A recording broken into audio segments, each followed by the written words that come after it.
Hello, this is a guy who likes fanfiction and is too lazy to read, so here is the Saga of Avatar Korra in audio form. Check the description for the links to the author. Book 3, Lightning. Prologue, The Child of Earth and Fire. Mako.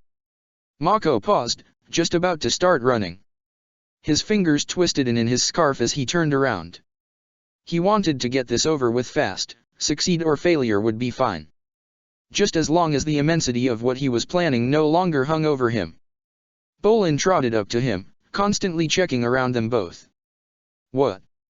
Mako asked, a little blunter than he intended. This was unusual. Well, as unusual as anything could be in this situation, so soon after the deaths of their parents. But until this moment, Bolin had never ventured outside of the shadowed alleyway.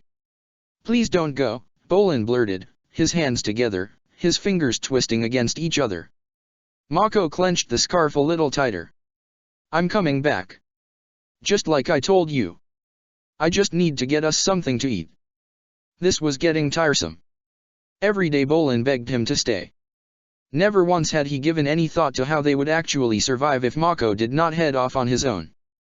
But every other time, as soon as he left the alley, the conversation was over. Bolin had been too scared to follow.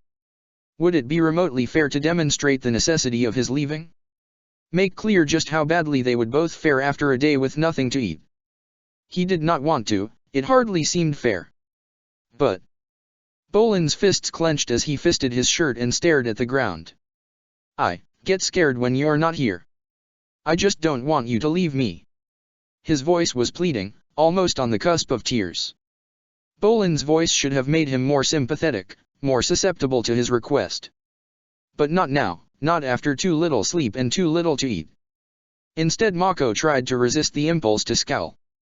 His stomach was empty and neither of them had bathed in more than a week. The itching was rapidly becoming overwhelming as they tried to sleep under filthy blankets. Bolin crying was going to be the last straw. He was on the verge of shouting at his brother and pouring out all his frustrations. But it seemed so futile, it would only be temporary. Getting angry at Bolin would help nothing. They had to stay together, they had to survive together. And they would soon starve if he stayed. Bolin, I need to get some food. Then I'm coming too, Bolin said quietly, his fingers whitening from his grip in his shirt. No good. Especially not when he was intent on climbing the laundry lady's fence to get at her peach tree.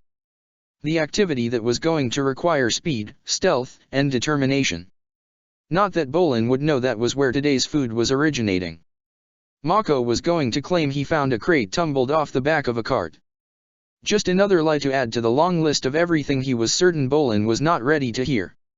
As to was his certainty they could survive on the streets, he had promised more than once that they could, and fiercely hoped it as he waited for exhaustion to send him to sleep each night.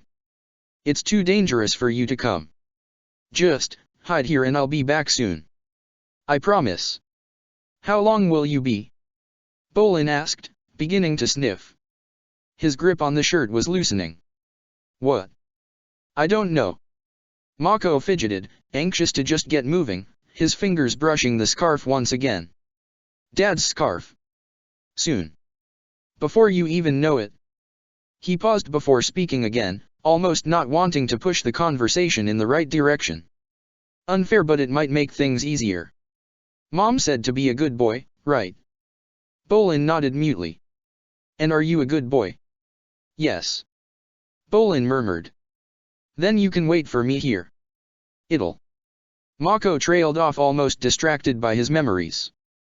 He gripped the scarf, the garment pulling tight around his neck. It'll be just like before.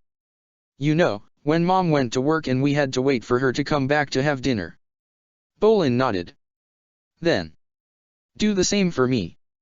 Please. Oh okay, Mako. Please come back soon. Bolin smiled awkwardly. He retreated a few steps to the entrance to the alley and waved. Mako seized his chance and pivoted on his heel. He did not hear the sound of pursuit, he had gotten through it seemed. Mako was breathing hard as he staggered to a halt just shy of the alleyway.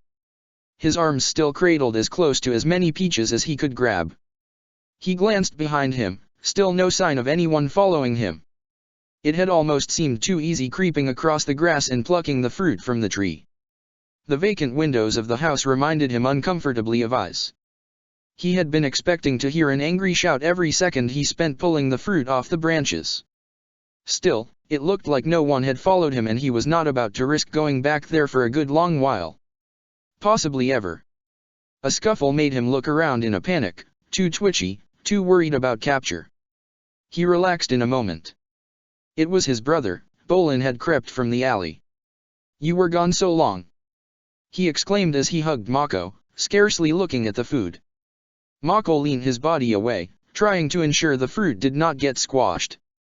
"I was quick," Mako said, shaking his head. "Felt really long," Bolin muttered. "It's scary here alone." Mako sighed and resisted the urge to roll his eyes. "Even now I'm here." Bolin shook his head, smiling as he did so. "And you waited just like I asked, so you get food." Mako grinned, raising his arms. Now Bolin looked at the literal fruits of his labor and it made it all worth it to see Bolin's eyes light up. When had they last had peaches? So long ago. The pair retreated back into the alley and began chomping through the small pile of fruit. Not quite ripe, but more than edible. Much better than the stuff they had been scavenging from the bins. It was still amazing just how much people threw out and how edible a surprising amount was. Mako glanced around the alley. The alley had changed, looked like Bolin had been practicing his earthbending. Several rough pillars and arches of dirt thrust up from the ground. All low, barely above waist high. Mako nodded to the structures. "What's that?" "I made a house," Bolin said, grinning. He wiped peach juice from his chin with the hem of his shirt and gestured towards the ground. 2 new twists of earth sprang up from the ground. With a look of intense concentration, Bolin moved his hands closer together, the ends of the twists meeting and merging together. Mako squinted and tilted his head to one side. No matter how he stared, he could make no sense of the construction. "See?" Bolin said. Mako nodded vaguely. "That's the front door," Bolin said, pointing to the joined twists of dirt. "And that's the kitchen and that's our bedroom." He seemed pleased with his efforts as he pointed to the various rooms of his make-believe home. "Isn't it a bit small?" Mako asked, tilting his head to one side again. "How do we fit in there?" Bolin scampered over to the structure tentatively identified as his bedroom and crawled into the small space.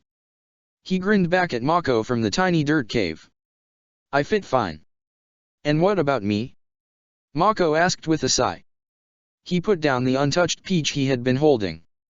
Best leave them for later or tomorrow if possible. If it meant he did not need to go steal more food, it would be worthwhile. There's still some space. "Come on," Bolin called. Mako trudged towards him. What was Bolin was doing? His brother patted the ground beside him and with some carefully shuffling, Mako managed to get under the structure alongside Bolin. They huddled pretty close. He did not dare brush against the column of earth. All of Bolin's constructions looked like they would collapse with the slightest knock. "You should get undressed," Bolin said.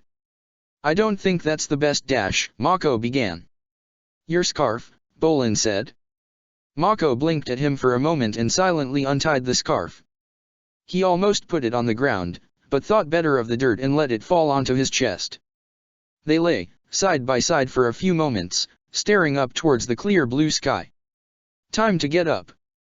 "Mako, it's time for school," Bolin suddenly announced as he wriggled back out from the bedroom.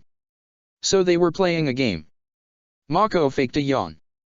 "I don't want to get up just yet," he said and rolled away onto his side. A few hours sleep right now actually sounded pretty good. Last night had been hard and no easier than the nights preceding it. Tonight was unlikely to be any easier. "No.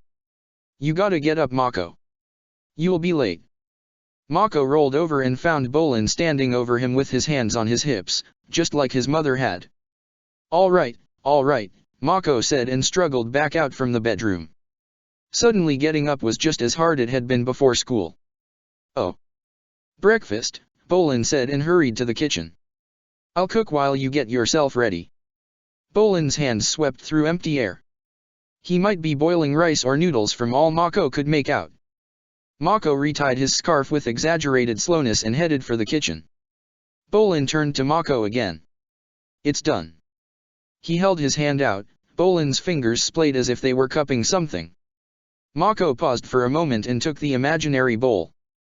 He mimed scraping his chopsticks together before beginning to eat the supposed noodles. A few mouthfuls ought to do it. Delicious. Well, guess I better be heading out. Mako said. I'll see you later, Bolin. Like when he started school and Bolin had been still a little too young. Wait. Bolin exclaimed. He held out both hands together now. You forgot your lunchbox, he said. I made your favorites. Mako smiled as he plucked the imaginary object up. Okay. Now you can go. Bye-bye, Mako. Bolin waved vigorously as Mako ducked under the front door. He tried to figure out what he was going to do next. Leaving Bolin here and going out into the streets really did not sound a very good plan at all. If they were playing, he could just pretend he had been at school all day. Mako settled for 2 circuits of Bolin's imaginary house in the end, while Bolin busied himself in one of the rooms. I'm back, Mako called as he ducked back under the door. You're back. Bolin exclaimed, bouncing on his heels. Hi. I cooked dinner. He grinned. Mako sniffed the air, trying to imagine something other than garbage and the leftover peaches. Smells good, Mako said. What is it? Dumplings and egg. It's ready right now. Sit down, sit down. He settled, cross-legged onto the floor gesturing at Mako to sit opposite. They both mimed eating, Mako doing his best to ignore how badly he would prefer to be eating real dumplings and egg.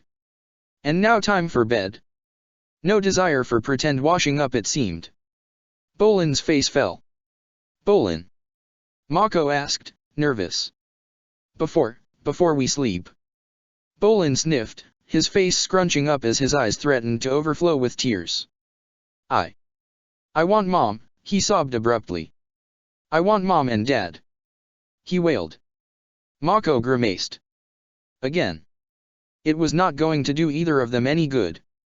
No matter how much he cried, they would never be able to come back. Why did he keep doing this? How could he not understand the situation? How could he cry so much? Mako's eyes prickled in sympathy. No. He could not break down and cry as well. He had to be strong. Strong for both of them. It was his job to keep them both safe. Mako shuffled forward on his knees and hugged his brother as tight as he could. There was nothing he could say. Nothing that could really make Bolin feel any better. Nothing true. He could lie, of course, promise Bolin all kinds of fanciful futures. But it felt wrong to keep doing so when nothing was going to change their circumstances in the slightest. And if he gave in and cried as well, he was not sure he would be able to stop.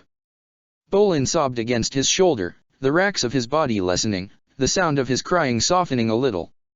After a moment he lay limply pressed against Mako's shoulder. Mako?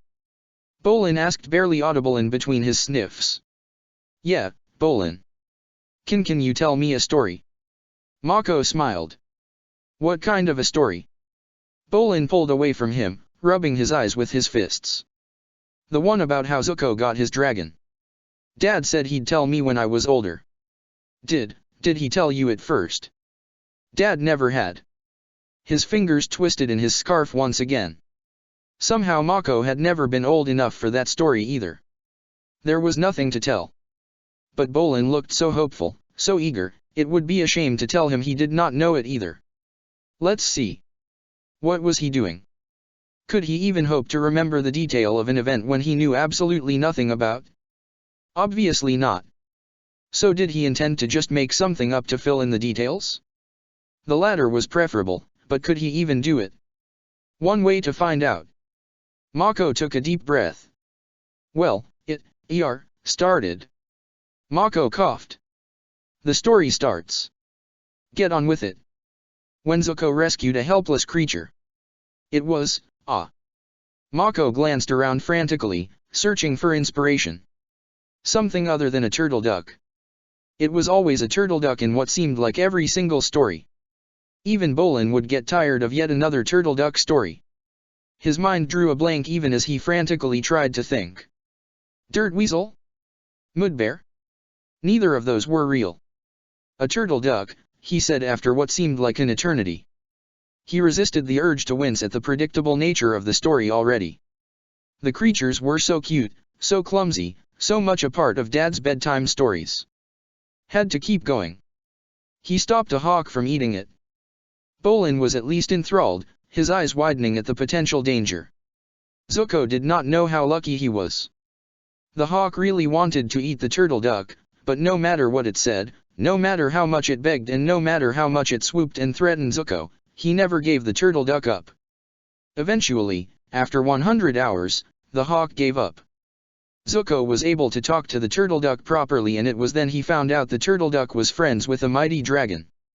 Something of a narrative dead end there. Wait. The dragon, who could talk to Zuko even though the turtle duck couldn't, she asked for Zuko's help.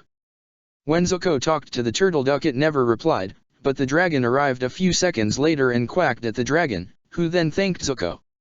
Anyway, the dragon, she really wanted a secret treasure, and she knew she could trust Zuko because he rescued the turtle duck. What was the story Mom and Dad liked to tell? The search for a hidden treasure in a cave, one of his favorites, and not one Bolin knew if he remembered right. Could he use that? He needed something and nothing else was coming to mind. The dragon told Zuko about a cave she was too big for. Mako grinned. And the turtle duck was too small to help carry what was inside, so it was good they found Zuko as he was just the right size to get inside and carry the treasure out. So far so good. So Zuko went into the cave to try and get the treasure. What was the treasure?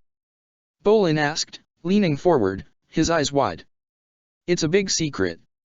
If I tell you, you have to promise not to tell anyone else. Okay. Bolin nodded, rapt with attention as he leaned forward. Okay. You promised, remember? It was a giant gold statue. It was, as tall as the tree outside our house. So massive, such a part of their home. And now gone, just like everything else. Wow. Bolin breathed. So, the dragon, pleased that she had found the treasure, decided to come back for it later. They needed help getting the statue out. Zuko was able to carry out some smaller statues, a bit smaller than he was. The dragon wanted those too. And to say thank you, she gave Zuko an egg. It was a big egg, bigger than an ostrich horse egg. Bigger than a dragon egg. And the dragons didn't know where it came from. So it was a special egg, just for Zuko. The dragon told Zuko they did not understand how to get it to hatch, all they knew was only true love can crack its shell, Mako said, miming the egg with his hands. So, did Zuko know how to hatch it? Bolin asked. Sure did. Mako replied. He kissed the egg and as soon as he did so it broke open. Inside was a tiny dragon, different to all the other dragons in the world. Zuko was pleased that he had his own pet dragon and the tiny dragon loved him and thought Zuko was her father. Zuko took the dragon home and kept her as a pet as she got larger and larger. The end. So that same dragon got big enough for him to ride on? Bolin asked. Yeah. And they became best friends, and still are. A happy ending. Bolin preferred those. Mako would need to think of more, the same story could only hold his brother's interest for so long. Retelling it over and over again would be no fun for either of them. Bolin smiled as he curled up on what passed for their beds. A sliver of guilt shot through Mako as he lay down. He had stolen the peaches, broken the law for the first time. If only he could be certain it would be the last. But, was it so bad? Laundry Lady had so many peach trees and peaches, he had not taken that many. Not really. It still felt bad, no more stealing then. At least unless it was impossible to avoid. But then. He needed to get their family portrait. Mom and Dad had been ready to collect it when There was no way he could afford to buy it, not now, and the guy who ran the shop was not the charitable type. There was every chance he would need to steal that too. But then, what if the cops found out? Could he wind up going to jail? And if he did, what would happen to Bolin? Best avoid them for now, wait until he could be sure no one would catch him. Maybe if he could get some seeds, they could start growing their own fruit.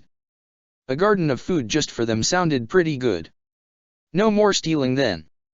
Not there though, the alleyway was so small, so cramped and so shaded. He was certain plants needed sunlight. Maybe it would be better to move close to the forest? They could live like the tribesmen then and hunt for food as they needed it. No need to steal there either. Just, how did they get there? He would figure it out. Tomorrow. It was something they could do tomorrow. And if at all possible they should try and find the creek again. They could wash and swim. If they could find it again. If then it might be just like when Mom and Dad took them. So many things to do as well, find more food, get better shelter. Take a bath and find money somehow. Make up new stories for Bolin. School seemed more trouble than it was worth, assuming he could even try and find his way back. He would miss it, but they needed to live first. At least he could try and teach Bolin to read. His eyes grew heavy as he contemplated the best places to get food for the next few days. After they found the creek. So many hours, so many strangers he had talked to as Bolin hid behind him. Those strangers offered no help or in some cases just vague directions. There were fortunately some who provided more precise directions and those had at last lead them to the creek. Mako's feet ached, the last few miles increasingly painful. Bolin must be suffering similarly given how tired he looked and how awkwardly he was hobbling. It seemed worth it at least now they were here. It was like stepping back into a memory. The creek's clear water rushing through the grove, just as he remembered it. Mako, help me. Bolin fumbled with the knots of his tunic and despite his own exhaustion, Mako untied the cords. Surely Bolin was capable of undressing himself. Mako had never been quite this hopeless, he had dressed himself before he was even 6 years old. Mako winced as Bolin's tunic loosened, a nasty rash covered his back. No doubt his own was similarly afflicted, they both needed to bathe. Bolin poked his bare toe into the rushing water and withdrew it hurriedly. Cold. Mako finished removing his clothes, the scarf folded neatly on top of the pile and tested the water himself, it felt like ice on his sore feet. Which would be worse in the end, the constant itching or a short while in cold water? He shuddered at the thought of pulling his filthy clothes on again. Cold water had to be better. Nothing I can do about it, he said. You can. Bolin exclaimed, smiling. You can use fire bending to heat up the water. Mako shook his head violently. I can't do that for a whole spring. He bent a flame on his palm. Look, how small is this compared to all that water? But it's so cold. Bolin replied, his teeth chattering. Mako stared down at the water and tested it once again. Still cold. If he did nothing there was no way Bolin was going to get in the water, at least not ahead of him. He was the older brother, he should be the role model. His turn first then. Taking a deep breath, Mako jumped forward. The water chilled his limbs, his torso as he plunged into it. He let out a spluttering gasp as the cold rushed through him. The world overrated being clean. No. Mako shivered, wafting his arms around, willing his body to get used to the temperature. It's not deep, he told Bolin. You'll be fine. Bolin dithered on the shore. You'll be fine, Mako stressed. Bolin nodded and after closing his eyes leapt into the water. He remained standing, not letting his whole body submerge as Mako had, the water only came as high as his waist. His eyes bulged. Cold. He shrieked and began heading back for the shore. No, no, no, Mako said, grabbing his brother's wrist. I got ya now. He pulled his brother down towards the water, he lost his footing and plunged into the water. He sat up spluttering and thrashing, wrapping his arms around himself and shivering violently. Mako. Bolin shivered. Cold. Please, heat the water. Not right now, Mako said, shaking his head. I'll make a fire as soon as we've gotten clean and washed the clothes. Okay. Bolin shivered for a moment and then reluctantly nodded. Mercifully it did not take long for his body to adjust to the temperature and Bolin seemed to forget about the cold soon after. Mako rubbed water through his short hair, the cool water feeling even colder on his scalp. After digging through the stones lining the creek, he turned up a suitable rock for scrubbing at his skin. It hurt more than the similar items his parents used to have, but there was little choice. Bolin was Mako frowned. He was scooping up handfuls of water in his palms and letting it wet his hair. No good at all. Bolin. Mako began. What? Not like that. Like this. Mako wet his fingers and rubbed fiercely at his scalp. He teased his fingers through his hair, trying to tease out all the knots. And after, dip your head in the water. Like this. Mako laid back, letting his hair dip into the water, the air cool against his exposed chest. Bolin made a vague attempt to replicate the demonstration and only the back of his head touched the water. How was Bolin not getting this? Mako had learned all of this on his own, so could his brother. How about this? Bolin asked, tilting his head at his brother as he rubbed his fingers across his scalp. Mako scowled. Sit here, he said fiercely, pointing at a large rock submerged in the creek. Bolin meekly did as he instructed without another murmur. The water came up to just below his neck, his head was the only thing clear of the water. Mako poured water onto Bolin's head. This was how Dad used to do it. He began running his fingers through his brother's hair. Ow, Bolin winced as Mako tugged at a tangle of hair. Sorry, he muttered as he teased the knot apart. He could not be sure when Bolin started humming, but it was oddly comforting to listen to. Just a half-forgotten nursery rhyme about a goose and her chicks. At least Bolin had some idea how to clean the rest of him. Mako left him to it while he sorted the laundry. Starting with his scarf. Rinse thoroughly in the rushing water, scrub with whatever he could to loosen the stains, rinse again and finally dry with fire bending. He was gentler with the scarf than the rest of his clothes. At least everything looked better and hopefully would itch a lot less now. A splash drew his attention behind him. Bolin was stacking rocks in the creek, blowing bubbles, and generally messing around. What was he doing? Did he think this was fun? He should be helping clean the clothes. Mako opened his mouth to chastise Bolin and stopped. It seemed wrong somehow to stop Bolin from playing, he seemed so happy. More animated and more carefree than Mako had seen him since. The day was heating up. Maybe firebending was not strictly necessary. Mako sagged onto the bank, pleased with himself and his accomplishments. He dithered for a moment and retied the scarf around his neck. At least they had both washed, done the laundry and all without the slightest help from an adult. The story would amaze the other kids at school. Well, they would if he ever had a chance to tell them. If he did go back. Impossible right now. In a year's time? Maybe. Mako.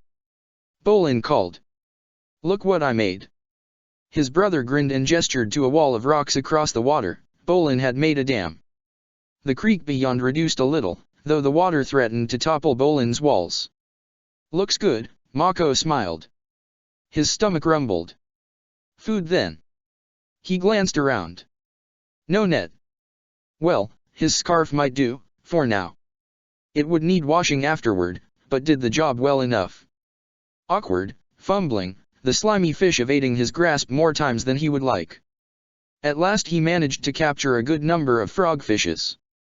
Fewer than they spotted, but enough to at least feel like they had eaten. They roasted easily enough over the small fire, tasty but a little salt would have helped immensely. Mako broke the silence as they munched. Bolin. Yeah. Next time. It seemed a shame to stop him playing. But Bolin needed to learn how to do this for himself too, he should not have to do everything. Next time you're going to wash your clothes. Okay. Oh okay. And get undressed and wash your hair. Okay. Okay. Bolin nodded. I promise. Walking back seemed like far too much effort. Mako made the decision to spend the night in the forest. It was peaceful here, no one to run from, no one to avoid. Maybe. Was it possible for them to live out here? Away from the bustling city and the threats? Live naturally from the forest, be like the tribesmen? Mako began to change his mind almost as soon as the sun sank below the horizon and as the darkness descended. The crickets began their chorus in earnest as the night wore on. It was pleasant enough at first, unusual, strangely comforting despite the newness. But the noise did not seem like it would ever abate and was soon joined by other calls and noises out in the forest. Just what kind of creature was making those sounds? Was it something large enough to eat them? Something poisonous? Venomous perhaps? There were snakes in the forests, they had learned about them in school. Some grew to be worryingly large. More than capable of eating full-grown adults. 2 kids were not going to give them any issues. Mako shivered. And it would not do to think about the stories about blood-sucking monsters lurking in the less trafficked regions. Mako clenched his eyes tight and thought about something, anything, else. Bolin broke down first and begged to go back when the darkness really settled onto them. Mako put up a token resistance to the idea, but was just as eager to leave as his trembling brother. No streetlights here. No automobiles. No people. Lonely and scarier than expected.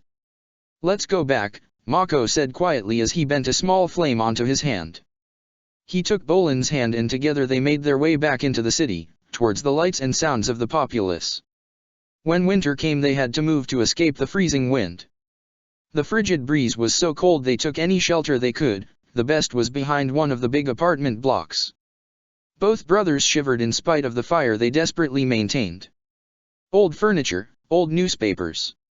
Scraps and cast-offs, anything that they found capable of burning was piled high and burnt. Anything found later was soon added to the dwindling flames. But no matter how high the fire it seemed to barely diminish the intense winter chill. Was it even producing heat? Mako huddled a little closer to the flames. It was hard not to daydream about their old life on days like this. When it was cold they would be inside, arms and legs under the kotetsu, cozy, warm and comfortable. That sounded so good right now. Reality unfortunately left them with a weak fire and a howling wind. Bolin huddled closer to him. What are you doing? Mako asked. He slipped his hands from his blanket and drew his scarf a little tighter around his throat. You're warm. Bolin replied as he tightened his grip and buried his nose on Mako's shoulder. His toes inched a few dangerously closer to the flames. Mako was about to caution him when Bolin spoke. Mako?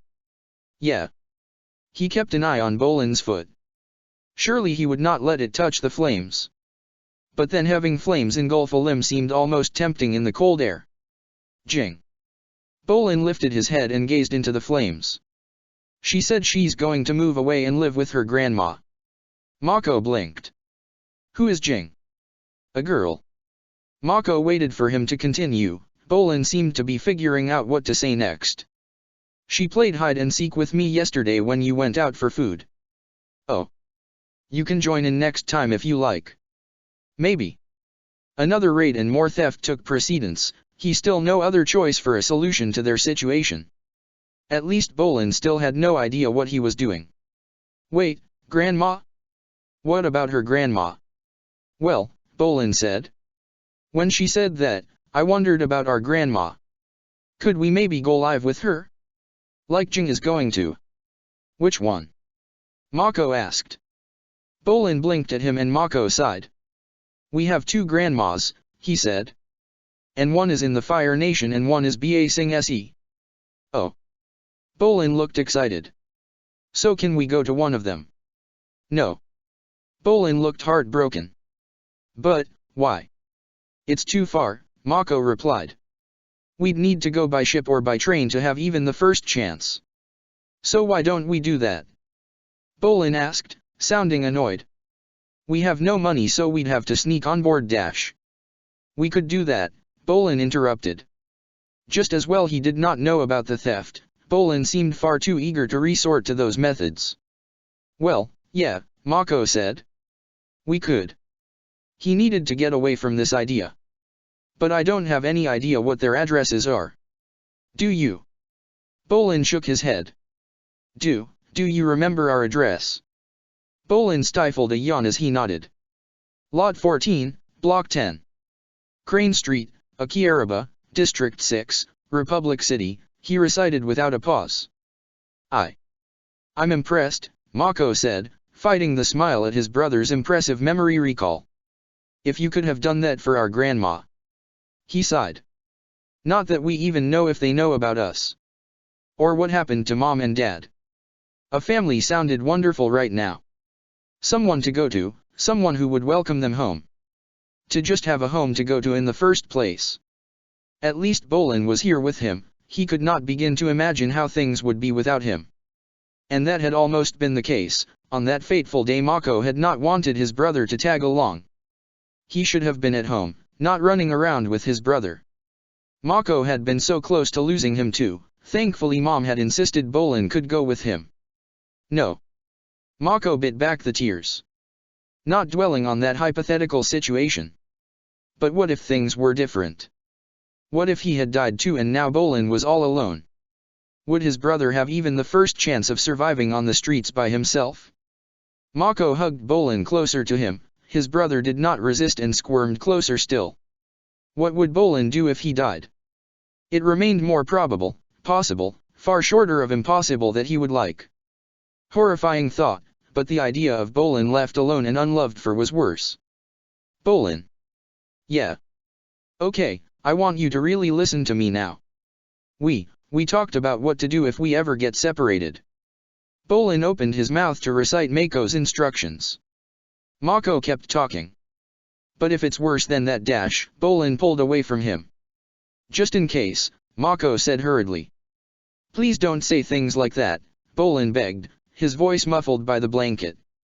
I don't want to, but I want you to be safe. We need a plan if nothing else. So. Please. If anything does happen to me, I want you to head for the shelters on the other side of town. There's a chance someone will be able to take care of you there. Bolin nodded though his eyes were watering. Why are you saying things like that? You're scaring me, Mako. Mako resisted the urge to growl. He kept his voice gentle but firm. When Mom and Dad died, we didn't know what to do. We had to keep ourselves safe. We've made it this far, but it could have gone wrong. We can't tell what will happen in the future, but you have to survive even if I don't. You need to, okay? You can do it. But I don't want to think about that. Bolin looked closer to Tears again. So immature at times. Surely grown ups considered this kind of thing. What if I died instead? Bolin blurted.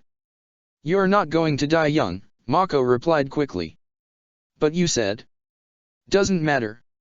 Mako shook his head. I will not let that happen. This was a bad idea to even talk about. The thought of Bolin dying. No. Mako could not bring himself to think about it. And he would ensure it never did happen. Any and all sacrifices would be fine if it just kept him alive. Let's not talk about it anymore. Okay. They never discussed the situation again. Bolin glanced around as Mako stepped through the door of the shack, the radio blaring at full volume. Mako. Zuko is going to be crowned Fire Lord. He sniffed. I always end up crying when I listen to this. Behind him the slightly crackly voice of the actor playing Zuko insisted that the Avatar was the true hero. A roar of applause and a surge of dramatic music and the actor spoke again, Bolin reciting the line beat for beat as he did so. War has left the world scorched and divided, but with Avatar Aang's help we can rebuild it and nations will finally live in peace. Mako settled down beside the door to wait the broadcast out. The music took on a romantic style as the omniscient narrator describing a quiet gathering of friends in Ba Sing Se. Aang and Katara slipped away to share their first, proper, kiss. Bolin sniffed. This part always makes me cry. How many times had Bolin listened to this and in doing so ensured that he heard it too? Far too many to count. The music would swell in just a second, there. It's amazing to think Aang found his true love when he was just 12. Bolin gazed at the radio. I'm 13 and I still don't have a girlfriend. He sighed. Clearly terrible, Mako said nonchalantly. It was better than dwelling on what today had entailed. How could he inform his own brother that not only did he know how to lightning bend now, the intent for its use was to extract information from others. He eyed Bolin as he stared at the radio. Was Bolin growing up okay? He had carefully kept him away from the gang and his jobs, but could he remain as innocent as he should be? If he made a mistake Bolin would wind up like him. Mako scowled. No. His brother must never wind up like that. The wedding. Bolin grinned at him. Mako smiled hurriedly in response. Bolin almost frowned, but thankfully Bolin glanced away again to concentrate on the radio. At least he could still find enjoyment in the dramas. That and optimism, things would get better, that was the common theme in so many. Mako. You don't look so happy. Oh. Oh. Bolin grimaced. Don't tell me, you wanted Zuko and Katara dash. No, Mako interrupted with a little more force than he wanted. He rolled onto his side away from Bolin and traced the path of the lightning in his arms with his fingertips. The radio play drew to an end, the announcer reading out the cast list. So many. And writers, musicians, researchers, directors. The next radio play started, this one about a slightly clumsy, good-hearted archer living in Republic City. It did not seem to grab Bolin's attention in quite the same way as the Avatar one. Something wrong? Bolin asked, shuffling a little closer. Tired, Mako replied. Bolin began chattering about the radio. He resisted the urge to sigh and just tried to let Bolin's words flow over him. His brother enthused about the dramatization of Avatar Aang's life all over again. Bolin's voice blotted out the archer muttering something bizarre about arrows returning to him when something snapped inside Mako. Bolin, why do you like repeating the stories you've heard over and over again? Bolin was quiet for a moment before responding in a quieter tone. Because the characters are awesome. And it's fun. And I like to experience their emotions over and over again. It's not like the others. This one really happened. Mako sighed. I'm sure some of it got exaggerated though. No. I bet it's all true. He was quiet for a moment. I like listening to them because they're amazing. Meeting someone who'll change your life forever. Having adventures all over the world. Growing stronger and stronger and making more friends. Defeating evil and helping people. Bolin's voice had grown steadily louder but now softened. And falling in love.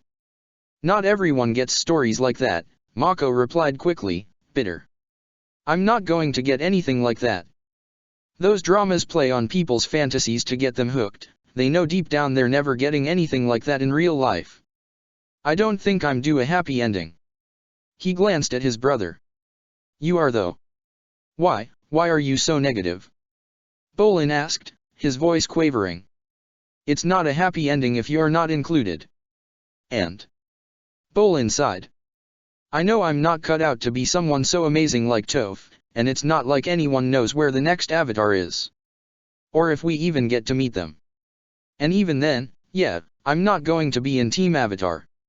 But, I don't think my life is going to be like this forever. I'm not going to be stuck here in the same place with the same people. It's going to get better, for both of us. I'm going to be happy, we both are. And we're going to get a happy ending together. He sighed. I know what you're going to say. I'm being unrealistic and an idiot dash. Don't say that, Mako said sharply, rolling over to face his brother. Sorry for being snarky. I just can't believe as easily as you can. It's just me being me. But don't you stop being positive. I like you just the way you are. It's okay, Mako. Sorry for being so sensitive. But... Bolin frowned. I do need to be more realistic. And I need to be more positive, Mako grinned. Listen, whatever your dream, I don't want you to ever give up. I think people like you are meant to do what they believe in. All those heroes in stories, they'd never succeed unless they believed in what they do. I don't believe in much, but one thing I do believe in is you. Bolin smiled. So make sure you keep on towards your happy ending. If it includes me, well, then I guess it's good for me too. But maybe it was more complicated. Maybe the two of them were just destined to walk different paths. Different but not distant, winding up too far from Bolin sounded a horrible fate. Hey, Mako. Mako considering faking sleep for a moment. No, that would only serve to delay whatever Bolin wanted. What? Are you asleep? Silly question. No, he replied with an exasperated sigh. You're thinking about her, aren't you? Unexpectedly perceptive. The girl, whoever she was, had been on his mind ever since she walked away in that alley. Mako rolled over to look at Bolin, his brother held both his hands up. I know. It didn't feel right this time. Mako rolled away again. We needed to do it to survive. The same justification over and over again. Like you said. She's rich. She can stand to lose her purse. And yet no other victim had ever chased them, or smashed their car up trying to pursue them. None of them had looked quite so breathtaking either. Her purse and her necklace, Bolin amended. Right, Mako said, distracted. Why had he snatched that too? Her purse had more than enough. The necklace. And if she's carrying around that much cash. He trailed off. It's not like she's not the first person we've mugged. Yeah, but she looked pretty upset. Was he trying to make him feel worse? Every other person they mugged they never discussed. Why was she different? Mako rolled onto his back. I bet all of them look upset. If we ever stopped to care. Never looking back, he had learned that when stealing fruit. The step up to mugging only reinforced that he simply could not deal with seeing the aftermath. It gave him too much to think about, too much to regret. Bolin sighed. You know we can't afford to think like that. It's not like we have many other options. She was just a little different to normal, no one else has ever chased us that far. Did you see how angry she looked when she drove after us? She had been furious. Gorgeous and angry, like a vengeful spirit. And I don't think we ever robbed a hottie like her before. Ah, she was something else. Drop-dead gorgeous, beautiful hair. Yeah, Mako murmured, picturing the girl under better circumstances, at home in some elegant, refined home. Maybe across from him at dinner, slipping into his room much later when everyone else was asleep. She would be into the finer things, would actually own the expensive lingerie he snuck looks at from time to time. There she would be by his bed, wearing something almost sheer, red, lacy, low-cut dash. He fumbled in his jacket urgently as he tried to escape his thoughts. The necklace was still in his inside pocket. He stared at it properly for the first time as he pulled it out, black cord, gold locket suspended in the middle. You kept that? Bolin exclaimed. Mako nodded vaguely, still staring at the jewelry. Oh, Mako. What if Shin finds out? Mako sighed, the least of their worries all things considered. Relax. Shin's not going to find out. The purse was enough. He didn't need this too. Yeah, but, if we gave him that too, maybe we'd have enough money for 3 days instead of 2. Instead, we're poorer and you're suddenly concerned with random people you don't even know. Mako ignored him. He was right of course, the locket was likely worth as much as the purse. He must have assumed something like that when he brushed the girl's throat and took it. Odd curiosity now, just what was inside. A significant other maybe? Boy or girl, someone like her surely had one. He fumbled with the locket, it clicked open to reveal a narrow photograph depicting a woman. Whoever she was, she bore more than a passing resemblance to their victim. A smiling dark-haired child stared out at him from her mother's lap. Their frozen smiles made his blood run cold. If he felt bad before, it was nothing compared to what this memento must mean to their Vikram. He held it out to Bolin, trying to keep his voice level. I think this needs to go back to its owner. We shouldn't have taken it. We nothing, Mako. You chose to pull that off her neck. Fine, Mako snapped. He jammed the locket back into his jacket. His fault. All his fault. His victim, his moment of impulse. Yeah, I took it from her. Should have just gone for the purse and gotten out of there. Bolin threw up his hands. Well, too late now. She knows you're the one who took it. If you take it back to her, do you really think she's going to pat you on the head and say thank you and that'll be the end of it? She's rich, Mako. The cops'll be over you in a heartbeat. Bolin sat up a bit straighter. Wait a minute. I know she was gorgeous, but dash dot. What are you dash dot? Too perceptive. Do you think she'll fall for your dashing figure and fall head over heels for you? Give you a kiss as a reformed criminal who's seen the error of his ways. Bolin leaned forward. Knock it off, Mako growled. His brother was righter than he would like. But after seeing that image, his feelings felt confused. More guilt than lust now. You don't have to help me. I'll do it and deal with the consequences. He stared up at the ceiling. Bolin chuckled.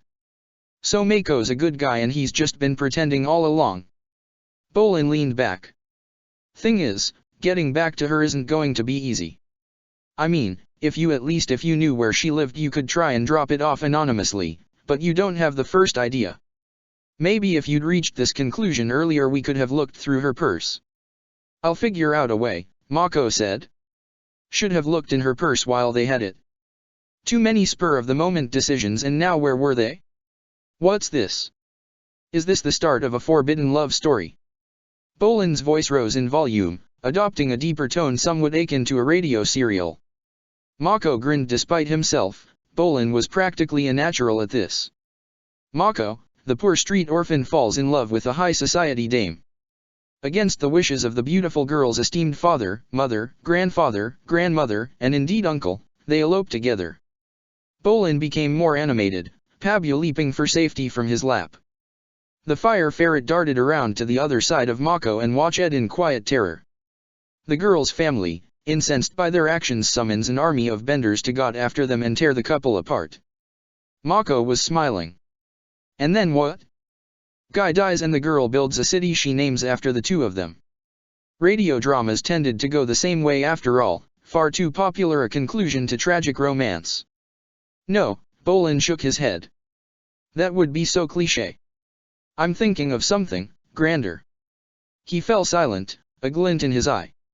And this grander thing is so easy to get sucked into these little daydreams of his. Bolin stretched his hand out in front of him and described a wide arc in the air. The Avatar. The Avatar. Of all the unexpected twists, Bolin was descending into the magic fix-everything plot point. Yes. The lost Avatar comes in at the last moment and defeats all the benders. She saves the day, chastises the girl's parents, and ushers in a new era of peace and equality. And she ensures the poor street orphan and his dashing brother have somewhere decent to live. Mako marries the dame, his brother marries the gorgeous Avatar, and everyone lives happily ever after. Bolin looked distinctly pleased with himself. I'm sure that's more of a cliché than my idea, Mako replied. It remained a good image, a happy ever after for them all. Shame it could never happen.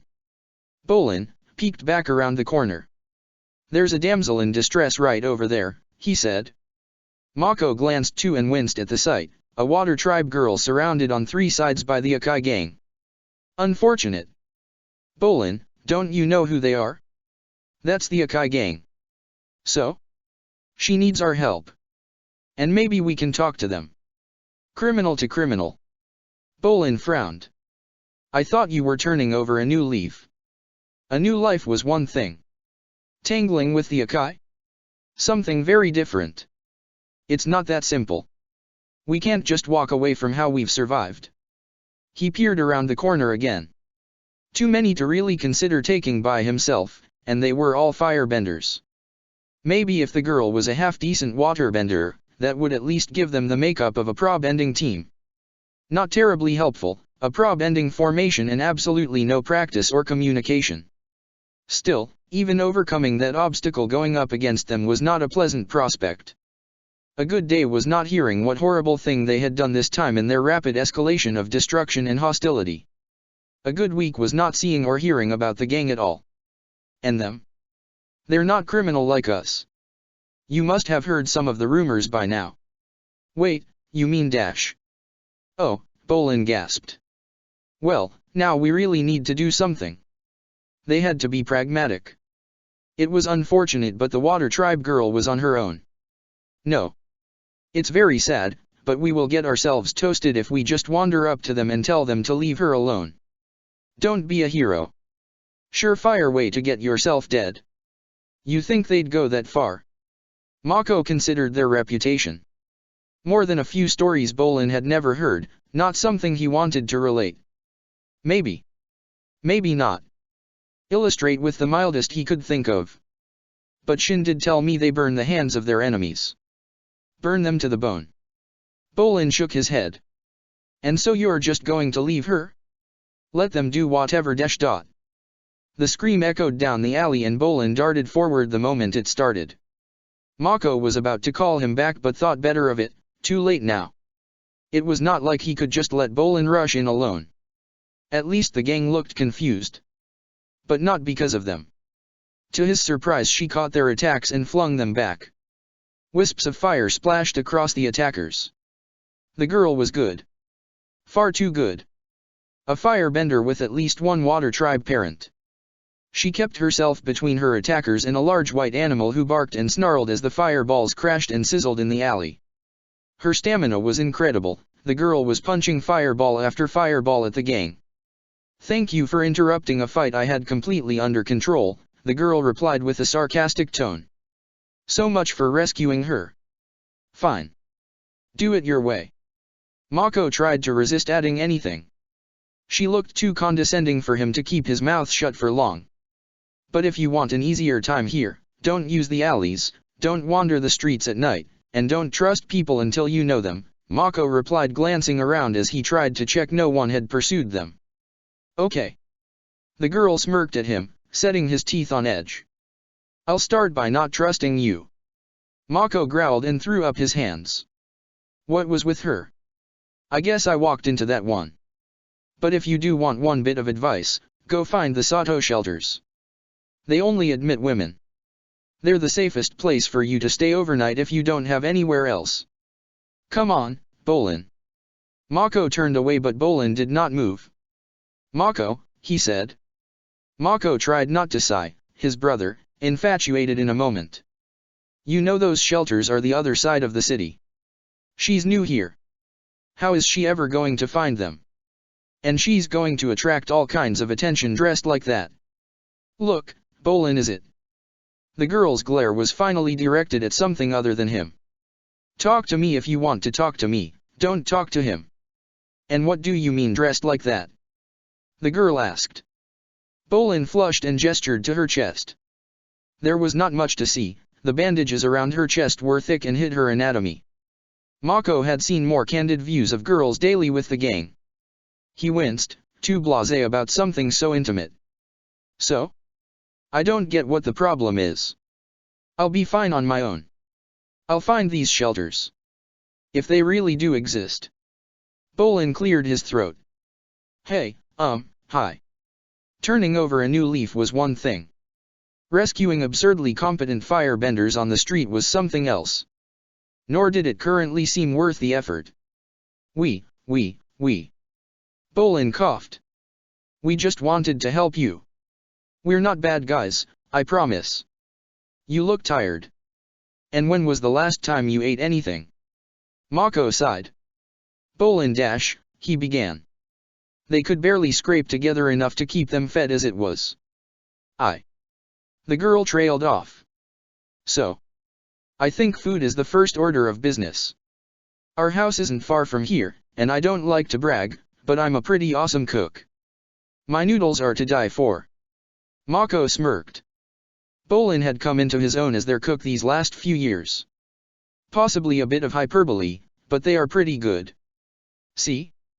Even my brother appreciates my cooking. The girl's stomach gurgled.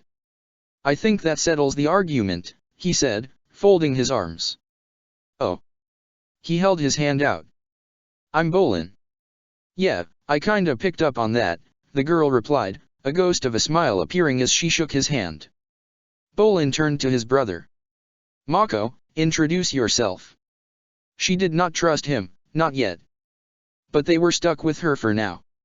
He introduced himself as he shook her hand. Care to tell us your name? The girl hesitated for a moment. I'm Korra. Korra. His voice sounded slurred, awkward. Bolin's eyes flicked open and he groaned as his head throbbed with pain. The noise was shockingly loud. He was alive again, it seemed. Or was that still? The cavern was still lit by a soft, green glow. He giggled despite himself. Still lucky, it seemed. Had the whole cavern roof had collapsed on him? Sure looked like it. Who knew he possessed that kind of speed, the ability to crack the rocks open even as they fell on him? Stopped them from crushing him or Mako. Maybe fate intervened? A small gesture to make up for the loss of his brother? Or someone else? Korra. Where was she? Korra. He shouted, the din hideous. He winced as the volume of his shout made his head splinter with pain again. It took a long moment before he could open his eyes again. Was Korra also trapped down here? Korra. He tried again, straining to hear her response. Nothing. She would have gotten out, had to have gotten out. Naga was with her and there was no way the Avatar could have succumbed to something so trivial as the cavern collapsing. The Avatar state would have kept her alive and gotten her out of there. Wait, had she lost her bending? She was having trouble just before in those awful moments before the cavern collapsed. Korra was not just hurt and clearly suffering a huge amount of pain, but it had been as if some vital part of her was missing. She would have still got out. And she must have heard his last frantic yell, not to trust Kuvira. He could scarcely begin to recite what she had done, he had only had time to say what he needed to. She would figure out the rest, Korra would bring her to justice.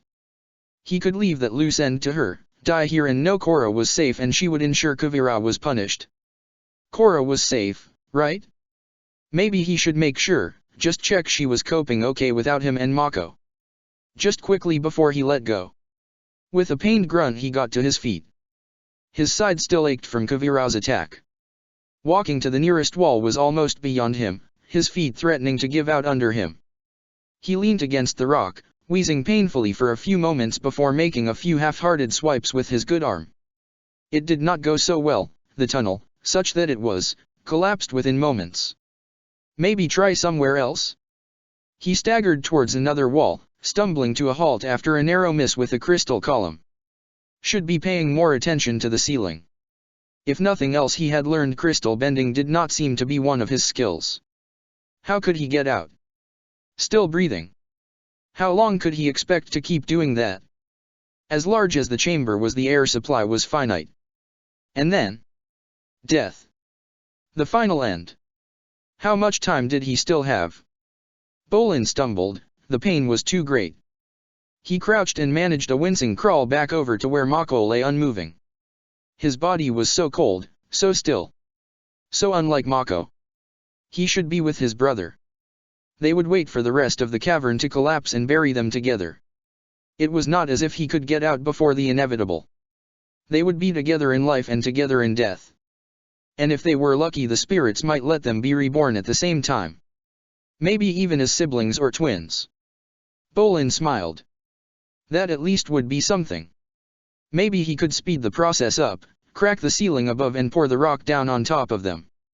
He glanced at his brother. Mako would not approve. He would tell him not to give up. In slum fights, in pro bending, he always pressed to keep on going. Even when he tried dating and got turned down again and again. You'd tell me not to give up, wouldn't you? Bolin asked his brother. But why even try? There was absolutely no hope for him, not now. Not like this. Don't give up, Bolin repeated the mantra. What else would Mako say if he were here? He would make sure Bolin was okay, make sure he had what he needed. Did Bolin need money? Yes, Bolin needed money. Mako still had his wallet, he gingerly extracted it from his pocket. There was a small fortune in here. Mako would want him to take it, keep himself fed and clothed. Make sure he got home. But, was this not robbing the dead? No. Mako surely wanted him to have it. And the spare money in his boot. No. No, that was going too far. Mako still needed something. That would remain his. Funeral arrangements were never a topic of conversation for the brothers. Fire Nation tradition was cremation, Bolin knew that much at least. If only he was a firebender, then maybe he could give Mako the send-off he deserved. He glanced around the cavern. Not traditional in the slightest, but it was at least very beautiful down here. A beautiful grave from his brother. If Mako were here he would point out it was a free grave, a free beautiful, unique grave just for him. And would not end up costing him UN. Bargain. Mako loved bargains, they let them save for the future. For their dreams. Don't give up. Bolin said, almost smiling. A funeral for Mako sounded oddly good right now. To properly lay him to rest, to say goodbye. Korra would come, of course. She would be so sad Mako was gone. And Asami. A few months ago and she might not have been there, at least now the pair had made amends. She would be sad too. Senna and Tonrik would come too, of course. Tenzin, Pema, Jinora, Ikki, Milo and Roan were also assured attendance. Heisuk and Toza would at least try to make it unless something got in the way. Their friends from the apartment, all Mako's co-workers, everyone who knew him and loved him.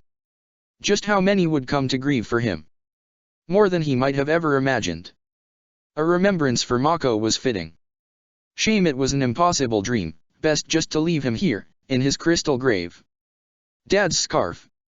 Mom had sewn it so long ago, one of the only mementos they had of him. It was, always had been Mako's. But, it might be all he had left to remember his brother. Mako would insist he take it too, as much as it seemed better to leave it with its owner. It would suit Mako so much better, red rarely suited earthbenders. Bolin carefully unwound the scarf from his brother and tied it around his neck. I'll wash it, Mako. And mend the tears. I'll take good care of it. This was goodbye then. Last he would ever see of his brother, slumbering peacefully in this crystal cavern. It was a shame to go, but each moment he delayed risked the cavern falling in on them.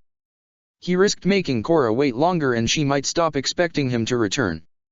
He could not keep her waiting much longer. Or Grandma. Or any of their friends. Mako? I need to go. Thank you for everything. I love you. Bolin kissed his brother's forehead, one hand gripping the scarf tightly. Goodbye. So many things left unsaid, but now was not the time. Bolin struggled to the nearest cavern wall, the pain still almost unbearable. Almost. He ran his hand over the rough surface. There had to be some way out of here. Some way back to the surface and light. Air, food, medicine. But if this went wrong at all, would he end up crushed in alone? Bolin studied the wall. This side at least looked to be a little more stable than the other. How about heading to the north? He glanced around. And just which way was north? No idea. Whichever direction he chose he might end up anywhere just tunneling into the rock. This spot was good as any other right now. Maybe he would hit a water table and drown.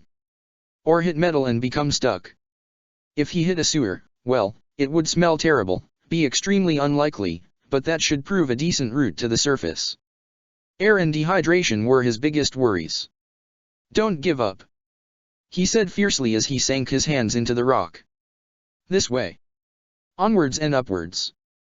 A few more swipes and the tunnel held, for now. He shuffled forward, clawing at the rock as rhythmically as he could. Bolin resisted the urge to look back.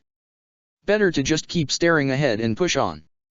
The green glow behind began to fade and after a while there was only darkness. Book 3, Lightning. Chapter 1, The Fall. Opal stared out across the damaged and still burning vastness of Ba Sing Se. The sun was near invisible behind the heavy cloud banks stretching as far as she could see. The great palace at the center of the city was no more, a crumpled heap of rubble in the innermost ring was the only sign of its existence. Vast columns of smoke stretched high into the sky from fires across the entire metropolis. People still fought in the streets, flag-waving mobs charged to clash with other mobs. Opal shivered, she could not begin to imagine what it was like down there. For now. But the distance could not last for long, they needed to get on the ground. The last transmission from anyone in anything resembling a position of power had been yesterday. The broadcast, short, clipped and barely audible, had reported the certain death of the Earth Queen following the destruction of the palace. Cries for help and opportunist broadcasters using the chaos to decry or champion events within the city punctuated the airwaves. None of that mattered, save the one message directed specifically at the Bafong family. Still nothing from Miss Sato. Suyin asked sharply as she strode onto the bridge. Batar sighed and turned from his place at the controls. No, mother. And I still can't figure out where she radioed from. They could be anywhere. Suyin cursed under her breath. Keep trying. Opal excused herself as Batar clicked the radio to transmit again and in clear, measure tones asked for Asami to respond on his specified frequency. They needed to find Asami, she must be with or know where Korra and the others were. And if the radio transmissions ceased, it stood to reason they could not for some reason. Far too many possibilities and few of them comforting. She sighed angrily and paused as a realization struck her. There was another way. Opal hurried back to her cabin, Angela screeching a welcome as she banged the door open. Angela. She smiled at the hawk. The note she scribbled hastily was nothing substantial, nothing deep. Just a missive to Korra, Kuvira, Bolin, Mako, and Opal hesitated, cursed, and added Asami's name. Now was not the time for social grace or worrying that she barely knew the girl. Her pen threatening to splutter ink and force her to start all over again. No. It would be clear enough. Hope you're okay, she wrote. Please tell us where you are, we are ready to get you out of here. She tied the paper to Angela's leg and carried the bird to the window. Okay girl, find Korra. Find Kuvira. Or Bolin and Mako and... Opal sighed. You know what to do. Just find them. Angela shrieked a confirmation and leapt from her arm with a flurry of wing beats. The hawk circled the airship once and then swooped down into the city, and Opal soon lost sight of her. She spent some minutes anxiously waiting for the hawk to reappear. Foolish, she could not expect the bird to return quickly. As the first splatters of rain fell, she slammed the window shut. Just in time, the heavens opened a moment later and lightning streaked across the sky. Opal shivered, glad at least she was in the airship and not out there. Nothing to do now but wait and watch for Angela's return. As night fell over the city, the radio transmissions all ceased one after another. Opal had been sitting anxiously with the others on the bridge as the night wore on. The muddled voices of earlier were gone now, replaced by whistling static and the distant roar of empty airwaves. She strained to make out something, anything in the white noise. More than once she had been certain she heard Kuvira and Korra's voices. But in the same moment she leaned forward to hear better, she lost them in the garbled static. No one else spoke, no one else seemed to have heard what she did. She was taking the random noise and fitting it to her own pattern. Rain poured seemingly unendingly down upon the airship, the beat of the raindrops on the hull oddly melodic. Tension slowly relaxed as the night wore on and the rain continued. It was impossible to remain ready indefinitely. Her brothers had been in armor and with cables to hand, but a few hours of waiting saw the gradual removal of the bulkier items. Wing started reading while Wei stared absently out of the window. Could he even see anything out there? They had been ready to leave a moment's noise, but only if it came to it. Only if they heard anything. Opal stared out of a window on the other side of the bridge. From what was visible at this height, it would still close to deadly to go down there. Morning, at last, brought a change. Unidentified airship, a voice crackled from the radio. We request immediate confirmation of your place of origin, current allegiance, and identity of crew. Finally, Suyin muttered as she stood stiffly and stretched before grabbing the microphone. This is Suyin Bafong of Zaofu.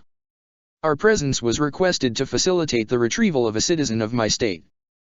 To whom am I talking? She asked as she wandered closer to the window. There was a pause and the radio crackled again. This is General Yoon, and I am in command here. Yeah, right, Suyin muttered with her finger off the transmit button. Is there a problem, General? She asked, pressing down again. Not at present, but I must advise against you landing at the moment. If I may inquire as to who you are here to collect and any idea where they might be. Yoon asked. Not over an open channel like this, Suyin said. We'll discuss that in person. I'll be in touch shortly. The general spluttered a response, but something overwhelmed his voice and he vanished in the swirling static. We can't let them know about Korra. Varric, Batar. She called. Batar looked up from the instruments, while Varric was apparently engaged in something tiny, square, and involving a bewildering number of springs. Yes, Mother. Batar answered. Varric did not seem to hear, but at least Zuli turned to face Su. She'd relate back to Varric, Opal supposed. Keep trying to raise them, Suyin said. And you? Opal asked. I need to assure the general we are not here to take control of the city from him, Suyin said. Is that really a risk? Zhu Li asked. Suyin smiled thinly. If as supposed we are now in a situation where we have no immediate royal heir, a lot of people will eager to position themselves so that they can step in as an interim ruler. The problem is that interim is usually longer than it ever should be. I have no desire to control the kingdom, but many will assume that I do, and that our presence here is to stake our claim on this wounded city, Suyin said. I need to talk to this Yun. I don't know if he can be trusted, but we need help to find Korra and the others, and we need to make sure we can do that with some degree of safety. If I don't. Suyin grimaced. I have little doubt that there are enough loyal men with the skills to take down this craft and in doing so kill everyone on board. We do not have much in the way of defenses up here. Suyin strode towards the rear of the airship. You too, she said, gesturing at 2 guards. With me, the rest of you wait here. I hope to be back by noon. If I do not return by nightfall, try to raise Yun. 2 days is the longest you should wait. If still nothing, then save yourselves. Mom. Opal began. Suyin shook her head. Stay safe. And trust me. Then she was gone. After that, listening for voices in the static ceased to hold even moderate entertainment value. Opal stared out the window with increasing agitation. Batar and Zhu Li took it in turns at the radio, calling for any one of Korra's friends to respond. Varric fiddled with the circuitry, claiming he had a great idea of how he could increase the range and power. After a few hours, Opal trudged back to her cabin to doze and wait for anything to happen. She must have dozed off. Her eyes blinked open at a frantic pounding on her cabin door. Who is it? She slurred through sleep-number lips. It's Zhu Li. Miss Bafang. I think. She sounded panicked. Opal staggered from her bed and wrenched the door open. Zhu Li was cradling something in her arms. It took a few moments for Opal to recognize it as the bleeding form of Angela. What dash, she began, the arrow protruding from the hawk's leg, evidence enough of what had befallen her. Miss Bafang, Zhu Li said in a trembling voice. She flew into my window. It wasn't open, the sound, she was in pain. Get her to the doctor, Opal said, pointing Zhu Li ahead of her and following on her heels as they moved further into the airship. The doctor protested naturally. Her expertise was humans, not animals. She was reluctant to go near or touch the heavily bleeding hawk. Doctor, this bird has done sterling service to our family. I expect you to treat her as you would any of the rest of us, Opal said forcibly. The doctor held her gaze for a moment, sighed and with some muttered calculations injected the hawk with a sedative. Can't guarantee that'll work, or even if the dose is right. But the doctor trailed off. Something is always better than nothing, Opal said. Thank you. She stared at the now unconscious Angela as the doctor carefully extracted the arrow. Who could have done this? Opal asked. Rebels. Equalists. Military. Could be anyone, Zhu Li said beside her. I must apologize, Miss Bafang. I was concerned about the hawk. She had a message. She held out a rolled sheet of paper. Opal unrolled the paper as fast as she could. Unfamiliar handwriting, not Kuvira and not Bolin's hand. She schemed to the end. Asami Sato. Not enough to relax yet, still so many unknowns, and this marked the second time Asami had reached out to the world, unlike the others. There was little else to the note, a set of coordinates and a brief mention of both Kuvira and Korra. Nothing about the brothers. Where could they be? We need to check this, Opal said. Hopefully they're still there. Hasty explanations on the bridge, compass readings, and a short course on the navigation charts. Asami's grid coordinates were not far away at all. Shouldn't we wait for Mother? Batar asked. You really want to leave Kuvira and Korra down there any longer? Opal asked. Batar shook his head hurriedly. We'll get right back here when we have them. A few minutes' flight would be all it took. So why had Angela taken so long? And why didn't she reply to the radio? Opal asked as the airship moved towards the coordinates. Signal problem, Varric grunted as he jammed a screwdriver deep inside the console. More than likely a power loss at their end, he muttered as he jabbed at the radio internals again. Don't recall seeing many electric lights last night. Opal nodded. Yeah. The city was dark. There you go, no power, no radio. We're lucky we got anything from them at all, Varric said. Then Yoon. Zuli spoke up. It is possible there is still power in isolated, fortified areas. Just, the main grid may be offline. In any case, Wing interrupted. We should go get them. Me and Wei ought to be able to cope with whatever's down there. Yeah. Then we can get out of here when Mom gets back, Wei added, slipping his armor back on. Then I'm coming too, Opal said. Hey, whoa, no. Way too dangerous, Wing said, holding up his hands. No. I'm going with you.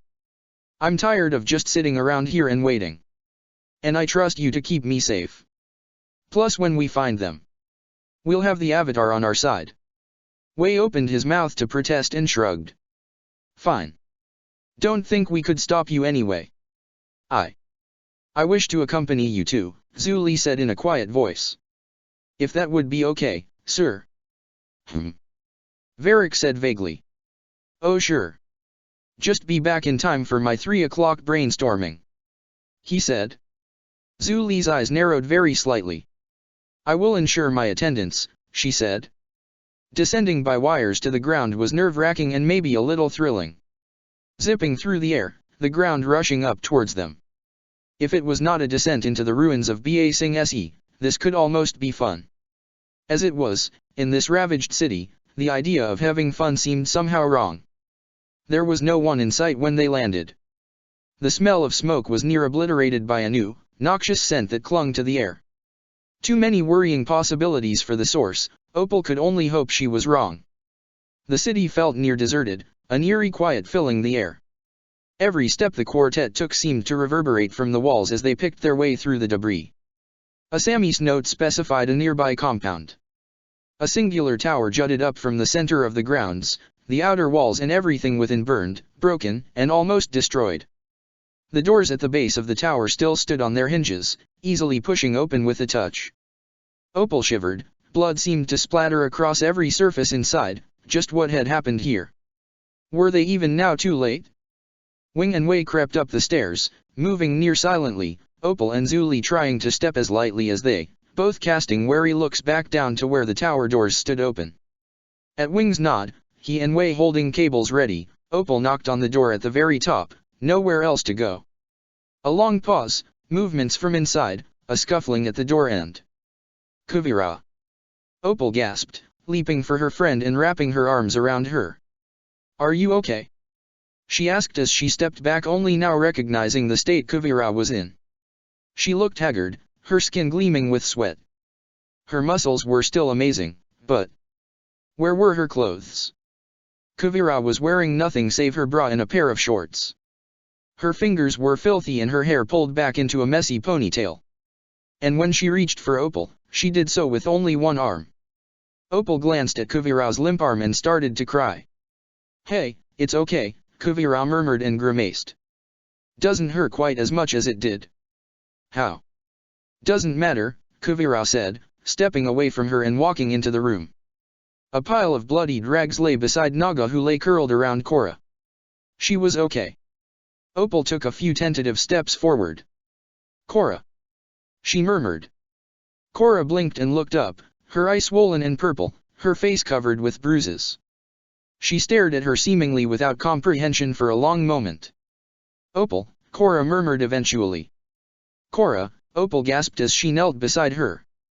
Korra winced as Opal ran her fingers gingerly across her arms, nose, and ribs. Nothing broken as far as she could tell, but the Avatar was in a lot of pain. Where were the others? Opal glanced around. Asami Sato sat against the far wall, her arms wrapped around her legs. Zuli had knelt beside her, checking much like Opal was, fingers gently probing. Odd. Asami's gaze was firmly avoiding Korra, even as Zuli gentle tilted her head this way and that. What had happened? They okay? Wing asked from the doorway. Miss Sato is fine, Zuli said. Korra's hurt but it's not too bad, Opal added. We should get them out of here. Better now than when anyone gets back, Kuvira added. I don't want. We need to get out of here, she said with a resigned sigh. Miss Sato. Asami looked up at Zuli blankly. Come with me. Please. I will help you to the airship. Asami nodded and let Zuli pull her to her feet. Korra. Opal tried. Come on, we should go too. We'll get you to the doctor. She glanced around the room. No. She could not have overlooked them. Neither Bolin nor Mako were here. Where are the other two? Where's Bolin and Mako? Korra started as she asked her question and sat up straighter. Wei, Bolin needs your help. Asami shivered in Zuli's loose grip and wobbled on her feet. Sure, Wing said. Korra. Kuvira said. I don't want to hear it, Korra snapped. We have to try. We need them to try. Kuvira sighed. We should get Miss Sato out of here first, Kuvira said, a strange edge to her voice. I'll go with Wei and get her to safety and then. If we can still make it back. Fine. Confused looks between the rescue team. Opal opened her mouth to ask the burning question as Korra staggered to her feet and limped to the stairs. Thanks, she muttered through clenched teeth. Get back as fast as you can. Here, Korra shouted as she scrambled up a pile of debris. The others were not moving with anything like the urgency the situation demanded. Opal kept staring around the ruined courtyard in confusion and fear. Wing and Wei were calmer, but no less tense and kept wary eyes trained on every route into and out of the area. So exposed out here, she had not been outside in days. Korra had gotten used to the comforting bulk of Naga curled around her and Kuvira's excursions outside. And the silent other in the room, the one she still could not bear to talk to. The airship felt a mile away, not even visible from here, but she could not afford to let this chance go. Please. She pleased. Just, try. It had only been 3 days. He could still be alive down there, waiting, hoping for rescue. Trapped with no one but Mako and him. Kuvira sighed. Korra. There's no chance he survived, I'm sorry but it's been too long. Bolin could have survived. Korra snapped, her hands clenching into fists. She unconsciously reached out to the earth and rock beneath her, tried to get the feel of it again. But she felt nothing, however much she tried to claw at the debris she still could not bend. You're being childish, Kuvira snapped, her face reddening. You have to face reality. He did not survive. He could and he has. We need to help him, Korra retorted. Why are you so willing to just leave him to die? If we do nothing it's as good as killing himself. Then we'll all be responsible. You, me she gestured wildly at Wing and Wei. We'll all be the reason he died. Do you want his death on his conscience? Korra Kuvira began, her voice softening, her expression losing its angry edge. Do you? Korra shouted, feeling near to tears again. She's right, Wing said quietly. She's right, he added a bit louder. Korra let out a breath. We have to try. He could have lived through it. Wei. His brother nodded and they both planted their feet firmly as Korra skittered down the heap, breathlessly waiting for them to start. The initial fragments, stones, and dust shifted easily enough and formed a messy pile nearby.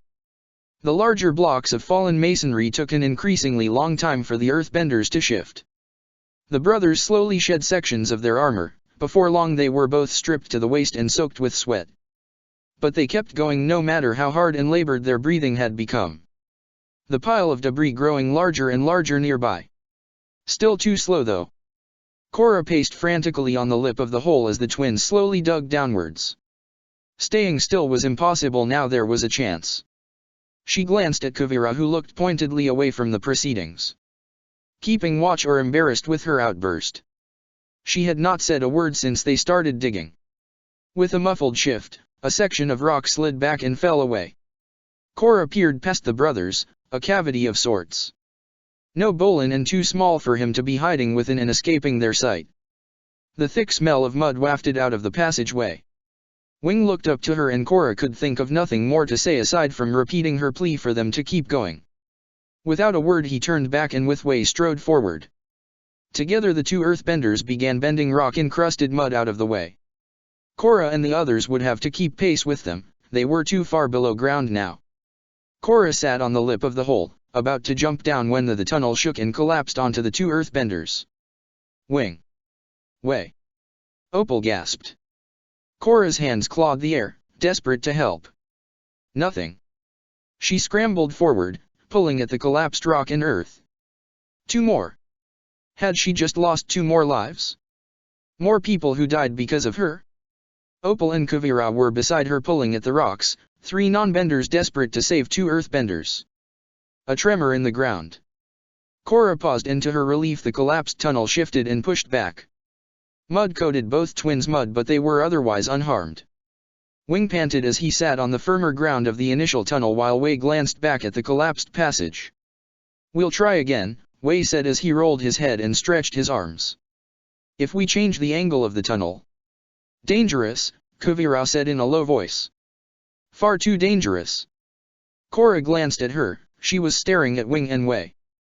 They were not directly related but constituted part of her family.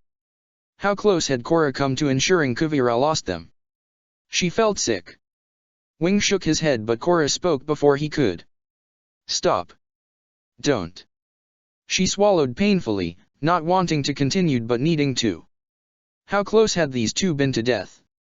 "Don't go back down there." She fell forward, a fresh wave of sadness erupting from deep inside. Her eyes flooded with tears and she sobbed all over again. A timid hand on her shoulder, and a gentle embrace. Korra closed her eyes, hands gripping the arm around her. Opal's voice murmured sympathies in her ear, but she could barely hear them. Was it over? Was it really impossible? Or was she really willing to risk other lives to save his? "Bolin, he's a good earthbender," Wei said.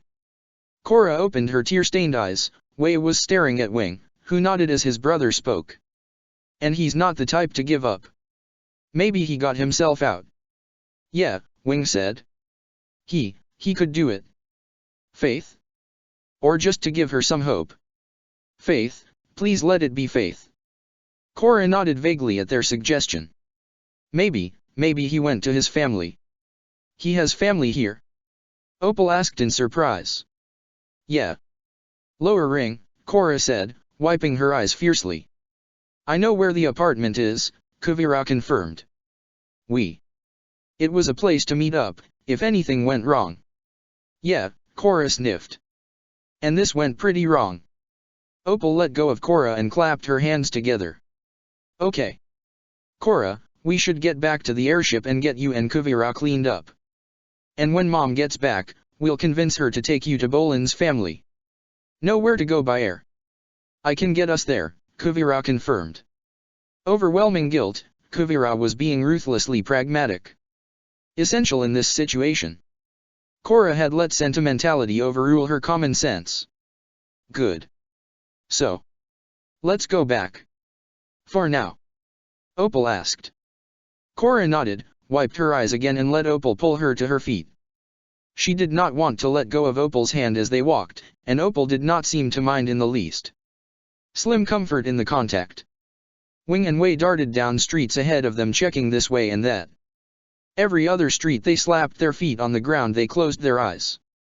There did not seem to be anyone nearby, or at least none the brothers could sense.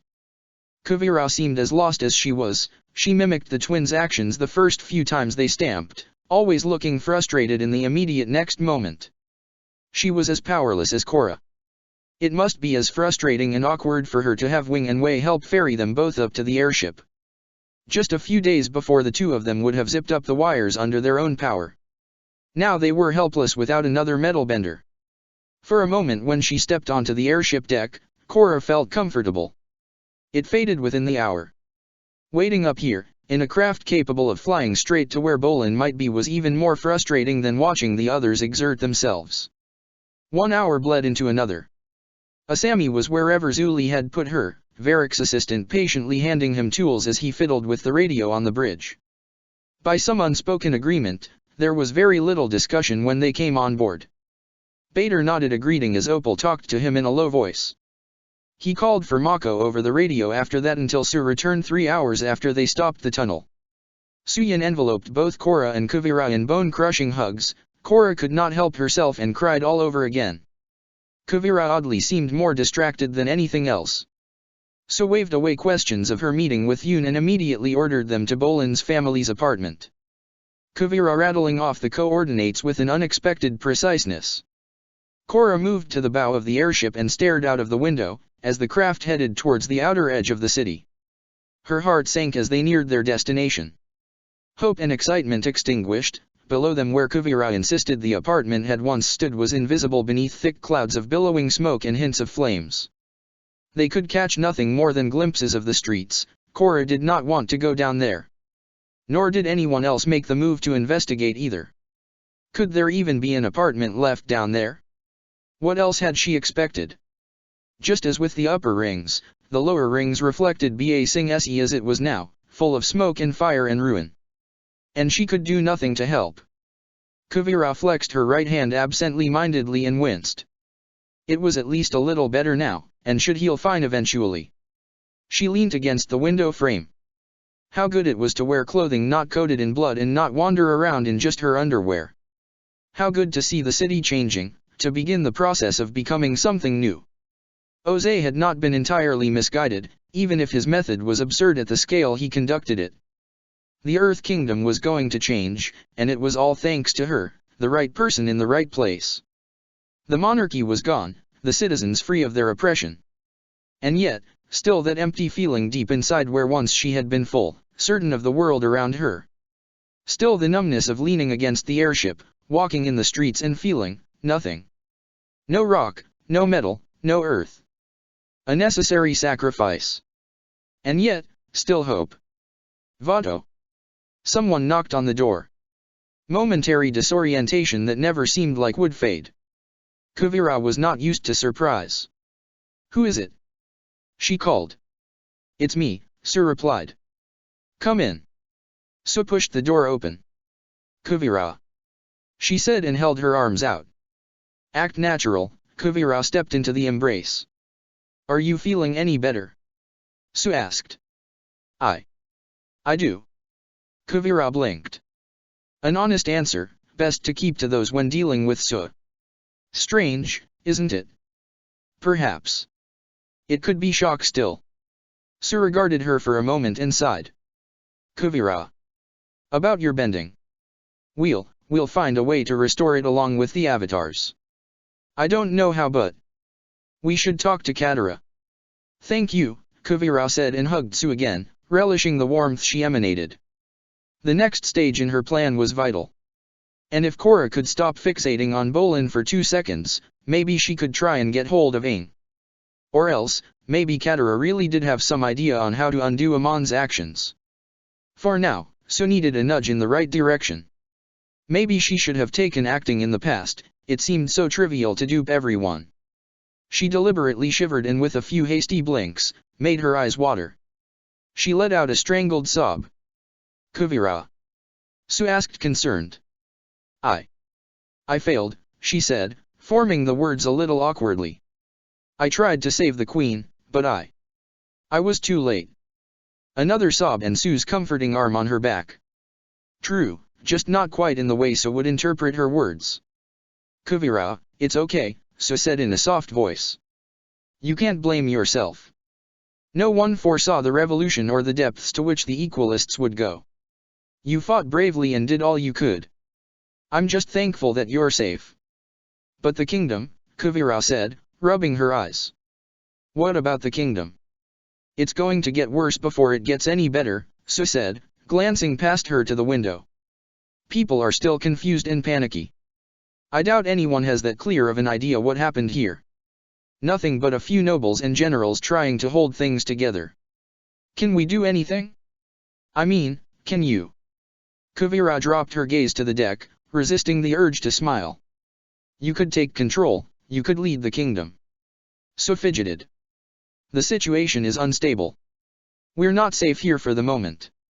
But Zaofu is so strong.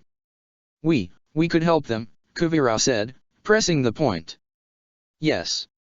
Yes we could. And we will. But not just us. We need others. For now we are going to concentrate on getting Korra somewhere safe. She took a step towards the window. But don't worry, I will discuss this with Tenzin. I can only hope Chief Unalak and Fire Lord Izumi can offer counsel in the coming weeks. Kuvira grimaced at the latter's name and chanced a look. So was still staring down at the city, her reaction went unnoticed. Without the queen, and if what I heard is correct, without all but the most distant branches of the royal family tree, perhaps the kingdom would be best served with a new system. A start, if not as positive as she might have hoped. Possibilities spread out ahead of them. A swift return to Ba Sing Se with the armies of Zaofu in tow would be ideal. Not something she could or needed to assist with. Plant the seeds of ideas and wait for them to take hold. Cultivate her seedlings and take care of herself for now. She needed rest after the last few days. Let the other militaries clash and bicker over the land in control. Let them smash against one another and eliminate themselves. It would make things easier when it was her turn to lead the army and crush all who would obstruct Su's glorious reign. The silence kept her awake. Asami had not slept properly in almost 5 days. The oppressive silence of Zaofa was jarring after the constant hum of the airship, the never-ending din of the Equalist staging area and the torturous time huddled at the top of the communication tower. As the city fell, the streets had filled with shouts and destruction, the radio blaring a constant shriek of static. Sleep had been impossible. She curled up tighter on the soft mattress. A luxury she had not enjoyed for so long now. A luxury she did not deserve. Death stalked her, her father dead by her own hand. Bolin and Mako lost beneath who knew how much rubble thanks to her. The city scoured, burnt, and destroyed. And she had helped put the groundwork in place. Had helped him on. Korra's fury came back as it always did just as she thought she was past the memory. 3 days of pointed, accusatory silence. Fair, she deserved it. She had killed so many people now. Someone knocked on the door. Tempting to just ignore it and hope they left. Another knock and the door opened slightly. Asami. Suyin Bafong peered into the room. Ms. Bafong, Asami croaked as she struggled upright, her limbs stiff and sore. Suyin smiled. I'm sorry to bother you. Asami shook her head. It's fine. Are you okay? Su asked. As much as I could be, Asami said. Good. Her expression turned serious. I know things are difficult, Suyin said. And I wish circumstances were different.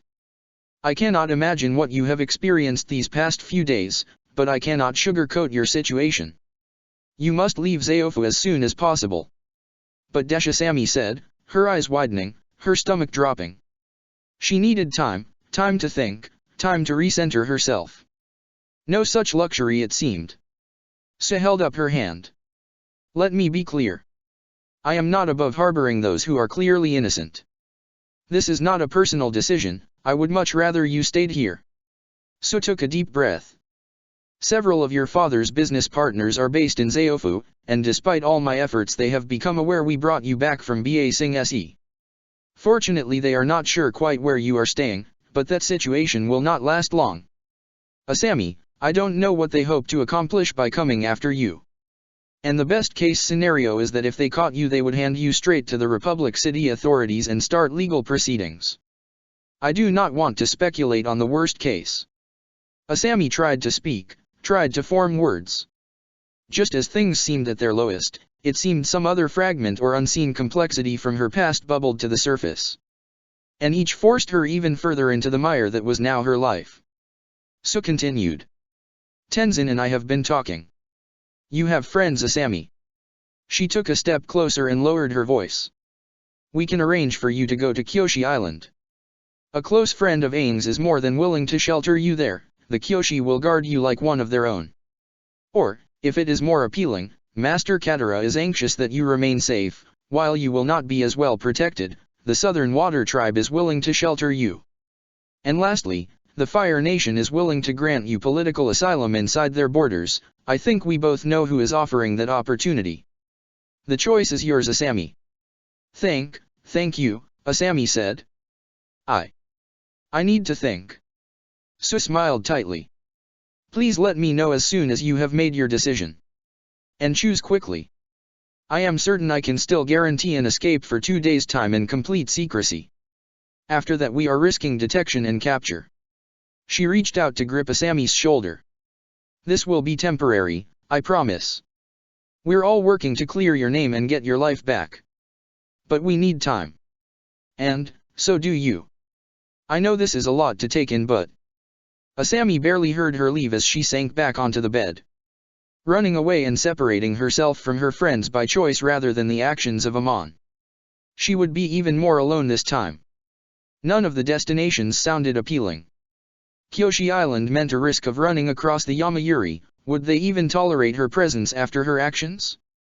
Facing Katara now after being an integral link in the process that lost the Avatar her power was impossible, too much guilt. Too many happy memories in the south, moments now tarnished by her own actions. And her father's family, they still lived in the Fire Nation. And it was impossible to ignore that such a blanket offer of sanctuary from the nation meant a high level of interference. Iroh. He was still willing to help even after she had complicated attempts at her own rescue. How could she possibly accept his help now? Time wore on, faster than seemed possible, no time at all until she needed to choose, and until she needed to leave. Which would she least want to avoid? How could she make the right choice now after so many other terrible choices? So many loved ones hurt, Korra the worst of them all. Or not, Bolin and Mako were gone, and their deaths were her biggest mistakes. She no longer deserved help or friends, and if she removed herself then they would be able to concentrate on important matters. Surely the Earth Kingdom and restoring the Avatar's bending was far more pressing than what passed for her life. Clearing the name of a woman who intentionally left herself in danger and aided the enemy? Why should they bother? Asami Sato had no future, her name was nothing but a curse. It was unfair to hamper them with her problems, she would make her own way. Asami scribbled 2 hasty notes, one sealed in an envelope for Korra's eyes alone, the other apologizing to Suyin. But where should she go? A whole world to vanish in and she could not even think of where to start. Somewhere no one knew her and there was no history, no memories, that was vital. She had spare clothes and a little money, scavenged from here and there over the last few days. Not enough for long term, but at least enough to get her moving, to get her away. Asami tiptoed through the palace, meeting no one in the early hours of the morning. The city awoke around her as she walked, the streets slowly filling with people and traffic, even now at this early hour. No recognition yet, but how long could that last? Asami Sato was still obviously Asami Sato even if her makeup hadn't been a concern in a month and her hair was a mess. She could walk away from the city, but how far would she get? Where was the nearest city? Maybe it would be best to get out of this kingdom altogether. But how? A glimpse of a name, Sakura Fisheries. That meant a ship or at least the coast. And the ships could go anywhere. Excuse me, she asked the driver, avoiding his gaze as best she could and hoping he would not recognize her. He glanced at her blandly, looked like her luck was holding. For now. Where are you going? The man blinked. You looking for work or checking on our stock? Stock. She tried, confused. Thought everyone here knew our produce comes from Coral Bay. Guaranteed. It was away from here. Far away. Please. Can you take me with you? I have a ship to catch. I can pay. Some. Not much. The man regarded her for a long moment. Sure, hop in back. Have to wait an hour but then you can tag along. Opal peered around the door, Korra glanced at her for a moment, and waved her forwards before her gaze dragged back to the note. Korra, I'm so sorry for everything and I hope the rest of your life will be better. I love you, but I know you can no longer love me. Goodbye. Asami, how many times had she already reread the same few words? How could it have come to this? She had driven Asami away. Where was she now? Where would she go? She had lost Mako and Bolin already, she could not bear to lose Asami too. Opal, Korra said, interrupting her friend, she had been speaking about something. Can we go search for her? For Asami? Opal asked, blinking. Mom already sent some people to get her back. Depends if they make it there in time. If the one sighting we have was right and she did head for Coral Bay. Opal shook her head. The port has ships that go all over the world there. She could be anywhere by now. But... Korra frowned. If they find her, just tell me. As soon as you can. Please. Korra shivered. It could not be too late. She could mend this, fix this, get back at least something of before. Even if Asami had stopped her before, prevented her from trying to rescue Bolin. It had been a foolish notion to resist, to blame her. She could recognize that now, even the Benders could not cope with the collapsed cavern. I will. I promise, Opal said. It's my fault, Korra said, her eyes prickling with tears. She just lost her father and she was trying to keep me safe and I was just a jerk to her. All she wanted to do was care for me and I pushed her away. The sob choked out of her before she could stop it. She hunched over, the letter crumpling beneath her arms. Opal was beside her in a moment and threw her arms around her. It's okay, Korra, it's okay. All of this. It's hard for everyone. Asami can't possibly hate you, she's just... Like you said, it's difficult for her too. She's lost. All of us are. Opal's grip tightened. One of her only remaining friends, along with Naga and Kuvira. Kuvira, she needed to apologize. The voice of reason and she had just yelled at her. If she lost her and Opal, then she really would have no one left. Is Kuvira? Korra asked. One of the only people who might know what it felt like to go through this. About as well as you I think, Opal said. And? I can't begin to imagine that it's like to have lost her bending as you did. She's been holed up in her room, just like you. It would be hard to face Kuvira. Even now after those 3 days in the communication tower and at the ruins of the palace. To not be able to do what she promised, no way she could restore bending like this. No hope for help from a useless avatar. And after everything Kuvira had done for her, all her advice, training, and help. And for what? Korra sank back onto her bed and dozed fitfully through the rest of day. Never able to quite fall asleep, as soon as she dozed off she would jolt awake with a start. Opal brought a few meals on heated trays. Korra picked at the food, never hungry enough to actually eat much. The morning merged with afternoon and after a life age in a blink of an eye it was evening. Her stomach felt empty and painful, but eating too much. Dinner was too painful, aperitif soup. That first meal at Asami's mansion. Fun times, no manners, an eating contest with Bolin. Bolin. Her eyes flooded once again. She was wasting food. If Mako were here, he would have scolded her by now. So many people hungry and unfed and here she was wasting food. It still felt wrong to have left Ba Sing Se without Bolin. What if he was still trapped underground? Running out of air or water? Or else slowly starving to death, slowly losing all his strength, unable to move or continue his desperate bid to survive as he wasted away. Or maybe he managed to struggle to the surface, only to lose his life to one of the gangs now running rampant through the streets. He needed her help. But no one cared enough. Everyone else seemed certain he must have died. Were they right? Was she wrong? Opal thankfully interrupted her runaway imagination sometime after dinner when she arrived with more ointment for her patchwork of cuts and bruises. Korra. She said softly as she rubbed the ointment into her skin. Your mom and dad are on their way here with Tenzin. They'll be here the day after tomorrow. Mom. Korra breathed.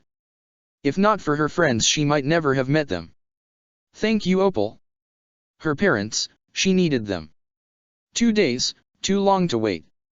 Opal, she said rolling over to look up at her companion. Can you stay here tonight? Just. I don't want to be alone. Opal tilted her head to one side and smiled softly. Okay. Thank you.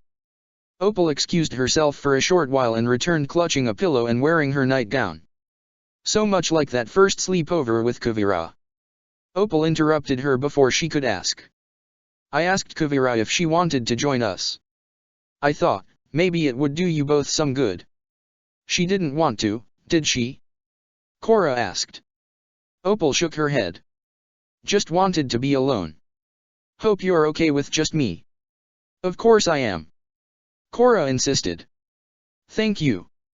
Kuvira curled around Opal as they lay on the mattress, the warmth of her friend eased a tiny comfort in the uncomfortable darkness of the night.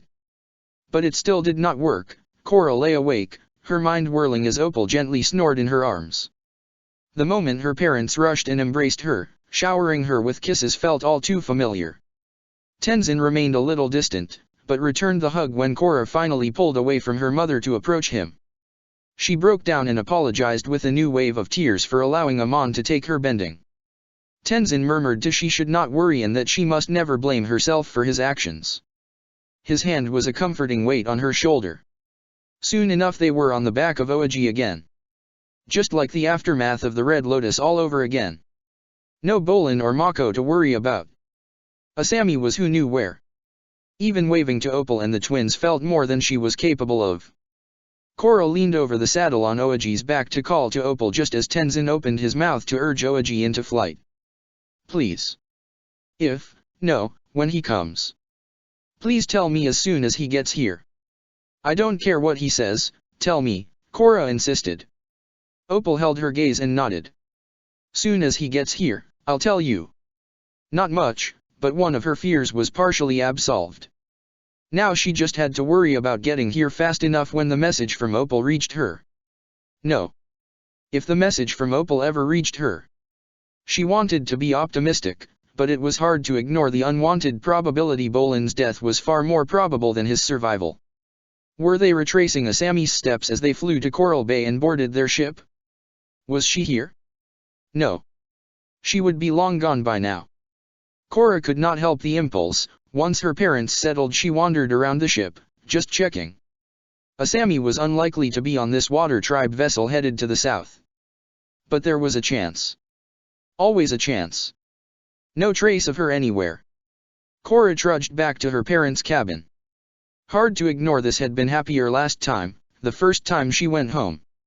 The voyage was so lonely.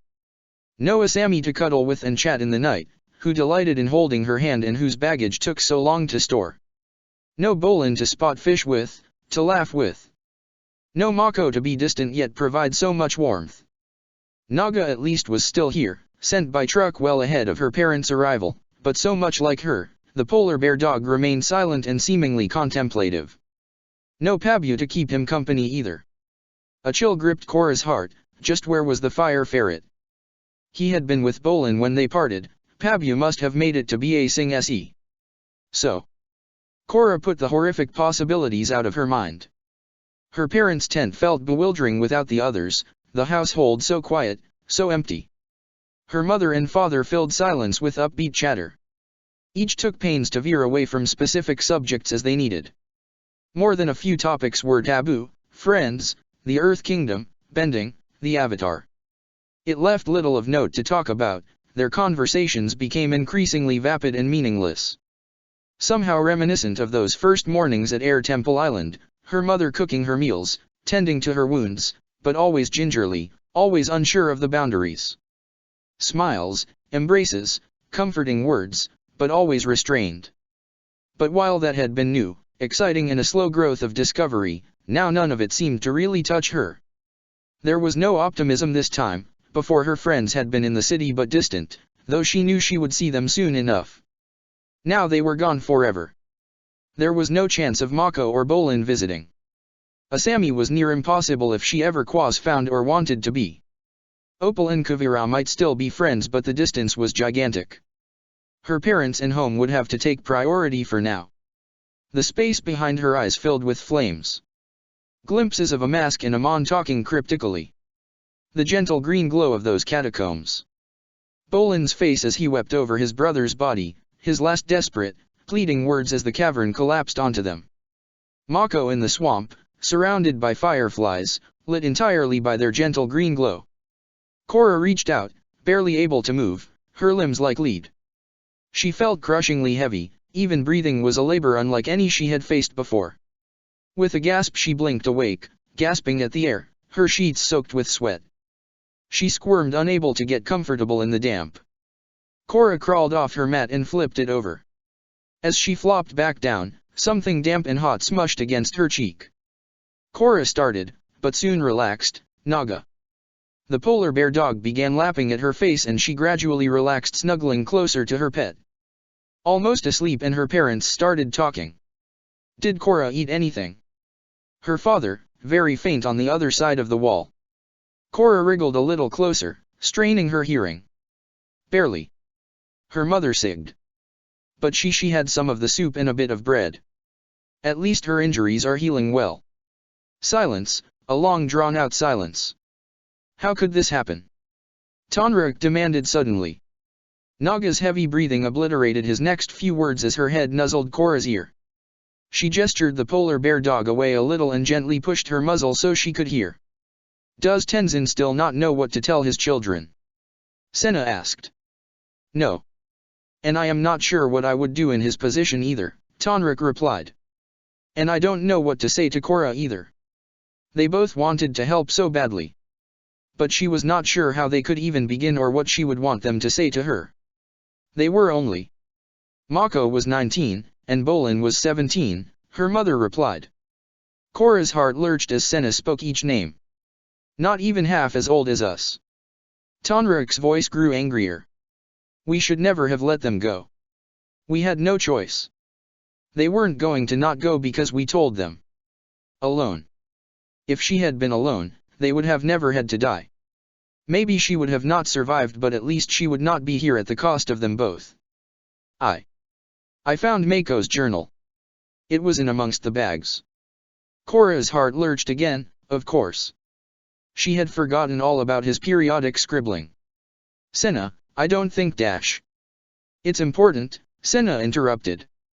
Those children had no family outside of us. Mako, he was happy being with Korra like that. Never happier. Korra's vision blurred and she curled in on herself again. Is that better then? Her father sounded bitter. Happy at the time and wishing for a future that never came. Her mother's voice seemed to waver as she replied. No. Of course it doesn't. But it's all that's left. We could have, no, should have gotten to know them better. But they're gone now. And Korra. She's lost more than ever now. We're all she has left now.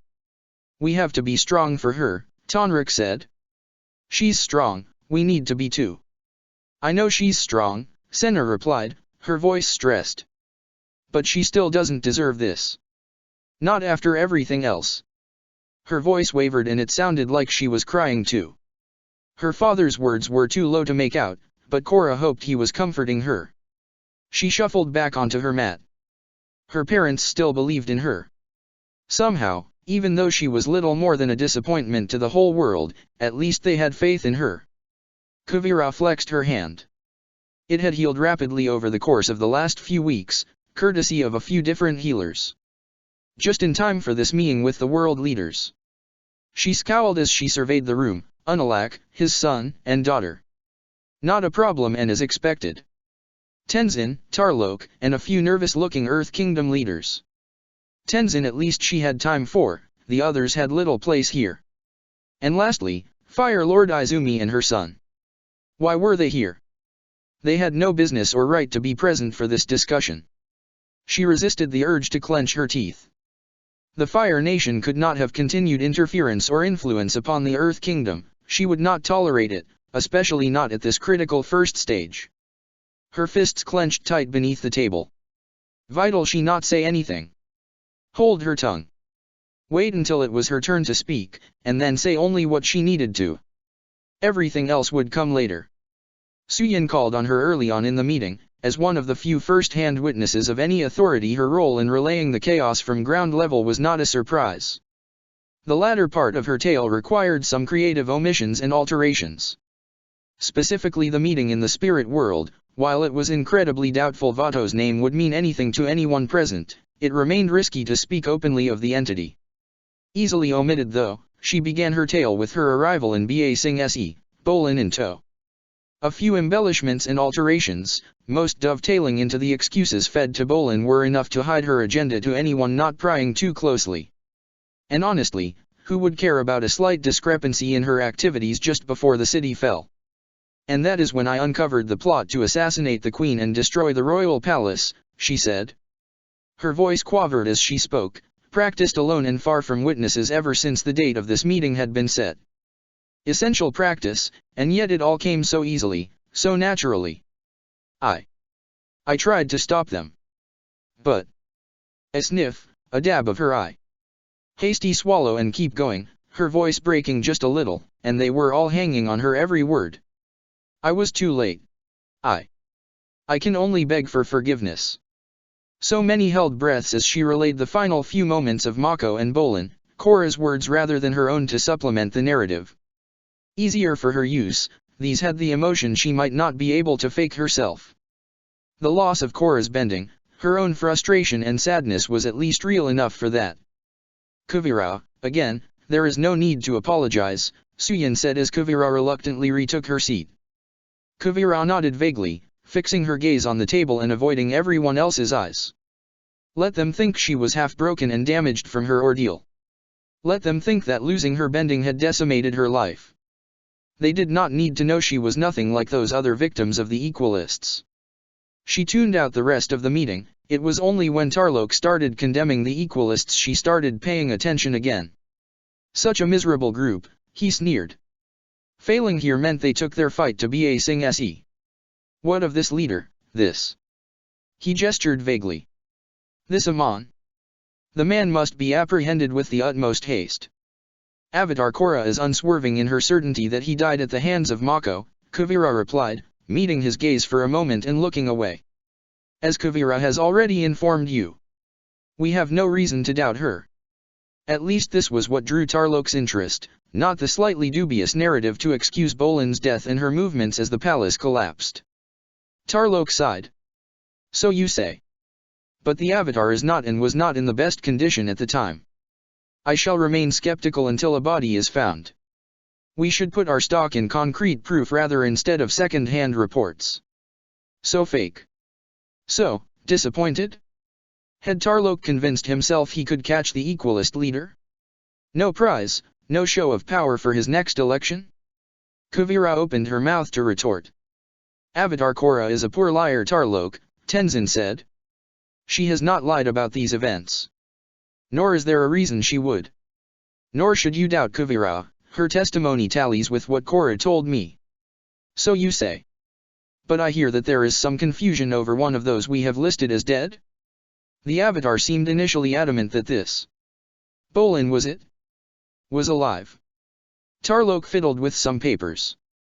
Do not confuse her hope for confusion, Tenzin said, his words hot and angry. There is a chance he might live. Do not begrudge her this one hope.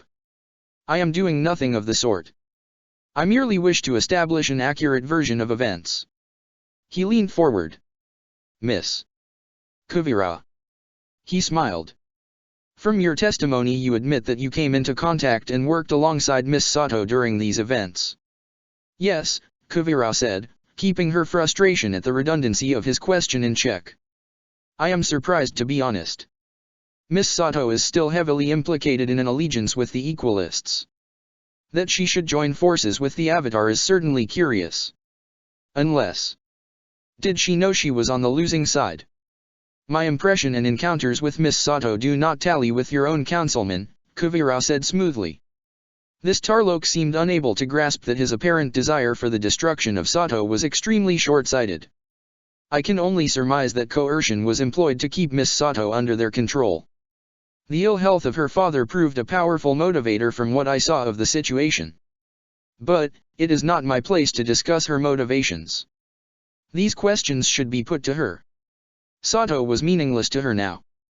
Clearly innocent but of no concern for her purposes. Defending her was only going to serve to drag her down as well. No money, no reputation. What could possibly be still of any use? Tarlok, this is completely irrelevant to our discussion, Tenzin broke in. I disagree, this is absolutely relevant, Tarlok replied, his voice rising. The Avatar considers Miss Sato an ally, and her actions remain extremely suspect, and that concerns me. Changing sides in Ba Sing Se does not absolve her of her previous crimes. I am only concerned for the Avatar. We should not allow someone with such seditious thoughts to have access to someone as powerful as the Avatar. A corrupted Avatar is not a prospect I relish. Tenzin tried to interrupt but Tarlok kept going. Tell me, Miss Bafong. Where is Miss Sato? The sooner we can commence her trial. Too long a pause, too big a smile. He was looking forward to her failure. Too certain she would, the deck stacked against her long before she was even in his clutches. The sooner we can clear her of suspicion. Suyin fidgeted on her chair. I do not know, she said simply, her voice tight and clipped. Tarlok frowned. You don't know? He said, his voice quietening. She fled Zaofa with no hint of her destination. Our last lead was that she was headed to Coral Bay. After that, no one has seen or will admit to having seen her. She could be anywhere. What? Tarlok snarled. You have allowed a dangerous criminal to escape. Allowed nothing, Suyin snapped back. All I hear is accusations against the girl and no proof. I did not detain her, this is true, but it is not my place to throw someone in a jail cell at your say-so. Dangerous criminal? The woman just lost her father and endured just as much as Kuvira and Korra. Well, I hope you are willing to bear the consequences, Tarlok said, still furious. If she starts a new equalist plot, if she instead targets the Fire Nation. He glanced at Iroh who pointedly ignored him and sipped at his coffee. The general had not said a word this entire time. If his family had been different she might have admired his restraint. Councilman Tarlok, Izumi said with force, not as cool as her son. Kuvira's hands clenched again. We are here to discuss the crisis in the Earth Kingdom, not someone suspected of aiding the Equalists. We must discuss the situation as it stands rather than some fanciful, nebulous future threat. I suggest we return to the topic at hand and end discussion of Asami Sato's whereabouts. A chorus of agreements came from around the table, Unalak, Tenzin, the Earth Kingdom representatives. It was sensible, Sato meant little. But would the agreement have come so quickly if another had voiced it? The Fire Nation's reach and influence was greater than any others. Izumi glanced at the paper in front of her. If the reports I have read are correct, people are fleeing what is left of Ba Sing Se to seek shelter in other provinces, while others are opportunistically insisting on a tenuous but binding connection to the royal bloodline. The need for help is dire, both for the refugees and government within the kingdom. General Yun is currently in control of half the kingdom's army and stationed in Ba Sing Se. His forces are doing their best to at least ensure order is maintained, Suyin said. The remainder however remains under direct authority of both General Kong and Lady Sung. She sighed. All three have made claims to the throne. One of the Earth Kingdom representatives spoke up. As leader of the Wu family, I speak on behalf of the Kwang province. We will support General Yun's claim to the throne. He is the son of King Ki's second cousin, Lady Hua. I call for Yun to be officially recognized as the new Earth King. His family is well established and a line of successors is available. Kuvira's nails dug into her palm. Yun. The link was so tenuous. Support via interconnecting marriage alliances. They did not care about the kingdom, they only saw what the queen had and that there was a chance to gain it for themselves. So ill-suited when compared to Su. Lady Wu, Izumi said calmly. It would be more beneficial if you could convince General Yun to visit Republic City first. Then we can discuss his claim to the throne. Lady Wu smiled. I'm afraid that will be difficult until Ba Sing Se is stabilized, as Miss Bafong reported, he is trying to maintain order. The situation there has not changed. Missing the point. Instability was terrible, this did not need reinforcement.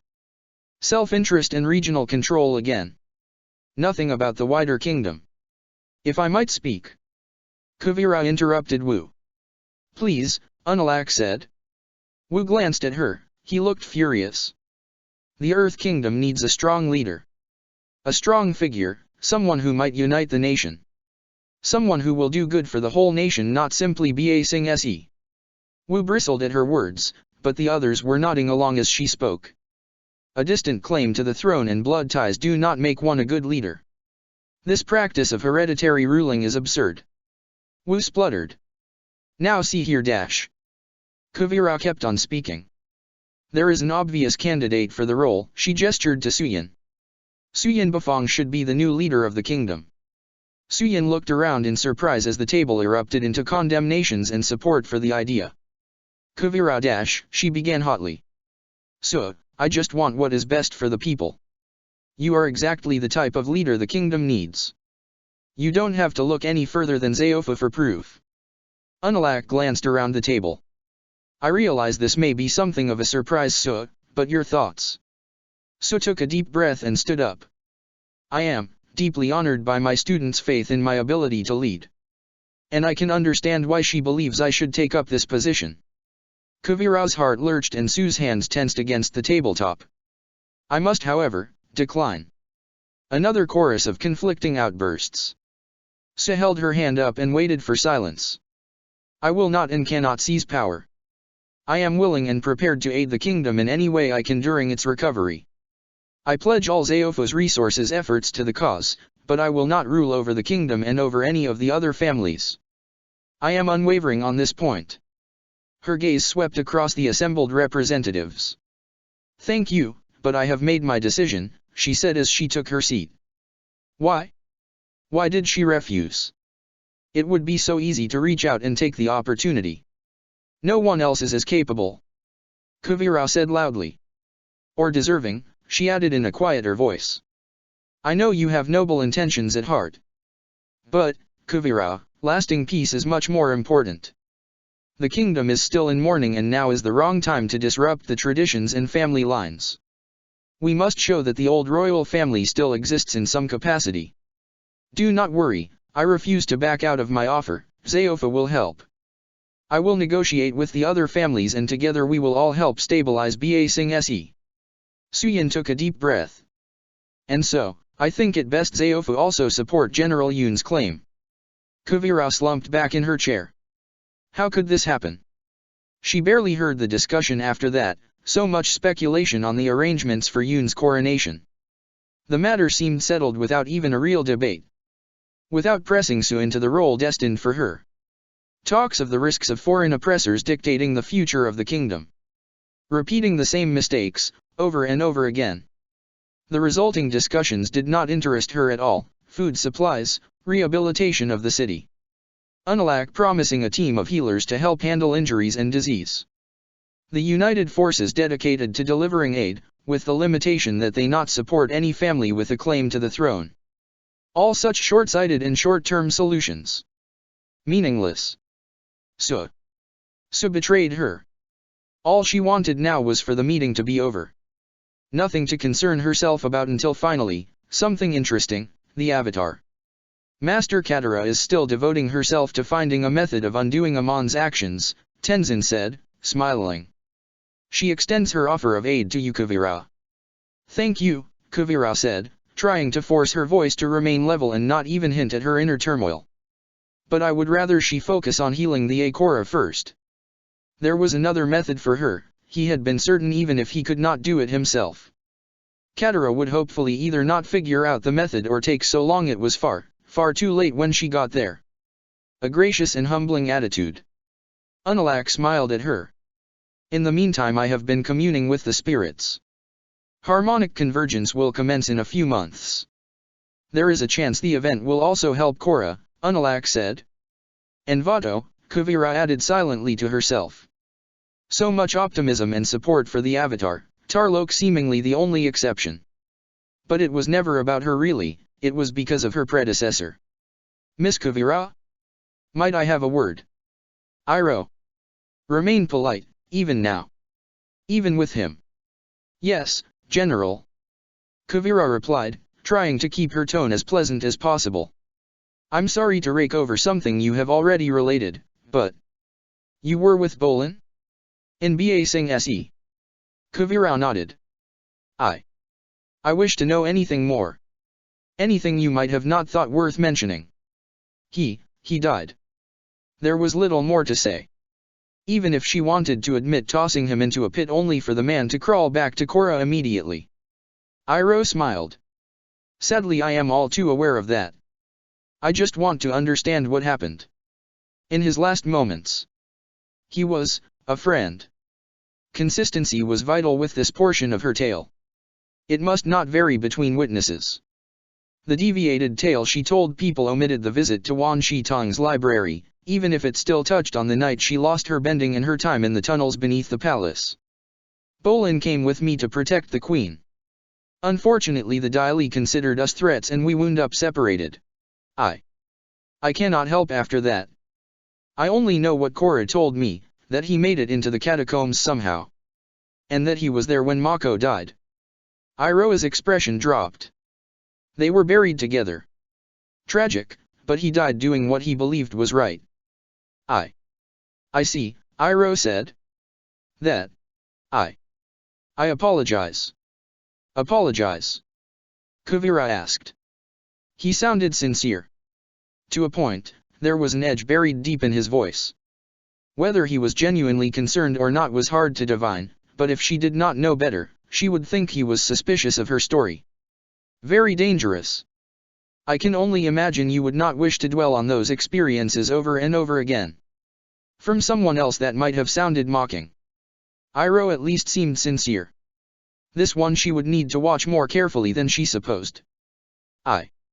I will be okay. Bolin was a friend. And everyone who counted him as a friend deserves to know what happened, what he tried to do.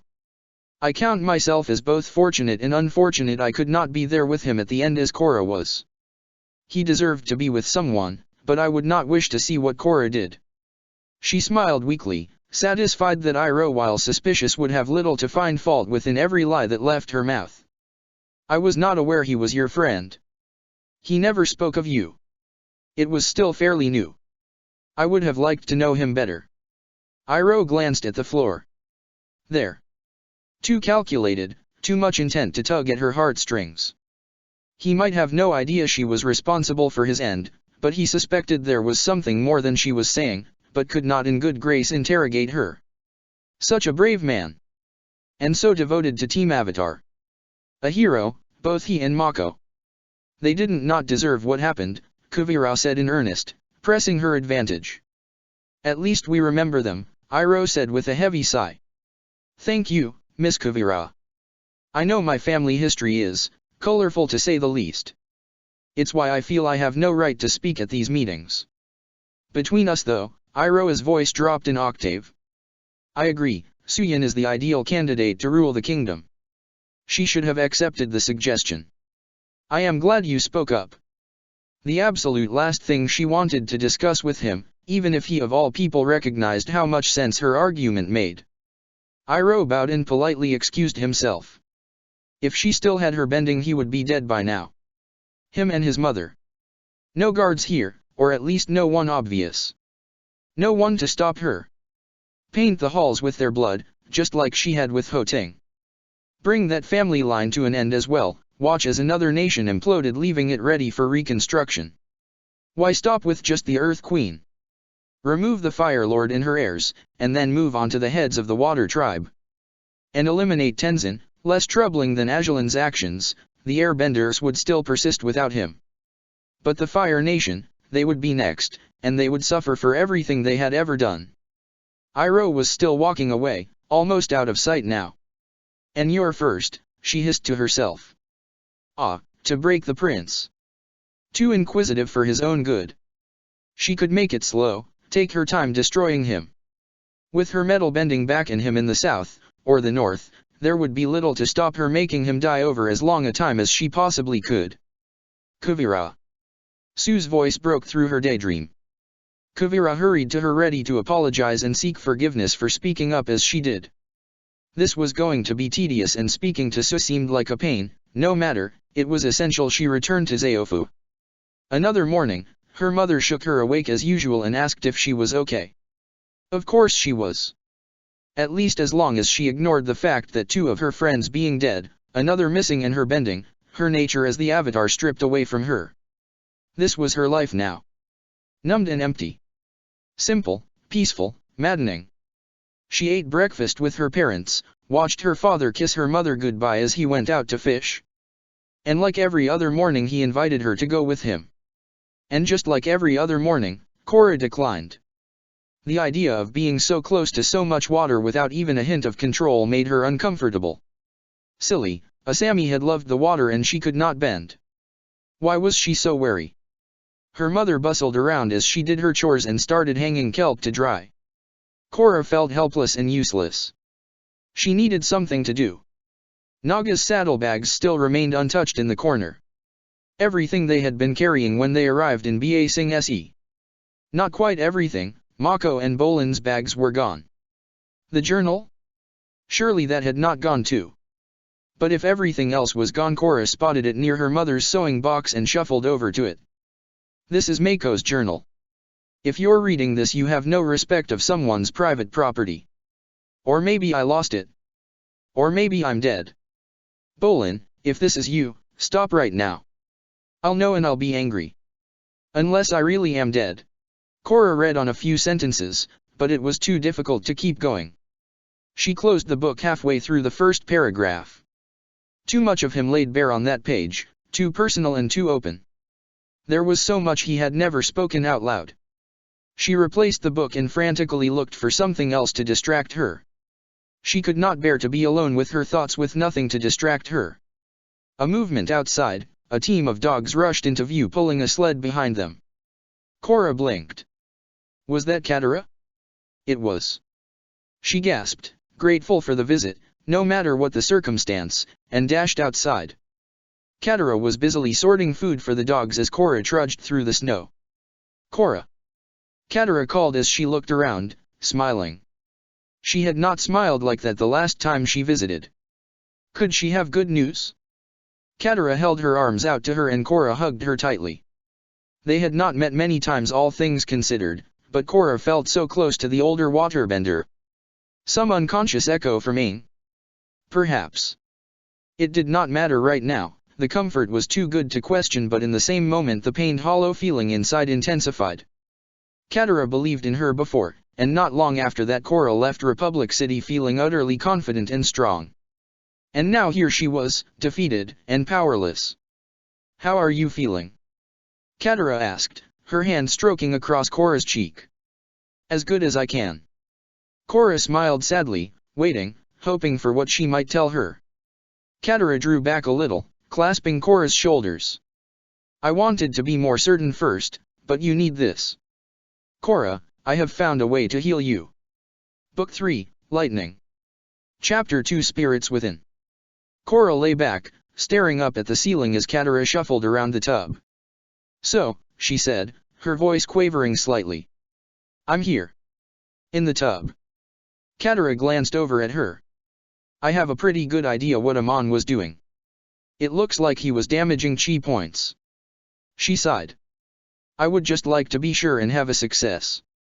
Tano at least has shown marked improvement physically, though his bending is still absent, no matter how much he strains himself. But I am still hopeful he'll regain his abilities. But to think this was possible with blood bending.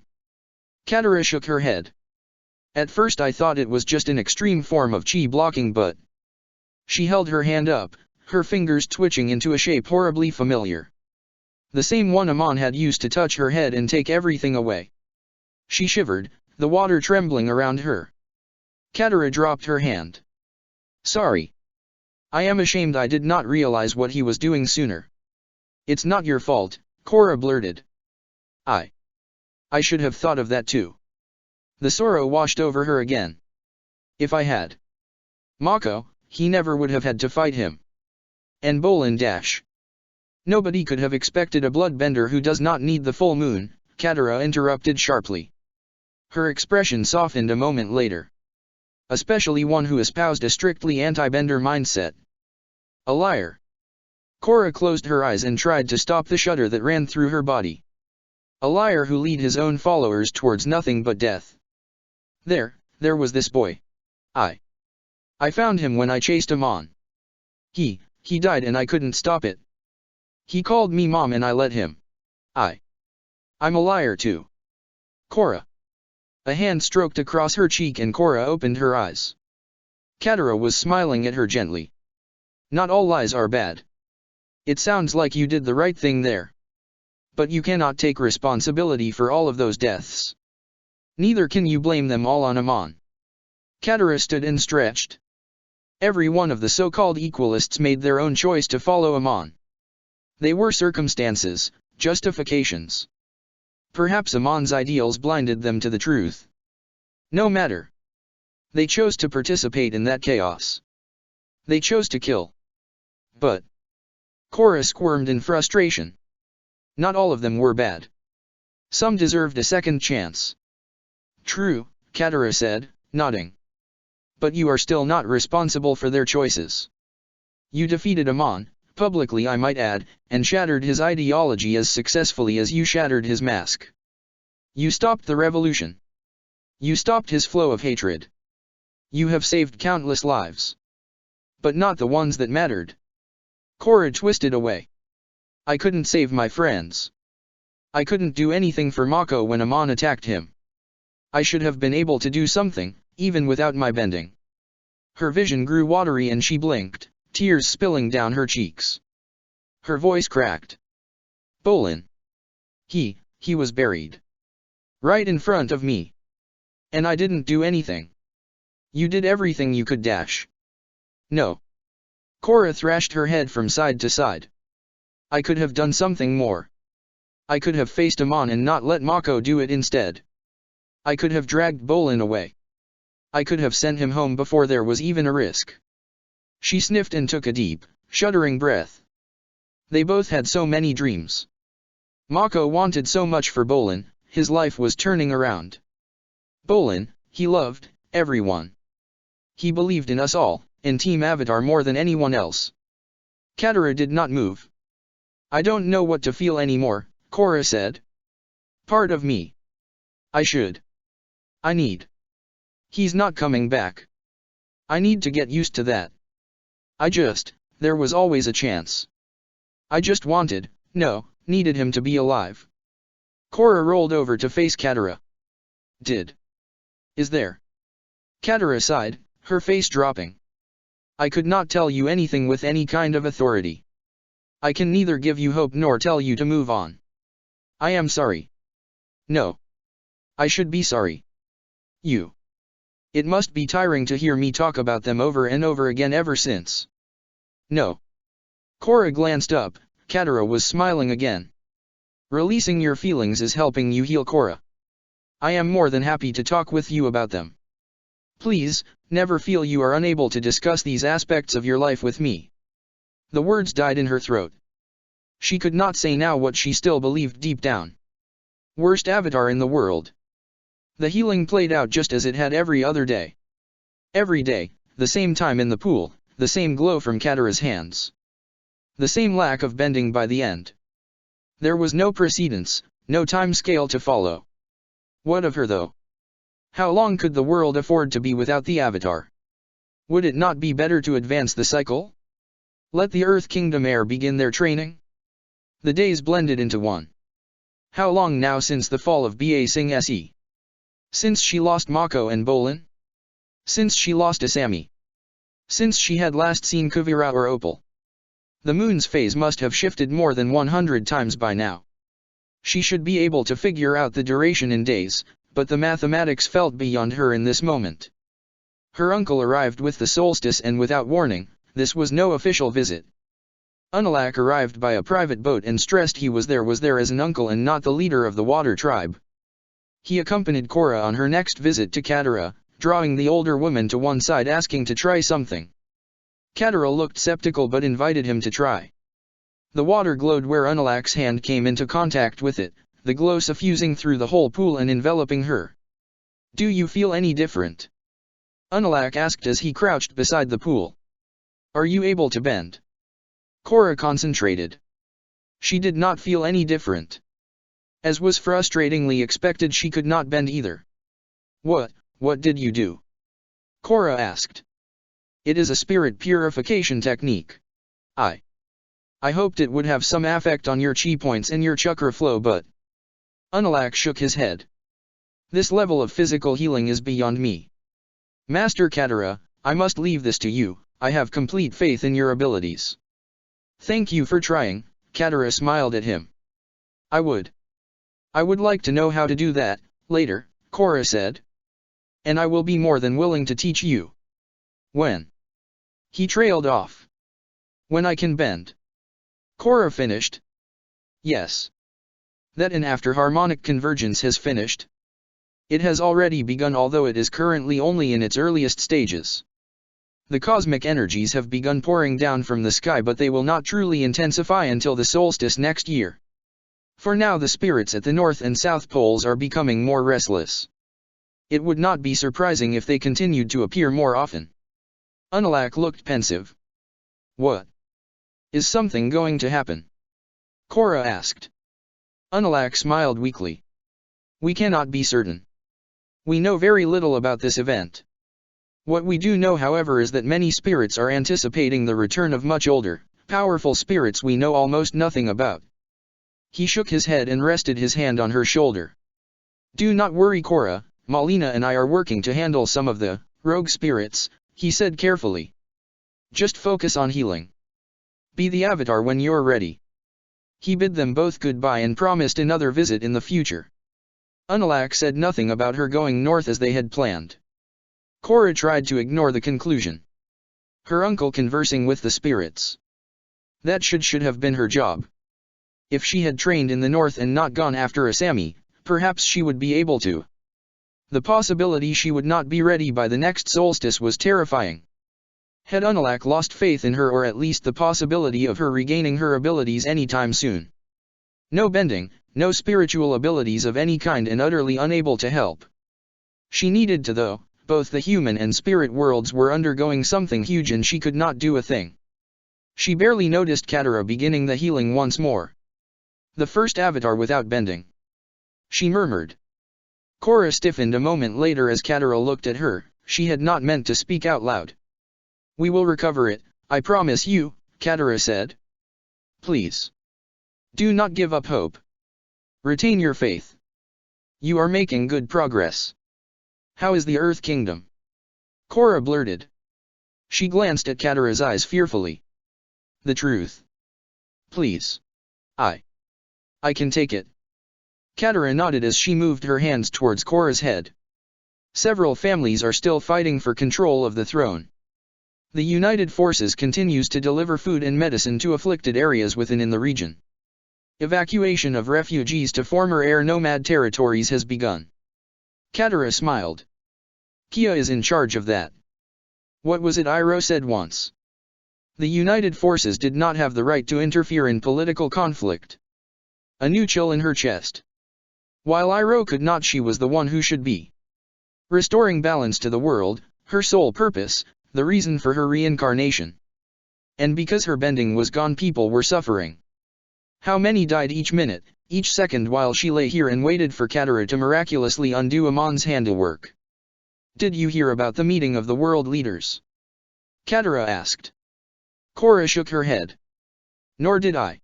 It is not fun to be in the dark like this, to think the world might have changed without knowing. For all we know, the Earth Kingdom might be split into smaller fiefdoms by now. Or perhaps there is a new king or queen. At least then the nation will not be as unbalanced as it has been. I hope that we merely need to wait. Waiting, just waiting was hard. Impossibly so, to try and cling to such thin hope. Asami was still missing. Every time a letter arrived from Republic City for her heart leapt at the possibility of something, anything about her vanished friend. And every time the letter contained nothing more than occasional mentions of a few stray leads as to her current location. And an awkward reminder the authorities' zeal to reclaim her was little diminished. She tried to resign herself to disappointment, but it never worked. Each letter was the same letdown all over again. Asami was gone because of her, because she was a terrible friend. Maybe it was better like this, maybe Asami was happier wherever she was, no Avatar to drag her into these messes. She probably had landed on her feet and everything was fine. Even Kuvira and Opal were better off without her. Korra needed to be more useful at home. She helped Mom cook, sew, clean and every other domestic chore she could. Senna smiled and together they completed tasks in half the time it took her alone. So routine, and always something she could do without bending.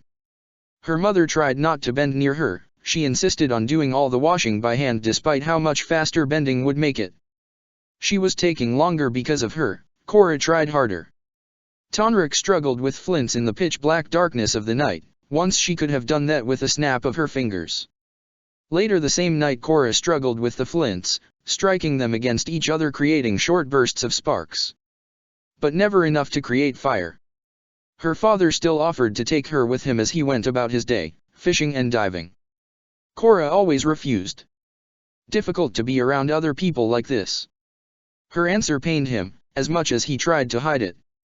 He surprised her one day with an offer to go look at the native wildlife.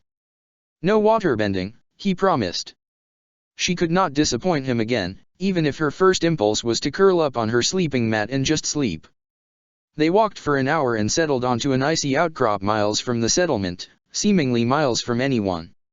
Ahead of them the sea was an unbroken blue expanse, the wind whipping around the two of them. A walrus burst up from the ocean in a crash of spray and splashed back into the water. There.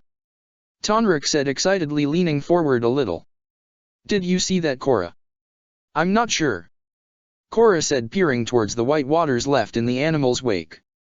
She had children, 2 calves. He smiled. They both looked healthy. He pointed, 2 smaller shadows flanked the gray shape of the walrus. Yeah.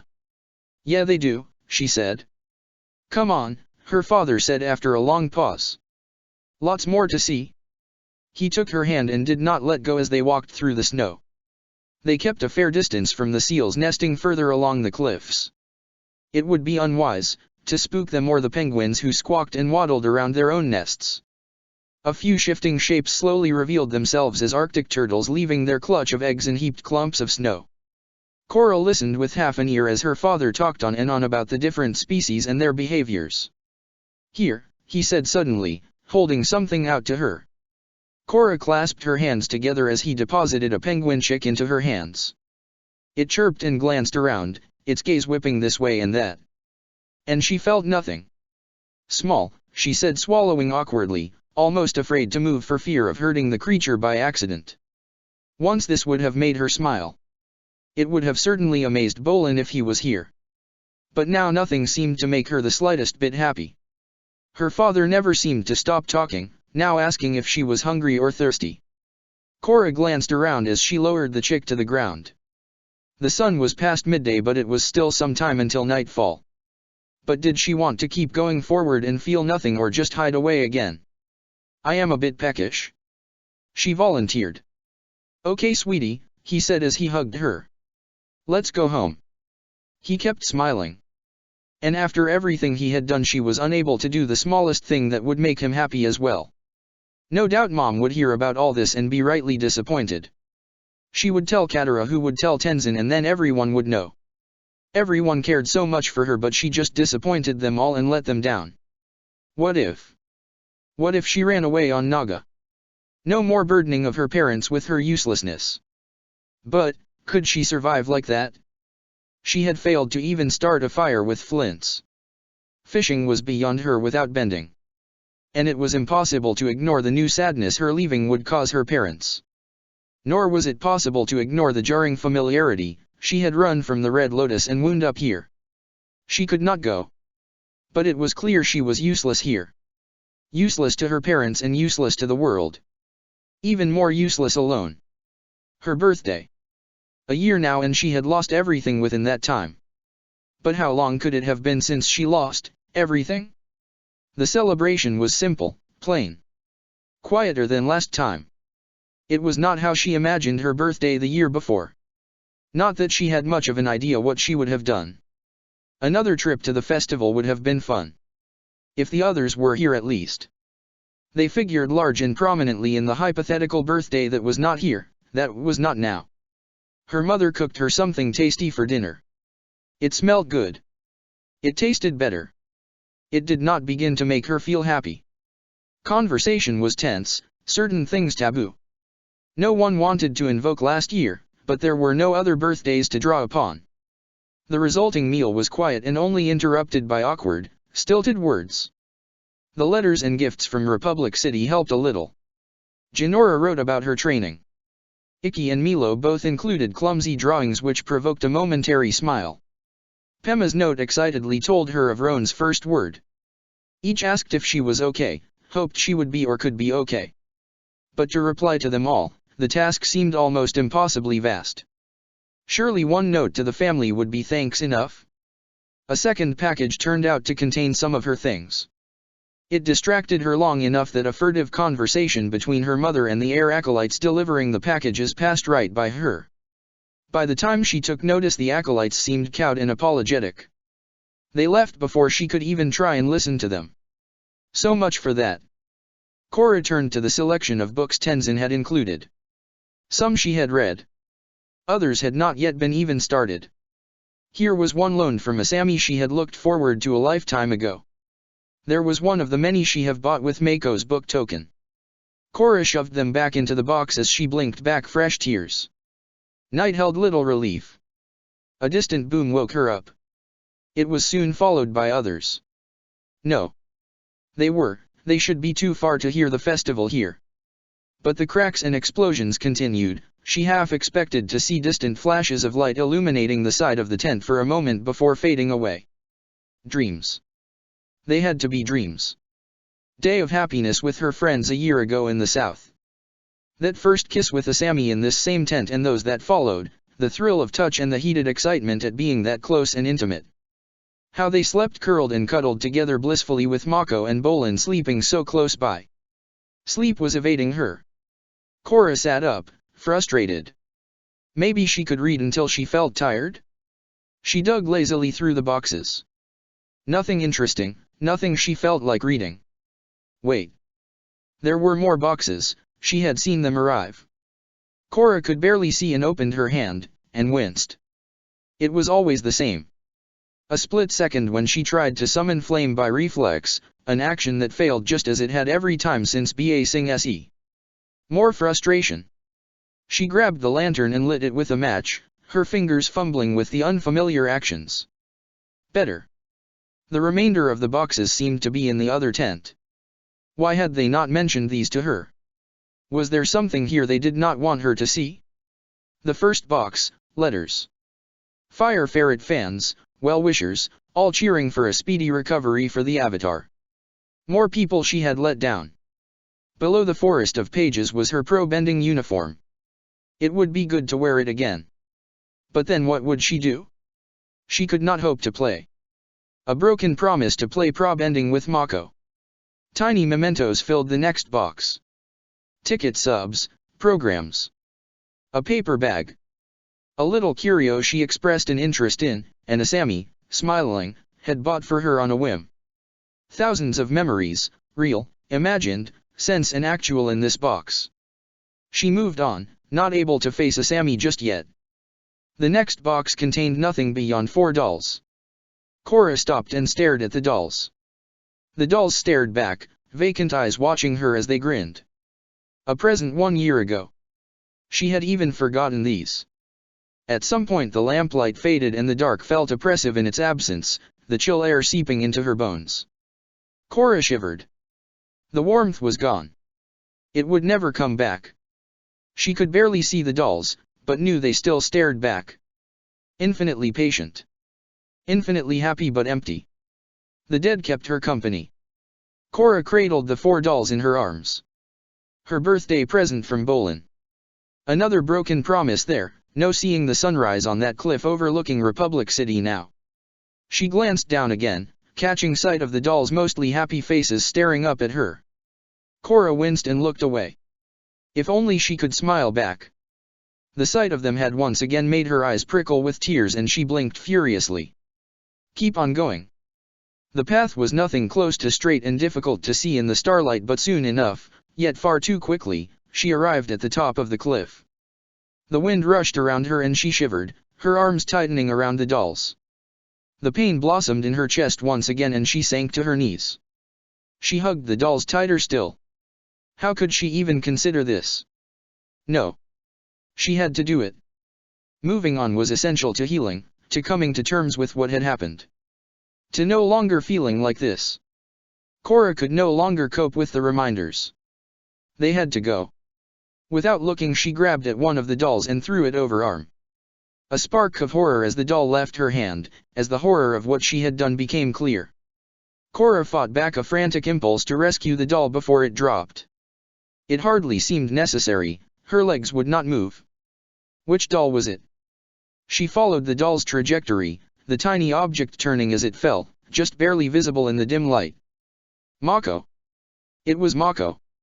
She had thrown him away first. Korra glanced away as he fell below the edge of the cliff. Oddly fitting he was first. Team Avatar was gone. Impossible, over, no more. These things kept reminding her of a past only capable of hurting her now. She needed to be rid of them. She needed to accept her new life, her new role. She took another doll from the bundle, glancing at it as she did. A Sammy. The pretty doll soon fell towards the ocean. It had been fun to be together with her before.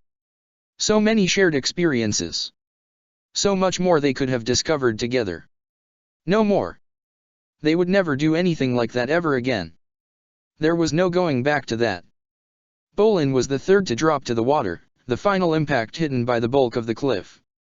She did not want to see him or indeed any of them bobbing in the surf, still smiling as salt water soaked and ruined them.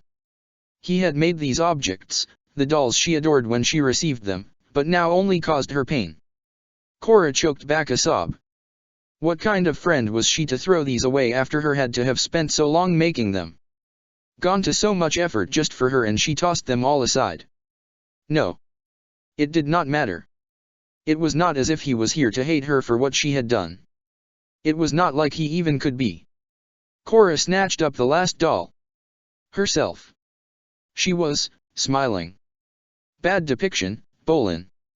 A less than accurate version of the worst avatar in the entire cycle. The only avatar ever to lose their bending, and without that she was little more than a figurehead. Little more use than the doll itself. Why not put that in her place?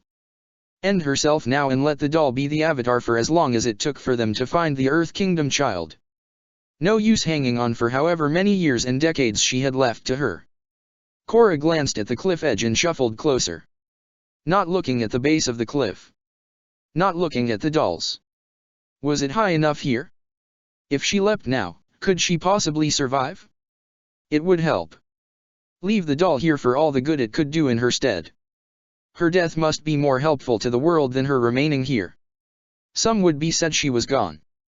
But so many had gone before she could and left her in despair.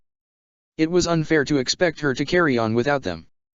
It was unfair to deny the world the avatar, a true avatar. The world did not need her any longer. If she ended everything in this moment, the cycle could go on. She could be reborn, reincarnated into someone better. No. To kill herself, that was to give up. How pathetic. She stared down at her own doll. Still smiling at her. No. With all her strength, Korra hurled the doll forwards and into the sea. The snow lurched beneath her. The cliff was suddenly above her, the wind rushing against her back. So she was to end after all. Her end. Ironic, just as she resisted the urge. Fear now, death was only moments away. Sadness washed through her. Sorry Mom. Sorry Dad. Her back smashed against something and the cold enveloped her. So cold. Darkness washed her vision clean of the night sky. Korra gasped, chill air rushing into her lungs. The air against her face was freezing cold. Her body shuddered and a ragged cough racked her. Spluttering, she thrashed as water welled up from inside her. Her limbs tired near immediately in the frigid water. Too much effort to keep herself above the water line, her limbs felt like lead. She could not hope to keep on going. She was going to sink back and drown. Something snagged her jacket. Something large. Korra twisted around the effort almost beyond her.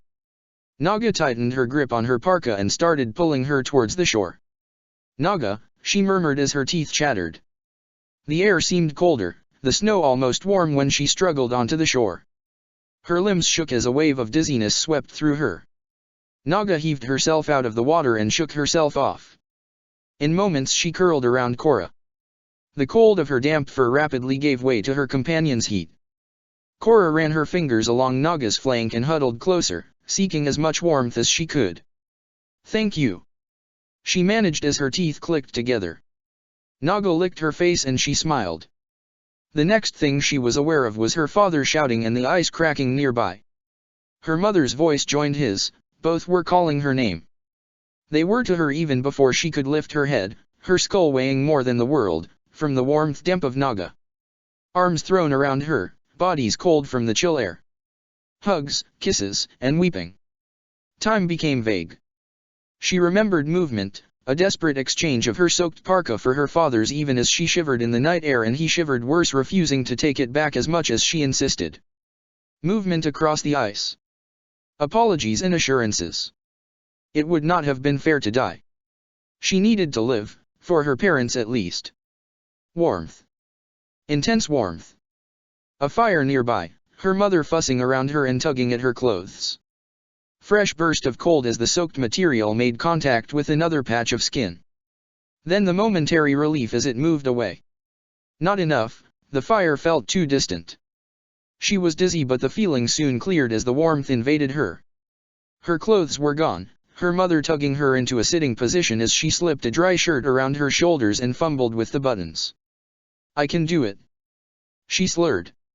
Her mother's hands tensed for a moment and she backed away, fussing, rummaging elsewhere in the room. "Mom?" Korra asked. I'm sorry. I didn't mean to fall." She looked around at her mother and then away. Senna was weeping, brushing tears from her eyes even as she finally retrieved a new pair of pants. Senna grabbed her hand as she passed more clothes to Korra. "Please don't leave us," she begged. "We love you so much. We can't lose you again. So please, don't give up." She almost had been at the brink before the fall. "I'm not," she protested. It sounded so weak in her ears. "I didn't jump. It was an accident. I'm sorry for scaring you." "Okay," her mother said, a hand against her cheek, so warm. How cold must she be for her mother's hand to be that warm? "Just, next time you go swimming at night, take Naga with you again." "Okay." She smiled as fresh tears sprang from her eyes. "A better diving spot might be a good plan too," Korra replied, smiling weakly. No one had mentioned the dolls and she was not about to. "Korra." "Mom?" Korra asked. Her mother stroked a hand across her face and kissed her forehead. I know you've been through so much." She opened and closed her mouth a few times, her fingers knotting in her lap. Korra waited, urging her to keep going. Senna swallowed and smiled. "No matter what happens, please know you are precious to us. You mean more to your father and I than anything else in the world. And nothing can change that." She leaned forward and wrapped her arms around Korra. "Thanks, Mom," Korra said, feeling her mother's warmth against her still near-frozen body. It would be impossible not to be grateful for this, grateful for another night in a moment like this. This was what she wanted, what she needed. And would need it again tomorrow and every other day after. It should not be over for her, there was so much more in the world. Mako was gone. Bolin was. Korra swallowed. He was gone too. They would not be coming back, but life was not over. She just needed to live one day at a time. Senna fussed around her for a while longer before setting her own sleeping mat beside Korra's and curling beside her. Korra shuffled closer, the cold seeming to cling to her limbs despite her best efforts. She stood on a rooftop in Republic City. Nearby a hollow metal tower thrust up from the ground. Curious, full of holes, bare metal concealing little of the city beyond it. Thick vines twisted around, through, and across the tower. She turned, vines held the entire city in their grip. A movement somewhere below, a turtle duck boat moving sedately across the lake. Peaceful. Something was falling down around her. Rain? No. She focused, the objects moving too fast for her to focus on. Korra reached out, the vast rain of objects brushing or bouncing off her hand. She snagged one clumsily and brought it closer. Paper. Words. Admit 1-4, the tale of the Paper Sisters. Keepsakes. Her keepsakes of time in Republic City, her time with Asami. All falling past her. She could reach out and grab at them, but she could not hope to hold on to them all, to save everything. She needed to choose. But the memories fell in a torrent and she could not see what each was until she took it. And in that moment so many others would pass by. She could not hope to hang on to them all. She needed to go. She needed to go to the tower. There was someone there. Someone waiting for her. Korra appeared, balancing precariously on the edge of the building. The figure turned, the blue stripe on the back of his bald head terminating in an arrow in the center of his forehead. Aang. He was here at last. Aang could help her. She opened her mouth to call out and found herself blinking awake in the sunlight. The hope, the optimism of seeing Aang evaporated. She was still as broken as before, no bending. No friends, she had divested herself of even their placeholders last night. Katara sat back and smiled. Done. Done. Korra asked, momentarily disorientated, and blinking up at her. I have undone everything Amon did to you. Your chi points are back to peak condition, she replied. Korra sat up and took a deep breath. What if it still did not work? No. It would work. This time. She punched forward, her fist clenching as tight as possible. Nothing. She shivered. It didn't work. Korra stared at Katara. Why can't I bend? Katara's expression had become graver. I can see only one possible solution, she said slowly. What? Katara, I'll do anything.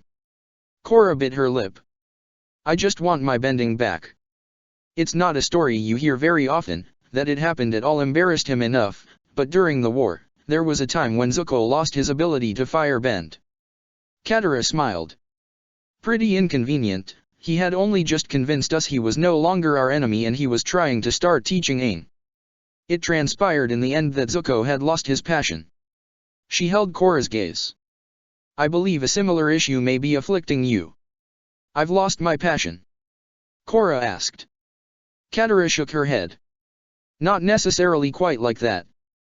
Bending is both physical and spiritual. Your physical connection to the elements has been restored. The spiritual link, that is something beyond my ability to recreate. From my limited experience it is wholly personal and these matters are beyond my understanding. You should talk to Tenzin, he is after all the only airbending master in the world. I'll do anything, Korra replied fiercely. She bit the words off.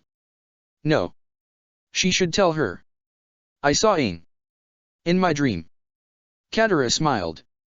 He must be trying to reach you, I would guess your dreams are the only avenue open to him at present. I hope I can talk to him properly this time. Korra's mind raced as she dried herself off. A hug, another hug, 3 more hugs for Katara. She had done all she could. Her recovery buoyed her parents' spirits almost as much as her own. They were happy, but said it meant her leaving all over again though neither was about to stand in her way. Senna helped her pack her things and be ready to leave at first opportunity. It was so strange to have spent so long here, all those months miserable and doing little. A new spark deep inside, excitement and hope. Chances, opportunities, a way to recover her bending. To help the Earth Kingdom and atone for all her mistakes. Korra winced at the thought, she would need her bending back before she could really do anything. Tenzin arrived as quickly as he could. As my mother said, the spiritual connection to bending is deeply personal, Tenzin said as Korra fidgeted, eager to start the path to reclaiming her bending, whatever it was. I cannot be certain, but I think visiting a strongly spiritual place will help, Korra, I think we need to get you to a spiritual place. Then let's go. Korra grabbed her bags and started stomping towards Oji. Tenzin made a slight groan and Korra vaguely heard her mother offer him a cup of tea before he left again. Korra slung her first bag onto Oji and turned to find her father holding the second. Dad, I can do it, she said. He grinned. And use it as an excuse to flex your muscles. Korra grinned, grabbed the bag and hefted it in one hand. Yeah, been a while. Some exercise sounds fun. Next time, we need to go out together. Next time they could go fishing together. Go diving together. Go sledding together. An optimistic future. Looking forward to it, he said, his smile more genuine than it had been since she arrived. Her mother trudged through the snow holding another bundle, Tenzin a weary few paces behind her. Just a few of your favorites for the trip. she said as she handed the bundle to Korra. She peered into the bundle as Tenzin flicked himself up onto the air bison. Oh wow. Thanks Mom. Oh. She glanced from the snacks to her now concerned mother. Korra winced and glanced up at Tenzin. Are shark jerkies okay to have in the temple? Ideally no. Tenzin said. Oh. I'm sorry, I forgot, Senna said. Tenzin shook his head. Don't worry, if it's good for Korra's health we can make an exception. Her recovery is vital. He stroked his beard. Still. Might be best to eat it outside the temple, away from the other acolytes' eyes. Korra smiled. Hidden meat. I can live with that. Last few things to check, Korra opened her bag. Her wad of clothes barely contained in the bag were all neatly tucked into each other and folded. You folded my things. They needed it, Senna said with a huff. Your bag bulged. Much more space efficient this way. But folding takes ages, Korra whined. Thank you, she added after a pause. You're welcome but don't get used to it. Next time you come home you are not leaving until all your clothes are neatly folded. Senna folded her arms. Fine. Korra held out her arms to her mother. I'll come back as soon as I can. Take care, sweetie, Senna said hugging her tightly. Take as long as you need. We love you. We do, Tonrik added as he hugged them both. I love you too, Korra said. When would she see them next? This journey was now so uncertain, but next time she would be smiling when she saw them. Hey, where's Naga? Korra looked around, the polar bear dog nowhere in sight. Naga! She called. They needed to get going before the next snowstorm, but she could not leave without saying goodbye to her best friend. A muffled bark sounded nearby. Naga lumbered towards her, her fur soaked and something dark in her mouth. What is it girl dash? Naga opened her mouth, several objects tumbling to the snow. Damp, possibly ruined by the salt water, coated with seaweed but recognizable. The dyes might have faded but she could not fail to recognize the doll's bowl and made her. Are those? Senna asked. Yeah, they are, Korra said as she stooped to pick them up. I never should have thrown them away. She felt the tears well up in her eyes. Thank you, she told Naga as she hugged the dolls to her chest. They were coming too. Leaving Naga behind was a new wrench. The polar bear dog had been her constant companion all this time, to leave her behind now. No choice though, Oaji would not be able to ferry her too. Korra hugged, murmuring her thanks all over again and promising a swift return. Aren't we going the wrong way? Korra asked as Oaji rushed through the air, the sea stretching as far as she could see in every direction. I'm supposed to be going to train with my uncle, right? We seem to be going more east than north. She glanced up towards the sun. Unless the sun is broken. Going north was the plan. But I don't know if Unalak can help with this aspect of your recovery. He is far more experienced with the spirits than I, but for now we need to help you regain your spiritual roots. If you can communicate with my father then I have little doubt the rest of Unalak's training will be that much easier. So we are going to the Southern Air Temple. Presumably not just because it's closest. Korra asked. Indeed. The South was special for Aang, he first felt a connection to his predecessor there. I am sure the same will be true for you, Tenzin replied. A hope at least. Someone to talk to. Someone she had waited so long to talk with. Leaving her parents was always hard, and it hurt them terribly to see her go again. No avoiding it though. Korra stared down at the temple as they neared, the mist shrouded the depths beneath the temple grounds. People. So many people. Korra frowned. Tenzin? I didn't think there would be anyone here. There are always acolytes here, even if there are not yet any airbenders. The Air Nation may be tiny at present but our numbers will grow over time as my family expands. It is best that we prepare for the future. Volunteers tend the grounds and maintain the temple buildings. However, there are more here than normal. Kia and Bumi have been assisting with the evacuation of Earth Kingdom refugees. Tenzin pulled on the reins and directed Oaji lower. A very visible, very striking reminder of what she needed to do. The acolytes treated her like royalty, treated Tenzin like an important spirit come to Earth at last, and an especially fragile one at that. None of the fawning worship lasted all that long when Kia and Bumi arrived to greet them. Korra. Kia embraced her without a pause. So good to see you. Are you? She let the question hang unspoken. Korra shook her head. That's why we're here. Kia glanced at Tenzin. I am counting on Dad's spiritual awakening here to help us, he said by way of explanation. At least it can't hurt, Bumi said. You want to rest or anything? We can offer some refreshment, nothing fancy given the situation. We're spread thin caring for the refugees as it is. I'd like to get started right away. If that's okay. Korra asked. Tenzin paused. You should make a start and see if you can establish the connection without me. I need to talk to the acolytes first. Kia, can you and Bumi take her to see predecessors? My predecessors? Korra asked. In a sense. I just want you to try and feel the spiritual connection. I will join you later. He turned on his heel and threaded his way through the crowded grounds. Come on, kid. Time to meet the ancestors, Bumi said with a sigh. He and Kia pushed through the crowds ahead of her and she trailed behind them. Navigating became easier when they reached the temple. The tents and other temporary refugee structures had not quite spread into the temple as yet. But, if more refugees arrive, well. Living before the dead, what's happening now over the future? Bumi said. At least there's only something like 30 acolytes here officially, he remarked. Tenzin's very fond of reminding us that thousands of monks once lived here. Kia gestured to a group working on a blackened section of wall. And there's still loads of repair work to be done. That lot are restoring the murals the Fire Nation destroyed. She stopped outside a door. Here we are, she said as she pushed the door open. Korra stepped past her and into the gigantic circular chamber beyond. It spiraled up and up, hundreds of statues filling the walls, all staring down at her. No, these were not just statues.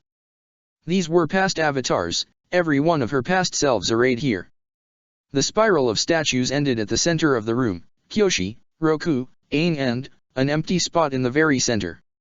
So that was where her statue would to stand. Or would have been before Amon. Feel anything? Kia asked after a long silence. Kinda. Korra frowned. Not something I think I can describe. But, these, all of these. Past lives, Bumi put in. Yeah, Tenzin liked to talk about them a lot. Depending on how you look at it, these are our ancestors too. Not that I'm trying to muscle in on the Avatar's legacy. Still, figure it must be different for you. Us ordinary types never get to know about our pasts in quite the same way. Was she truly destined to join to this collection?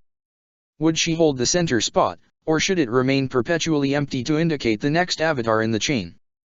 Would the acolytes shuffle each statue along the spiral to open up more room for her and her successor? Every avatar was here, no matter how much or how little they accomplished in their lifetime. Korra stared towards the ceiling. Was there the first avatar somewhere up there? What did they look like? How would the next avatar feel when they came face to face with her statue? Would her legacy be as the avatar who lost her bending? No. She could get it back, she was going to live up to her legacy. Meditation. Again. Days, weeks. Just how long had this gone on for now? It was hard to stay patient. So much effort and nothing happened. No communication with Aang and certainly no entrance to the spirit world. But she could not give up. Not now. This was the only avenue left open to her. There was at least a sense of progress, she dreamed of Aang more and more every day. And each day Tenzin tried to guide her into the spirit world. So far unsuccessfully, but he kept trying, day after day. Korra grit her teeth and focused as much as she could. But the experience was uncomfortable and draining. An unpleasant spike of familiarity, how much all this reminded her of Zahir's training. Endless lectures of air nomad philosophy, that had Zahir's speciality. Spirit training was assuredly not her favorite aspect of training, but she had always been afraid to disappoint her teacher. She wanted him to be proud of her. Fear and yearning all mixed together. He was nothing like Tenzin, and yet thinking of him was unavoidable when making the comparison. Korra opened her eyes and sighed in frustration. It's not use. She clenched her fists. No matter how hard I try, I keep thinking of him. Zahir? Tenzin asked. Yeah. Even now he's holding me back. The world needed her and she was letting him haunt her. They needed to get past this, get to the spirit world, talk to Aang, get her bending back. So simple to say, so hard to do. I've gotten nowhere in weeks. Stop, Tenzin said firmly. Clear your mind of worries. Be free from the world. Focus on your spirit. That's the problem, Korra replied. I can't clear my mind. Zahir is getting in the way. She sighed and fell silent. Korra. It's not just him. It's... She swallowed. The people who need me, I think about them a lot too. My lost friends. I was doing better the other day. But as soon as I think of them, it just sweeps everything away. She shook her head. I can't stop it. Tenzin nodded and pushed himself to his feet. Take a break for now. Rest for the rest of the day and we'll try again tomorrow. Korra sighed. All right. Just so you know, this is going to take decades at this rate. No. Tenzin rested his hand on her shoulder. Admitting to what is holding you back is a good thing. You will not be able to let go of your worries by running from them. You can only let go when you accept them for what they are. Accept that Mako was gone. Accept that Asami left her behind. Accept she failed Kuvira. Accept Bolin was not coming back. Accept they would not longer be here. Too much to just accept. Too much to keep giving up hope on. She wandered back to her room as her mind whirled. The dolls stared at her as she opened the door. Korra closed it behind her and leaned against it. Aang, where are you? It was lonely here. No Asami. No Mako or Bolin. No Kuvira or Opal. Naga was a painful absence after all these months, her smell, her soft fur, her affection, all missing. Korra flopped onto the bed and shut her eyes. Sleep seemed to evade her. She could not be sure when the rain started, only that the noise was oddly comforting while she was inside and away from the falling water. She had to leave, this was too much for her. Being the Avatar, that was great, but the expectations that went with it were less appealing. She had to go. A brief note, her things neatly packed along with her robes. She addressed the message to Monk Gyatso. He would find it easy enough in the morning and she would be far from here then. She snuck through the temple, her glider in one hand. Getting to Appa would be easy. Where then? The whole world to flee into, but where to start? Maybe Kuzan in the Fire Nation? As much as Bumi was appealing, that felt like the first place they would check and he wanted to avoid that for as long as possible. Maybe even forever. The rain was freezing as she urged Appa higher and further into the storm. The wind howled, thunder rumbling all around them. A streak of lightning blinded her for a moment and she was falling. Down, down, faster, and faster. She barely felt the moment she hit the water, but it was impossible to miss the world becoming cold and dark. No air. No way to breathe. She struggled but could not even claw herself upwards. She had to survive. A flare of light, her tattoos glowed bright blue in the dark. Everything turned white, the glare painful in the dark. Korra blinked awake, panting hard.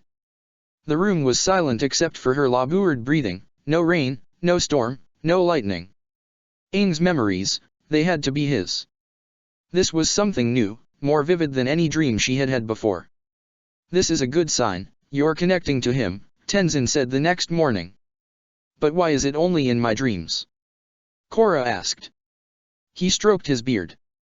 There are few possibilities and one that I think makes sense for you, your mind is most at peace while you slumber. So? Korra frowned. Why can't I just go to the spirit world while I'm asleep? She looked at him. I like it more than meditation anyway. Tenzin chuckled. You sound like me when I was younger. I asked Dad the exact same thing. The problem is you can't control yourself while you're asleep. Control is vital. You must control your spirit to enter the spirit world. But once you have mastered it, you will be capable of guiding others so they can enter with you. Just like you? Korra asked. Just like me, Dad took me when I was half your age. It took me years to learn how to enter by myself, Tenzin said. More practice. She had to make this as easy for Tenzin as possible. Some days were markedly worse than others, but she persevered. Let her mind be free. Be at peace. Trust Tenzin. Focus on the one spirit she wanted to meet. Let go of her friends, her failure, her family, the world. Think only of Aang. When it finally happened, she barely noticed. A moment before she had been sat in the lotus position and now she was standing, wavering on a square of black stone beneath a dull, green-tinged sky. She turned around, the view identical in every direction, save for Tenzin nearby with his eyes closed. Wait, Tenzin. Tenzin. She started. He sighed and opened his eyes, smiling as he did so. We have finally made it. Korra sagged and then whooped, the noise echoing oddly. Finally. She twirled on the spot again. So this is it. She ventured towards the edge, a cliff of black stone extended down before terminating somewhere far below. A floating black cube? This is indeed it. But be cautious. Stay with me no matter what. Understand? Korra nodded slowly. This place is dangerous. Dangerous? She asked frowning. There was nothing here. Clear your mind, Tenzin said sharply. Focus on Dash. Aang, yes. Can we find him here? You can. And only you, Tenzin said. Try calling to him. Be sure of why you want to meet him and what has allowed you to contact him. The spirit world connects to your spirit, it can be easily influenced by your emotions and thoughts. If you do not remain calm. Never mind. We endeavor to avoid that situation. Okay. Aang spoke to her first while she was a captive of the Red Lotus. No, rather it was when she began to airbend, when she hid that little truth from Zahir.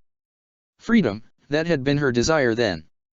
But because of the Red Lotus, because of Zahir, she had neglected spiritual training, neglected this aspect of who she was. Because of him. She should be able to draw on her past lives, but after training her to kill, after the willingness to leave her to freeze to death in the snow. The harsh cold of the snow beneath her arms and legs. The places where it had melted slightly from her own heat and now soaked into her clothing chilling her further. Her cheek stinging from his hand, the air freezing as it whipped and eddied across her.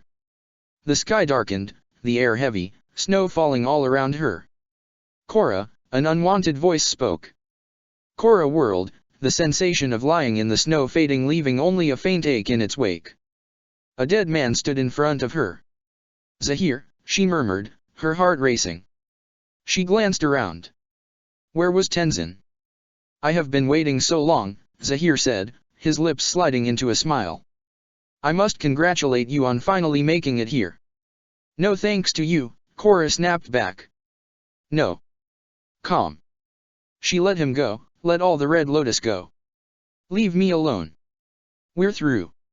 Anger bubbled inside her. She turned on her heel and walked away, the feel of his gaze on her back urging her to move faster and faster. She just needed to get away from him.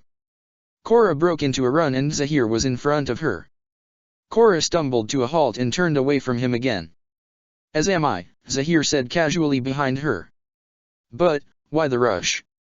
It's been quite a while since we last spoke. I would like to know what happened, after. How was the world, Korra? He faded from view. Was it good? He asked leering out of the dark right in front of her. Her tongue felt thick, the fear he induced still far too potent. No. Better without you and the Red Lotus. She replied. Not enough conviction. Not now after basing se. How is being the Avatar?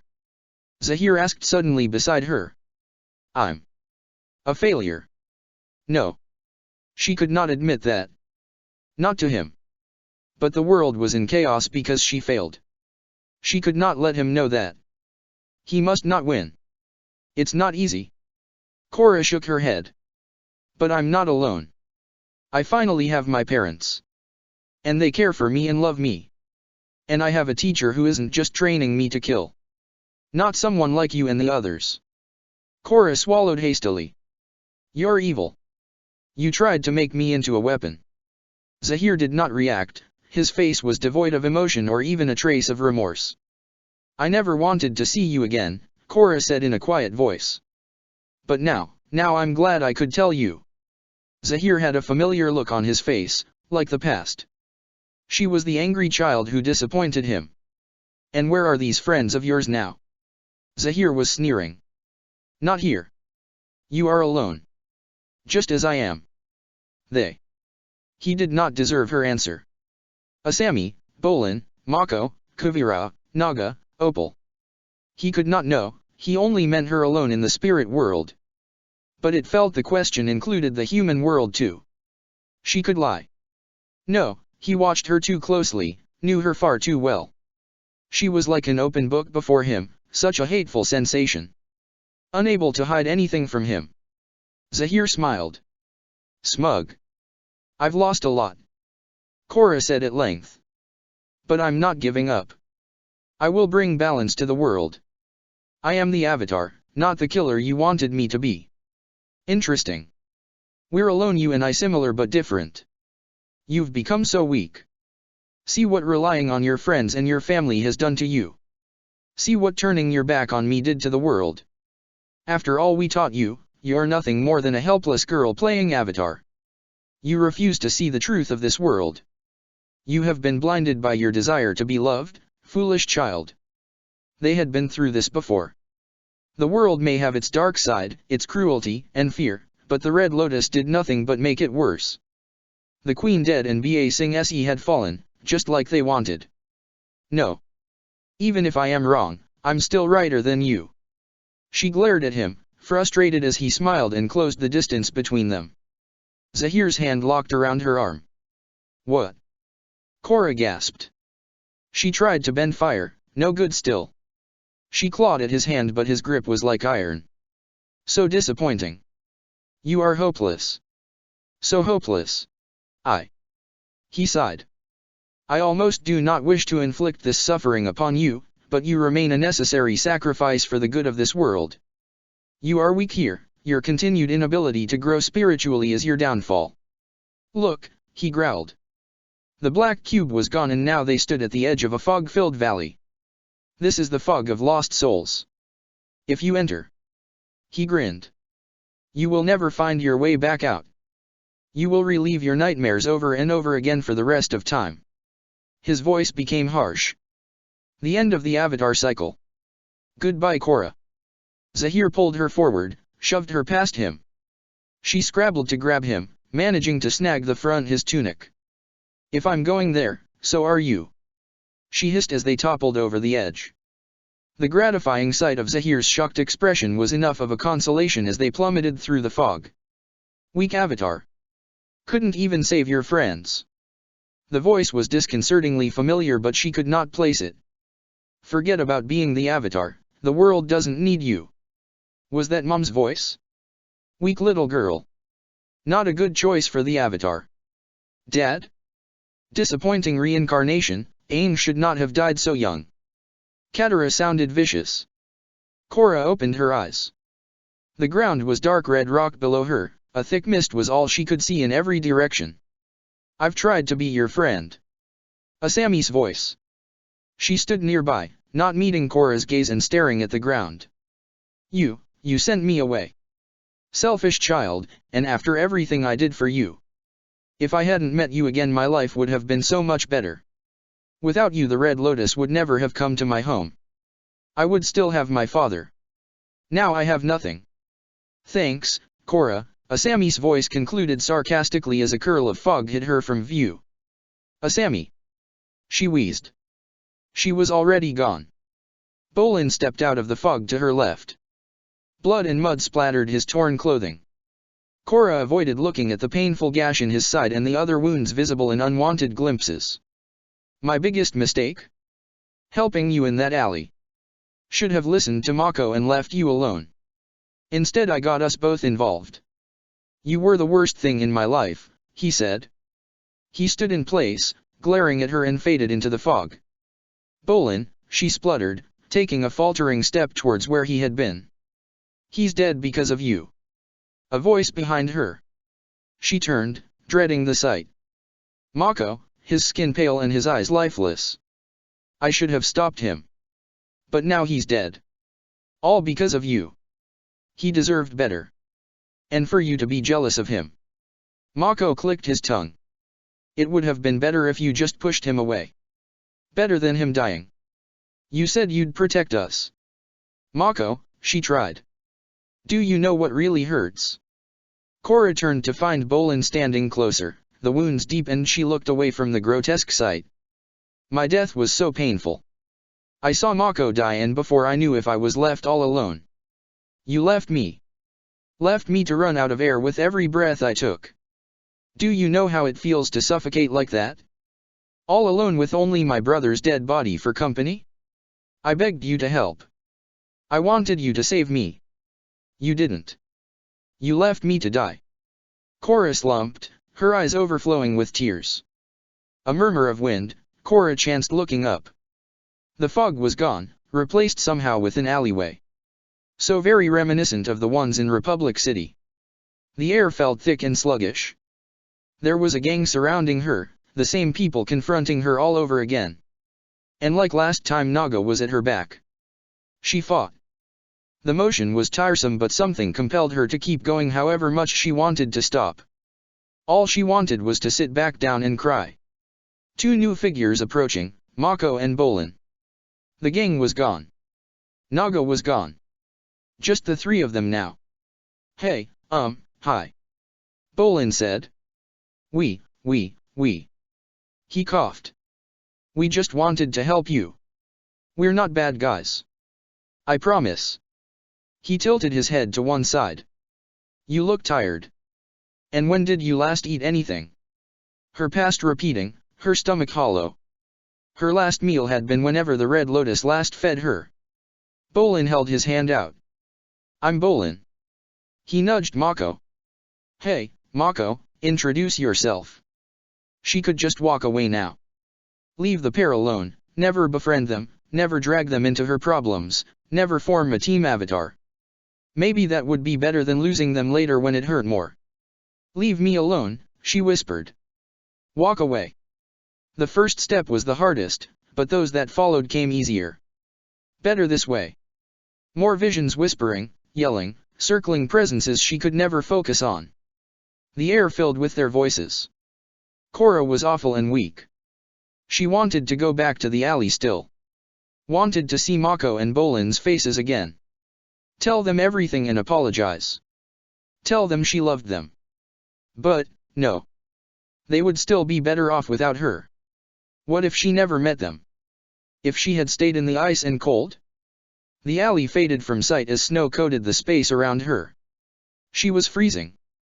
Korra hugged herself tighter as she shivered uncontrollably. The North Wilds. 4 silhouettes approaching, 2 men and 2 women. Too familiar.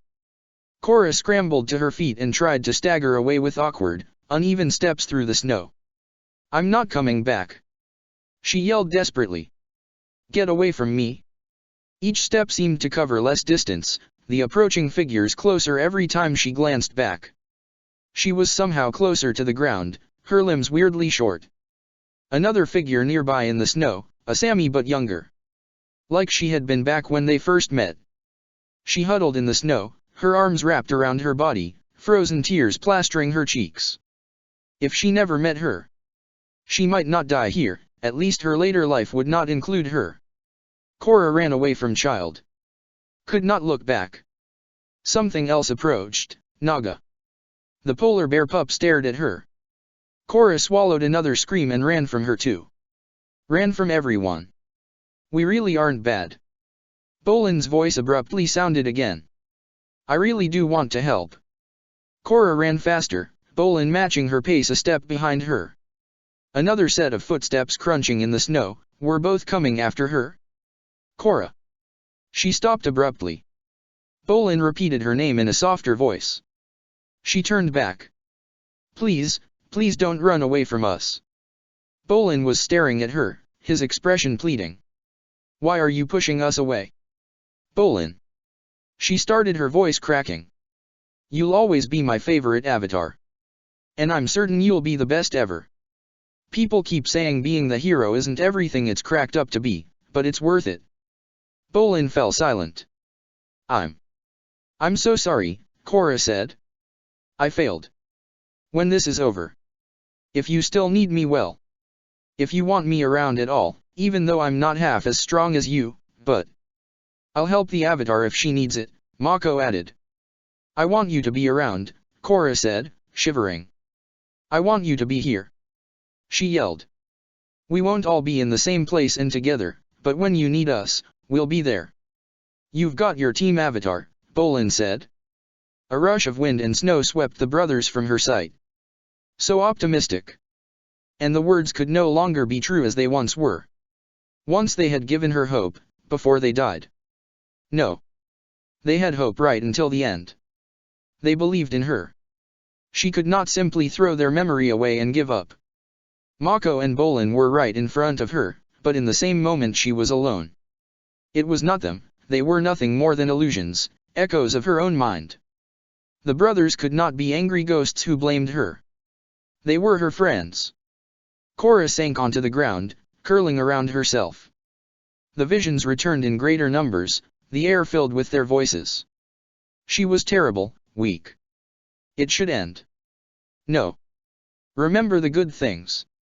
Remember everything good or positive her friends and family had actually told her.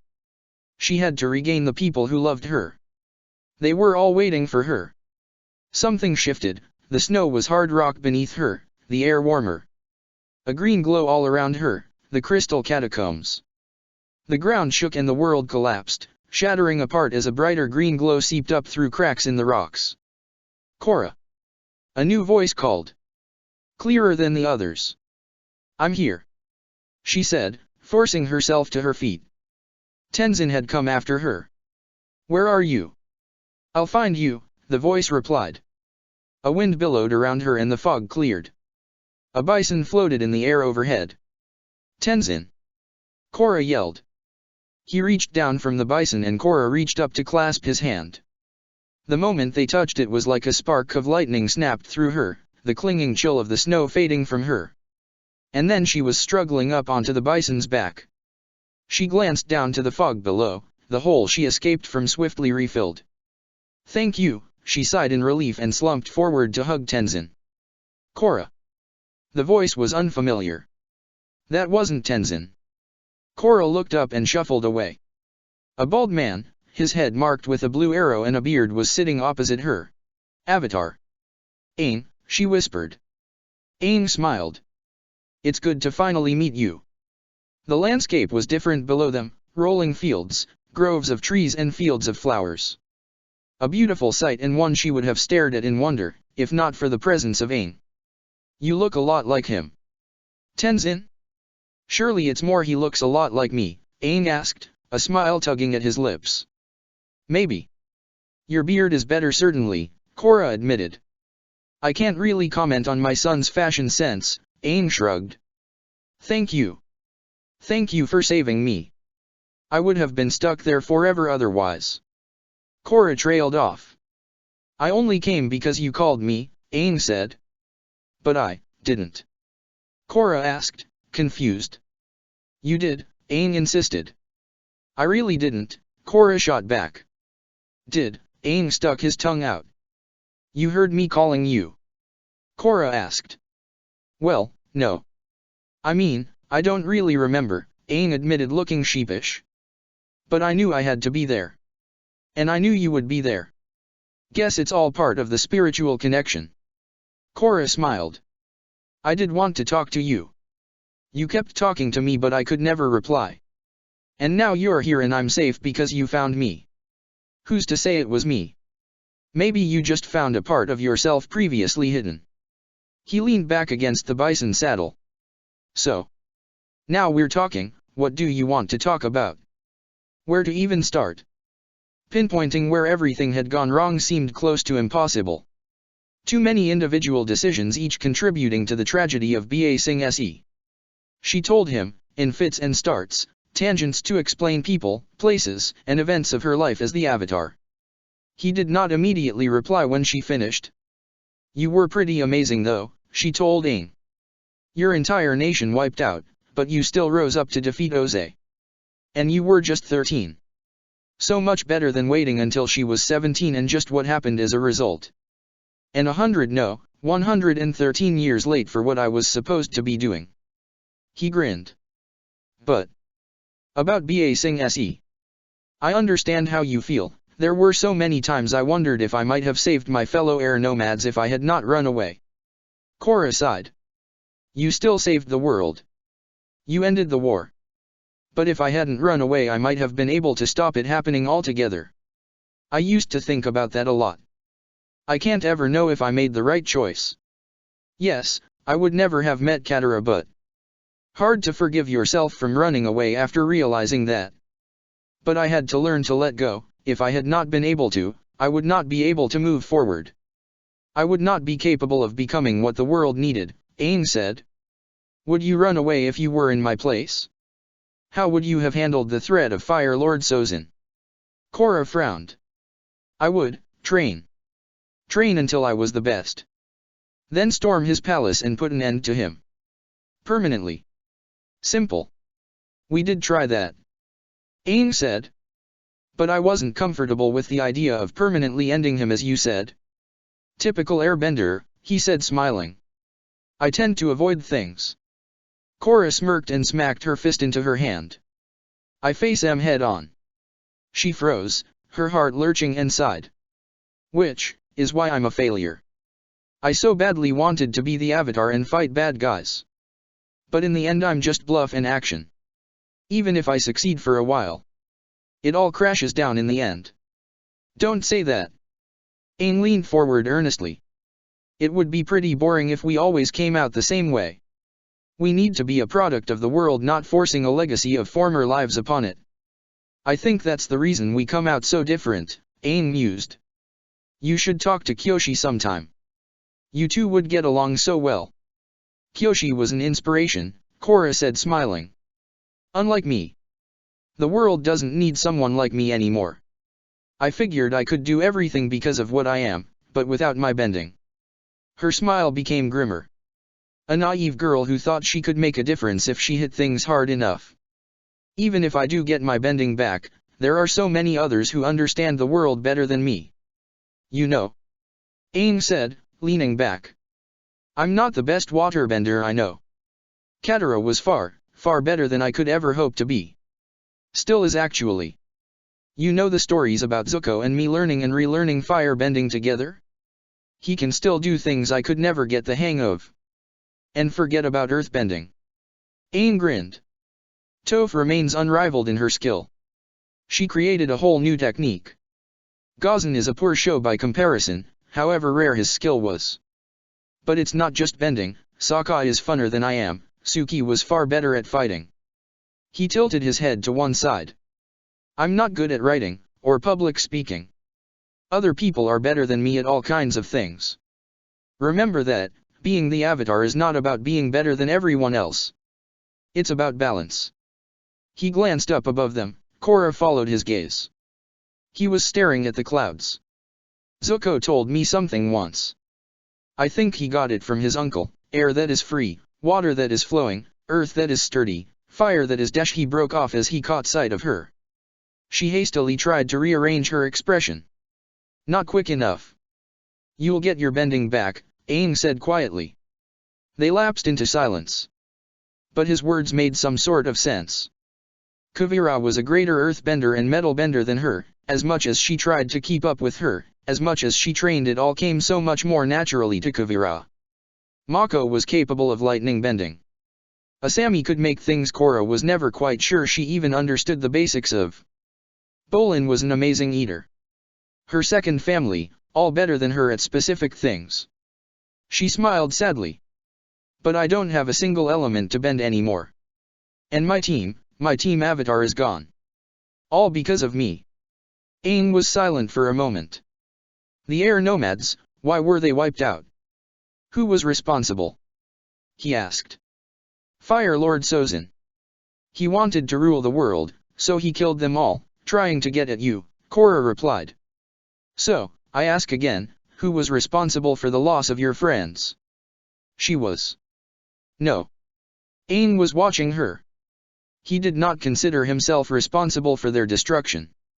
Aang was trying to tell her something, trying to teach her. Mako fought to protect his loved ones, he loved her as a friend. Bolin kept her safe. It was her fault, but no. The brothers had gone to Ba Sing Se to fight, to save Asami, aid Korra in her fight against Amon. Amon. He was the one who started the revolution. Who spread chaos. Who she and her friends fought. She would have died to keep them safe. Just as they had. They did what they believed was right. Rose to the challenge and fought bravely. My friends, they fought to the end, she said slowly. They wanted a better world too, they knew what it was like to live in fear and suffering. They believed in me. Korra blinked. I've let them down, haven't I? But not the way I thought. Aang was nodding. They believed in me and I'm moping over them. I threw away their sacrifices. She swallowed. I need to be strong like them. Aang smiled. One would not know strength without knowing weakness. Both are part of us. It's okay to mourn. We mourn because we value that which we lost. We mourn to accept the past and eventually move on. Aang gestured and the bison descended towards a flower-covered meadow. This area is connected to the Southern Air Temple. If you call for Tenzin, he will hear you here. Don't you want to talk to him? Korra asked. Aang shook his head, smiling. You see me here because I am part of you. To everyone else, I am long dead. Well, actually, I'm you. Remember? Korra laughed. Keep forgetting that bit. Makes sense. And thanks to that I've been talking to my family through you for some time now. He glanced around and motioned her closer. If you really want to let them talk to me, find and wear my old clothes. I can reappear through you by using them. Really? Korra asked. Aang nodded. Kyoshi did it to me once. Kind of messed up a trial, but it worked out okay in the end. Aang smiled. Long story. Another time perhaps. Kind of want to see you in Kyoshi's outfit, Korra said. I was beautiful. Aang said. Katara looked better though, he added, looking wistful. She still looks good, Korra agreed. Beauty that transcends a lifetime. Can we talk in the future? Korra asked. It would be your pleasure. I can share some great stories about Saga. And show you more of the spirit world. Appa and I will be your tour guides. Right, Appa. The bison mooed. But how do I do it next time? Korra pressed. Spiritual training, I'm afraid. I know you don't like it, and I know you find it boring, but that's the only way, Aang replied. Especially if you want to come here without Tenzin. I had a feeling that might be it, Korra replied. But, if it means being able to talk to you, it'll be worth it. Thank you. Really? I feel lighter. This helped a lot. I still feel sad, but I know I can do this. I'll promise I will become as good an avatar as you were. She threw her arms around him and hugged him tightly. I believe in you, Aang murmured. And I am already proud of you as my successor. Remember, you will never be alone. He cupped her face with his hands and brought their foreheads together. I am inside you. So is every other past avatar. We will always be with you. A wind sprang up from nowhere, bringing a cloud of autumn leaves in its wake. The rush of rustling red hid Aang from her sight for a moment, and when they were past, so was Aang. Korra. Tenzin called from behind her. Korra turned to find him running towards her. There you are. You disappeared. Those leaves, where did they come from? Your father, Korra grinned as Tenzin blinked at her. I did it, Tenzin. I met Aang. Just saying those words was an exhilarating feeling. I met him. She related a rapid digest of her time since her arrival. Korra. Dad. Tenzin said, staring past her into the vastness of the spirit world. There was no sign of Aang she could see. I'm glad you could finally meet him, he said at last. So am I. Korra said. He's not quite what I was expecting. Tenzin smiled. Something I believe a lot of people said throughout his life. Many underestimated him thanks to his young age and later the strength of his convictions. Tenzin sighed. So he restored your bending. Korra's heart lurched. I forgot to ask. I just got distracted talking to him. Aang. She shouted. I need you. Nothing. No reply, no reappearance of her predecessor. I need to find him. Next time, Tenzin said. Being here too long is not good for our bodies. I wasted the opportunity, Korra said bitterly. No, Tenzin said firmly. Achieving entrance here, talking to my father, these are all successes to be celebrated. But we cannot lose sight of the constraints our presence here induces. Korra nodded slowly. Yeah, I know. And I do feel hungry, I suppose. Korra opened her eyes. Her body felt a little stiff. Wait. Something was different. I'm sorry about Zahir, Tenzin said. I wanted to keep you at peace. I never expected to lose you. Korra shook her head, trying to focus on what was different, Tenzin's words distracting her. It's okay. She smiled sadly. Zahir's gone now, I got the impression he's not getting out of that fog without someone like Aang to lend a hand. But if he ever came back, I think I can handle him now. She smiled, properly, and a faint breeze brushed against her skin. How long since she had last felt a breeze like this? Almost without realizing it, she wounded around herself.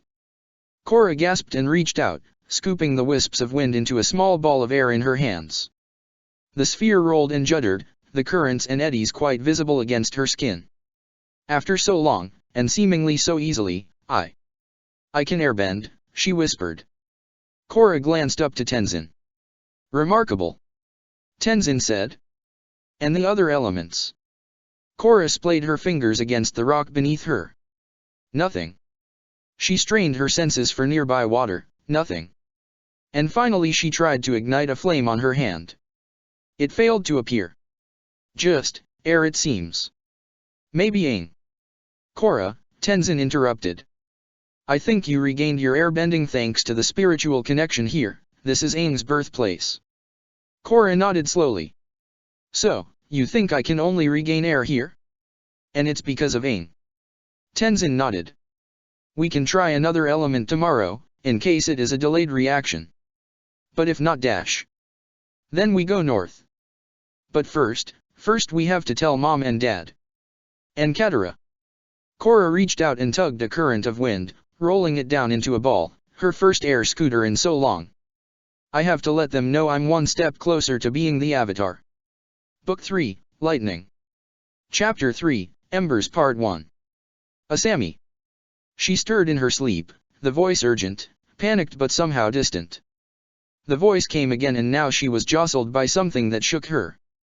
Asami blinked awake, her father was pulling her out of her bed with clumsy movements. There was something strange about him, something wrong with the light in her room. Was it morning already? She rubbed at her sleep-sticky eyes even as he shifted her in his arms. Had he been crying? She rubbed harder at her eyes, the itching not diminishing in the slightest. Dad? She asked as her father wrenched the bedroom door open. A wave of heat swept over her, the air becoming thick and choking. Her lungs burned. She stared uncomprehendingly at the fire as her father fumbled for a towel and tied it over her mouth. Her eyes stung, tears spilling down her cheeks no matter how much she frantically rubbed them. A momentary glimpse of the room opposite, it had been completely lost to flames. Wait. That was Mom and Dad's room. Where's Mom? She asked, her voice uncertain. The crackle of the fire was frighteningly loud. Something shifted in the distance and the fire roared in response. Mr. Hiroshi. A new voice yelled. Two of the servants stumbled down the corridor, towels clasped tight over their mouths. You're okay, sir? Please, this way. Her father followed mutely in the flickering red light. The smoke lessened as her father made his way awkwardly down the stairs, refusing any attempts for them to take Asami. The front doors stood wide open and the remaining servants all seemed to be outside. Some lay on the grass, others tending to them. A sizable group also clutched towels and scarves over their mouths as they darted back inside the flaming building and returned with paintings, ornaments, and papers.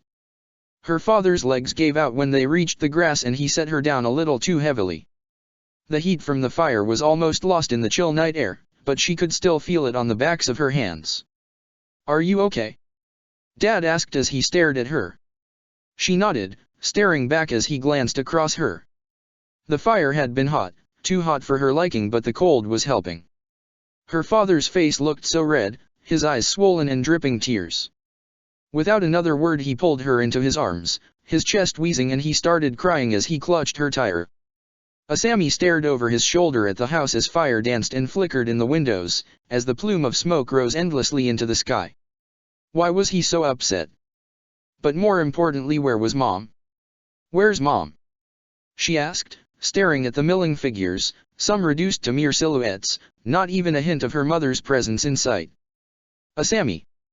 Dad's voice sounded wet. He sniffed, breathing heavily against her neck. "Asami, your mother is. She's gone." "Asami." The voice dragged her back out of unconsciousness for a moment. "Too sleepy." She let the lull of dreams pull her back. The voice came again, accompanied by a hand that shook her roughly. "Get up. Now." "Huh." She blinked blearily at Yuffie. The short-haired girl of Fire Nation descent smiled thinly. "You need to get up. The ship's docking."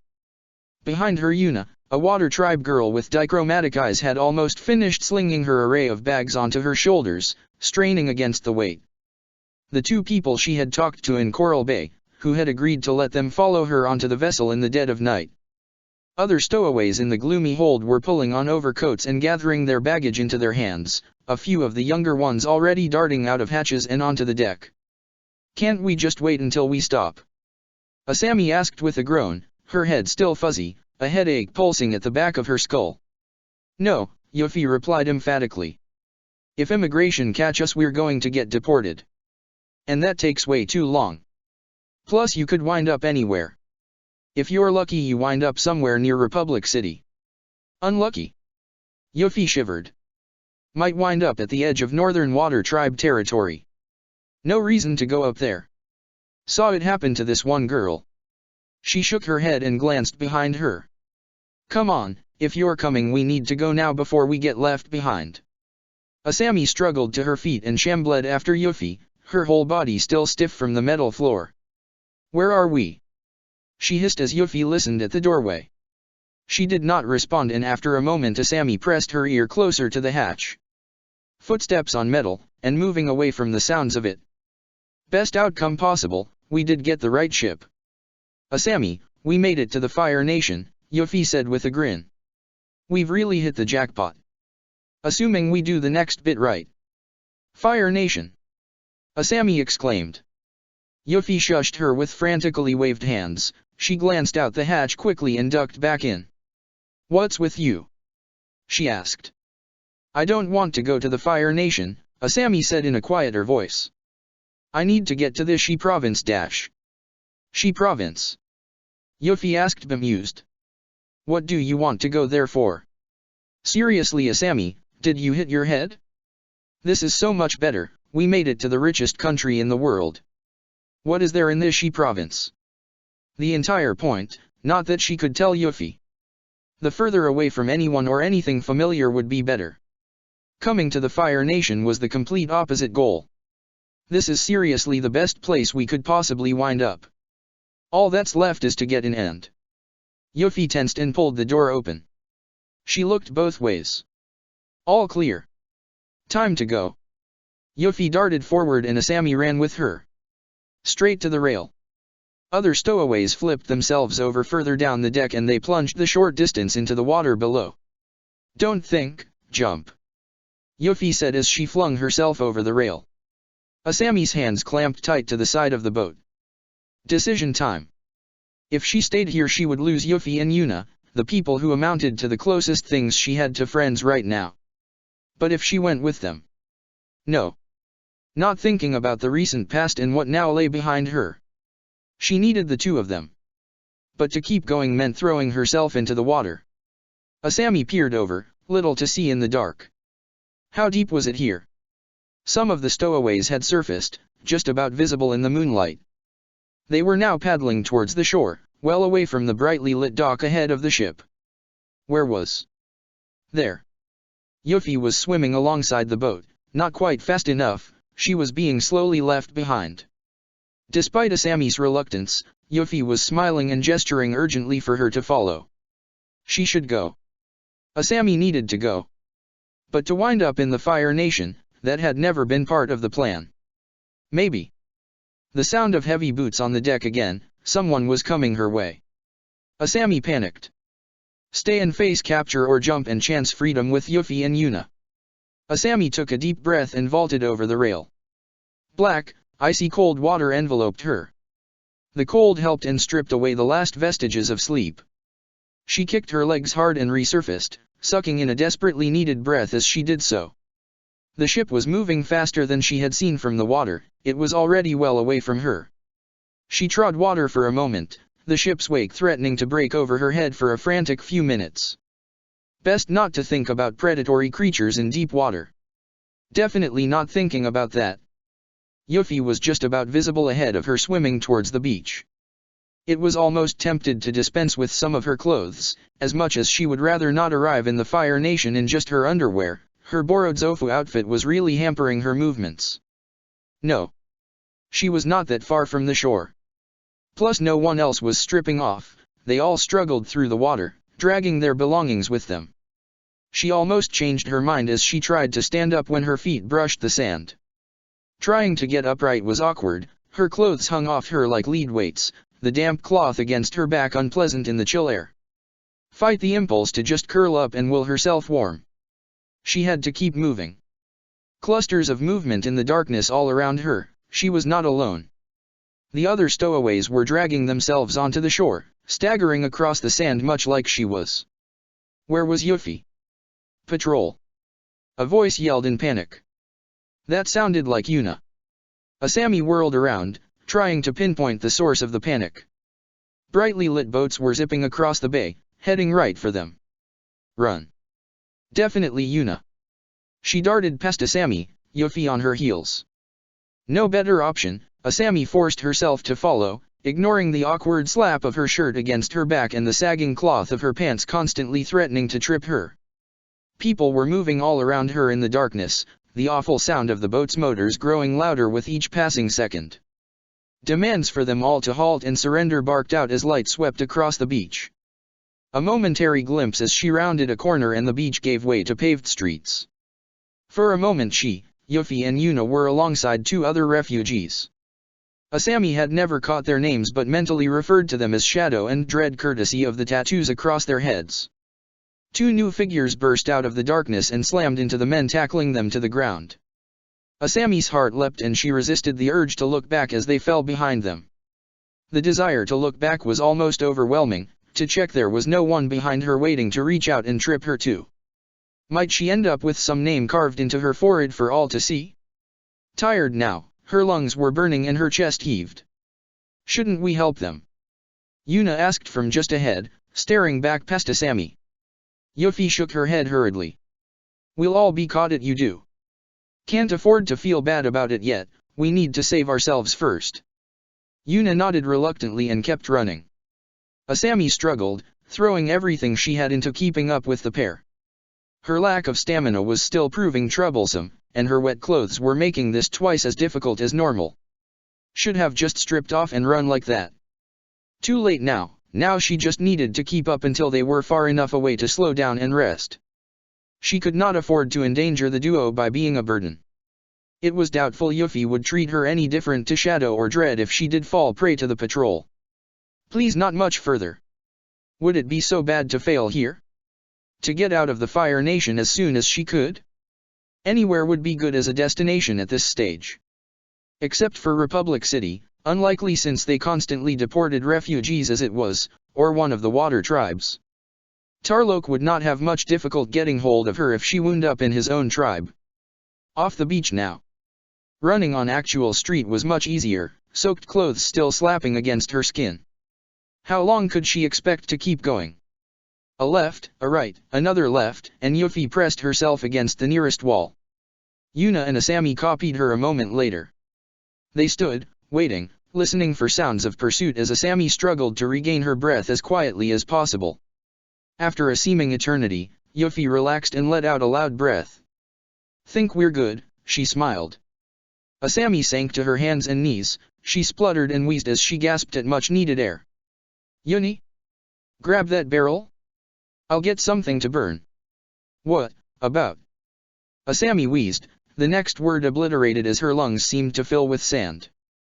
"Get your breath back first," Yuffie said as she swept up loose items from the ground and emptied them into the empty drum as Yuna dragged it into position. She dropped a flaming match inside and the narrow alleyway became visible in vivid reds and yellows. Asami more or less had her breath under control at last. Felt terrible, but she could breathe. It was only a little wearying to get back to her feet. At least the flames were wonderfully warm on her face, and the heat slowly penetrated the chill of her sodden outfit. This was the Fire Nation then. A new chance, a new start. First things first, get a job, get somewhere to live. If possible, craft a new identity, leave Asami Sato behind, leave the everything from before in the past. Finding a job should be easy, she had a lot to offer in terms of skills. Asami frowned. Wait. That was not how it worked for everyone else, was it? She had so many skills and the ability to cope with anything that happened at Future Industries, but she had no proof of those skills. And if she did, it would be unusable. Asami Sato was no more. No, it would be fine. She could demonstrate those skills, driving and repairing cars, operating machinery, design work, managerial overseeing. Her stomach rumbled, provoking smiles from the other two. She could try checking the trash for leftovers. No. That was too far, too desperate, and the mere thought left her feeling queasy. The enormity of the situation crashed down on her as her certainty evaporated. Just where was she going to go? How much was rent here? What remained of her meager funds should be enough to keep her fed for a week, but after that things got more complicated. And that was solely in terms of food. While the packet of crackers she bought in the port had stretched to a week in the end, that was not a trick she could rely on or really wanted to. Too many nights desperately ignoring the need to eat something and not enough sleep afterwards. She needed an income fast. Fear of discovery kept their voices quiet. "I know this is Fire Nation," Asami said in a lull. "But just where are we?" "Tsubikube," Yuna said. Even Yuffie blinked at her when she answered. "It was on the newspaper you burned," she added, rolling her eyes. Yuna had relayed her past back on the boat while Yuffie slept in the night. Her home had wrecked by a calamity in the past. Nothing for her to go back to. Yuffie on the other hand claimed she was the former daughter of a wealthy landlord, a former heiress and fated for great things. That was until her father struck a hugely one-sided argument with an electric company desperate to lay claim to his land. Her father accepted a flawed and unfair deal without question for reasons beyond his daughter's comprehension. There was no way Yuffie could stomach staying after that. A series of amusing and less than amusing anecdotes eventually lead her to meeting Yuna. "How about you?" Yuffie asked, the most inquisitive of the duo. "What's your story? Where to even begin?" Honesty did not seem wise. To admit she was the disgraced Sato heiress would do her few favors. Nor would the other events that brought her to this moment, killing her father, losing the brothers to the collapsing cavern, leaving her best friend no lover behind without a word. Her eyes prickled with tears. "Can I don't want to talk about it. Not yet." Pathetic. So pathetic. Her legs gave out as she sobbed, trying not to fall into the scorching metal of the barrel as the tears streamed down her face. Not one word and she was already feeling sorry for herself. How weak, how pathetic was she. A comforting hand settled on her back, uncomfortable through her soaked shirt. "You don't have to say anything," Yuna said softly. "Sorry," Asami sniffed as she smiled weakly at the other woman crouching beside her. She felt both better and worse, Finally she had come to terms with her recent past, but at the same time the evening became awkward as she tried her eyes. She had known these two for only a few days now. Would they be her friends, her new friends? Or was she latched onto them through a complete lack of choice and loyalties lasted as long as it took to get themselves settled? Time would tell. Asami put on her best smile as she stepped into the factory's reception. Hair as styled as well as she could with cold water and the dregs of shampoo. Clothes forced into as presentable shape as they could be. Makeup had been tough. A nighttime raid to the trash behind a few cosmetics shops got her tiny samples discarded for whatever reason. She looked as good as she might expect in these circumstances. "Excuse me." She began to the man barking orders into the hive of activity beyond the nice facade. "I was wondering if you have an opening for a laborer or a mechanic." The man glanced at her. Disconcertingly his gaze roamed up and down her body. "No." Resist the comments, the urge to dismiss him out of hand. She had nothing to fall back on and no one knew who she was. Asami described with as much detail and enthusiasm as she could what skills she held.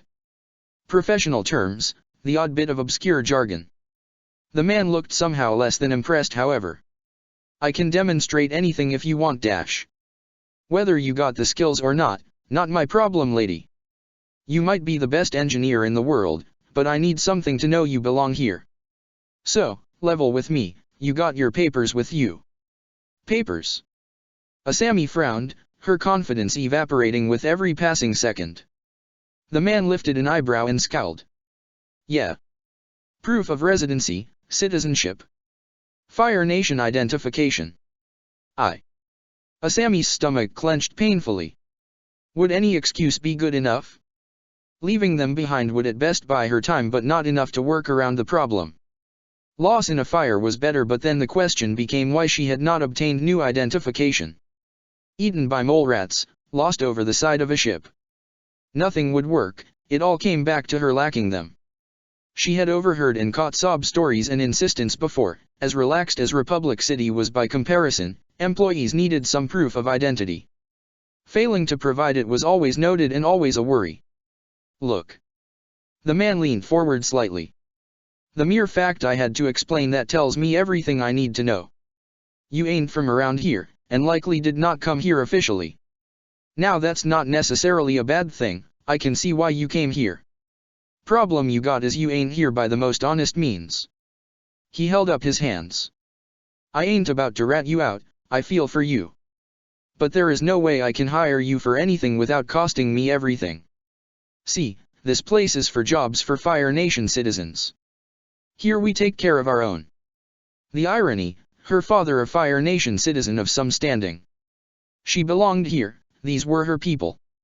But at the same time, this was the same heritage she had left behind when she walked away from Zaofu. It hardly seemed even worthwhile to try and save face, to insist on another explanation, leave and never come back. The latter was unavoidable. She bowed awkwardly, her face flushing as she walked from the factory as quickly as she could. The next few hours were a daze. She roamed the industrial sectors, eyeing prospective workplaces, knowing how to do everything the workers were doing, faster, better, stronger. And as much as her heart leapt at the sight of an Earth Kingdom citizen or a water tribe in amongst the workers, it was impossible to ignore those in charge were always Fire Nation. She paid token attention to the tangled route she took, or at least how to get back to the alley where Yuffie and Yuna planned to reconvene. Getting lost would be the icing on the cake if she forgot her way back. The factories beside the docks were a fraction better, at least once she had found the courage to ask questions in the early afternoon. The first place, a near-deafening steel mill, insisted on papers once more.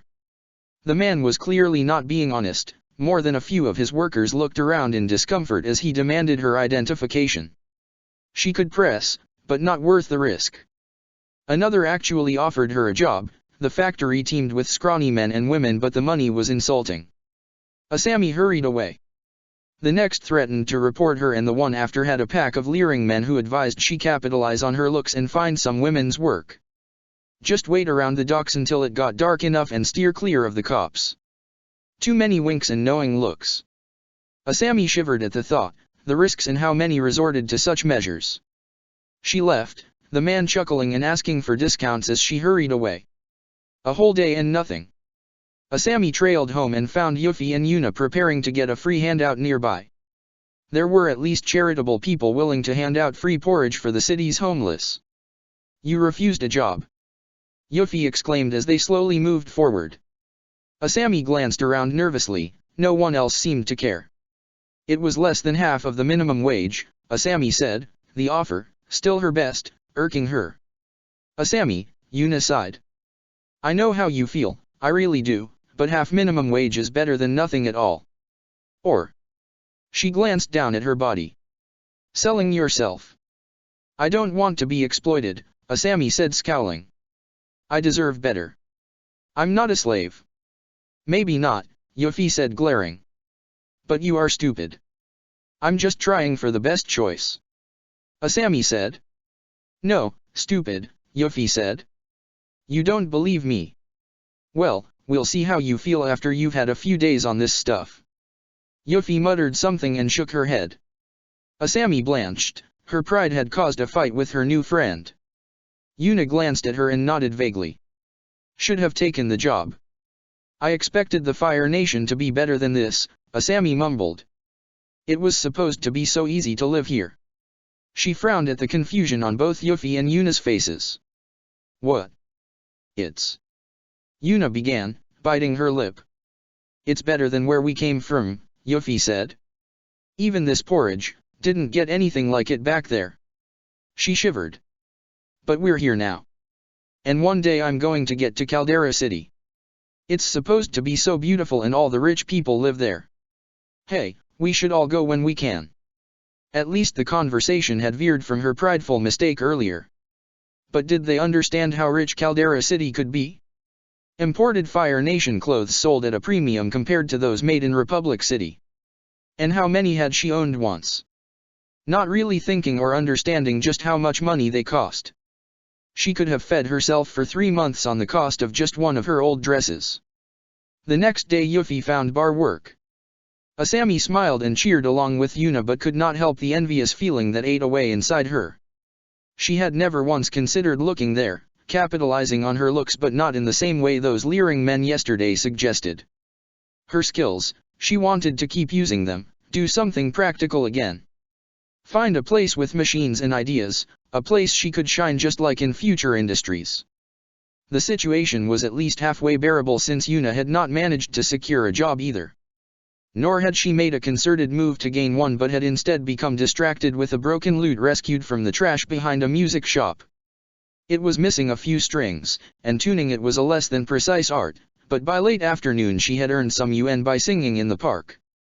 She had a marvelous voice, and it was not hard to see how she had earned her money. But it was incredibly unstable. And Asami could not help but wish she had considered the idea. People praised her singing for years. But did she have the nerve to go with Yuna and sing in public? No. Yuna had found a way to get money. That was not her path either. It was not as if Yuna would be the most successful of the three, so far it was Yuffie, but eventually Asami would make it. She was certain. A few more days and her money was near gone. Asking Yuffie or Yuna while an option seemed a bad idea, repaying it quickly would be next to impossible and an admission that she was being too picky. She needed a job, at least something for now. She could move to another one when she was no longer frittering everything she owned away just staying alive. Impossible to sleep as night drew on. The nature of her situation was too big to ignore and it overshadowed everything else. Her skin itched and she resisted the urge to claw at the worst of it with broken nails. Just rubbing with a wet towel as she hastily looked around for perverts was nothing close to enough. She wanted soap and running water. She wanted a bath and those scented oils. She wanted a bed, or at least a futon. Just something soft to lie on inside and safe from the world. Asami wanted to sleep without being ready to move the moment a cop or a gang came too close and spooked them. If nothing else, somewhere that was clean. She could get something like that, or at least start towards it by getting a job. Her fingers brushed the locket around her neck. Silver, had to be worth something. 1,000 yuan if she was lucky and could find someone willing to give her its actual value. No. That was still too far. She slipped her hand away glancing at the slumbering forms of the other two. Had they seen? She could not be too careful, while she had no one else, she knew so little about these two. Would they refuse to steal in order to live? She was going back to the factory tomorrow. She would work for half minimum wage. No less, anything so long as she had work. Asami swept the floor as best she could, her attention split between her actual role and the assembly line nearby. They were assembling automobile parts. Not the best quality and not designs she had seen before, these were all somewhat crude, cheap variants. Not the kind future industries would have ever used. But she knew exactly what they were and what they could do. It would be good to settle onto the benches alongside the others, help make the parts, improve on the hundreds of defects and errors visible even from this distance. Then she could meet and smile with other company representatives and convince them to pay for them. She sighed.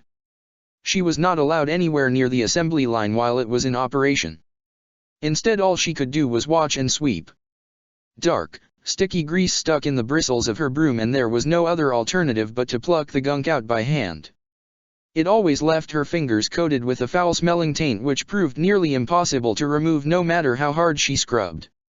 The first day she snuck outside to gasp at the fresh air every hour and returning to work for another admonishment about unauthorized breaks. The factory reeked of burning copper and melting rubber. She could feel it in the air, feel it going into her lungs, sticking to her skin and hair. The water she mopped the floors with was filthy even before she began to clean. She could barely stomach looking at it by the time she finished and poured it into the foul-smelling drain outside. At least she had a job, better than nothing.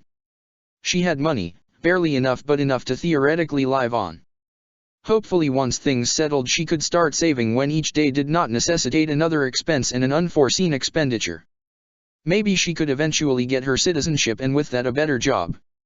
And eventually, her own business all over again. No. Not wise to get too far ahead. Just needed to take things one step at a time for now. She could do it. Asami, along with Yuffie and Yuna, had eventually found a room in a workers' dormitory near the docks. Technically it was for single workers from near the provinces, but in groups of migrants crowded into every room. A terrible place for children, and yet there were so many here, running through the halls in the daylight hours, sobbing from pain or hunger in the night. Hot water ran for a few hours each day and there was always a skirmish in the mornings to get in the queue early enough to at least enjoy the lukewarm remnants before even that gave out. The light switches gave her a shock whenever she pressed them, the pipes swelled and dripped rust-colored water, the windows leaked during heavy rain and misted over the second anyone was in the room. The added condensation from one night forever threatened to darken the wall beneath it still further. She had seen insects and mole rats everywhere, inside and outside the building.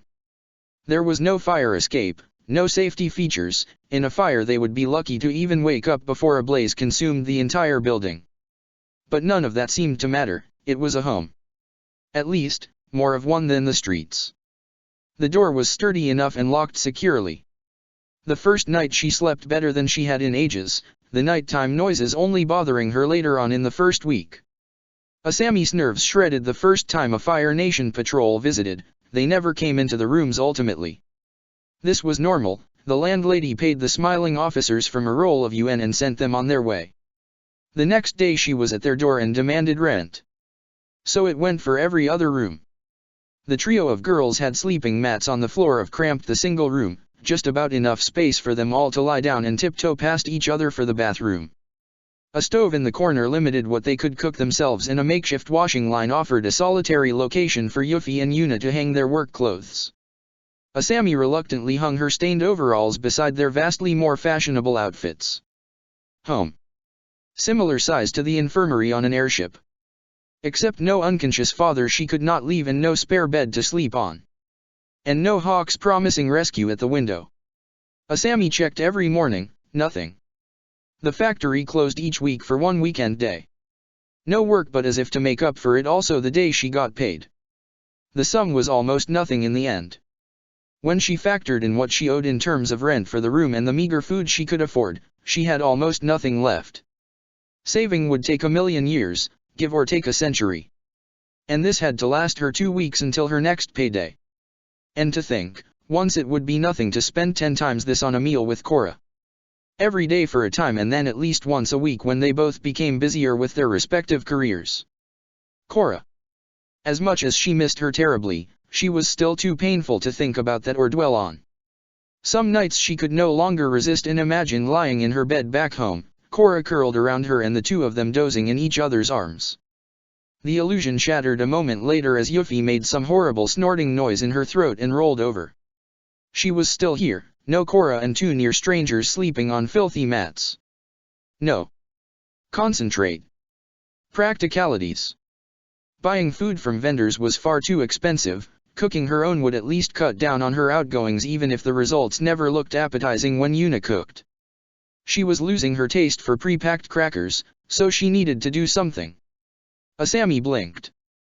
She had no idea how to cook. Some of it had to be simple, heat something until it was hot, that was at least the right idea.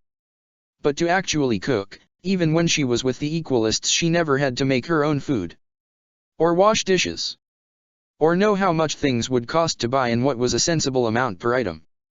She could ask Yuna about it all, ask her to teach her, if she was willing of course. If nothing else maybe she could give her the gist of he basics. But, risky. What would they think of her then? The girl with the past she did not want to talk about who knew nothing practical. That would make it more obvious the kind of background she came from. No. She would make up something else. Maybe she came from the provinces? Somewhere odd where there was no food outside of root crops? No. Terrible excuse. Food was going to remain a problem. After that, transportation costs had not factored into any of her calculations. Commuting was beyond her, all those bus numbers, all those fares, and how did one even read the timetables? Walking at least was good for her, and cheaper. Assuming she did not wear through her shoes faster because of that decision. 2 hours of walking, one there, one back, every day. At least it would build stamina. And on top of that she needed soap and shampoo to get the horrible factory air off her skin each day. What remained did scarcely seem worth the effort. Shampoo was too expensive. When she was sure both her friends were asleep, Asami stealthily took Yuffie's knife from its sheath. A shard of glass at the right angle gave her enough of an angle that she could check her work. With a deep breath, she wrenched the knife awkwardly through her hair. The severed strands fell in messy piles all around her and her eyes rapidly filled with tears. The girl who stared out of the shard was not her. But it was too late now, she had to keep going, leaving her hair first cut would look ridiculous. Keep on cutting. Her hair had never been short before, not once in her life.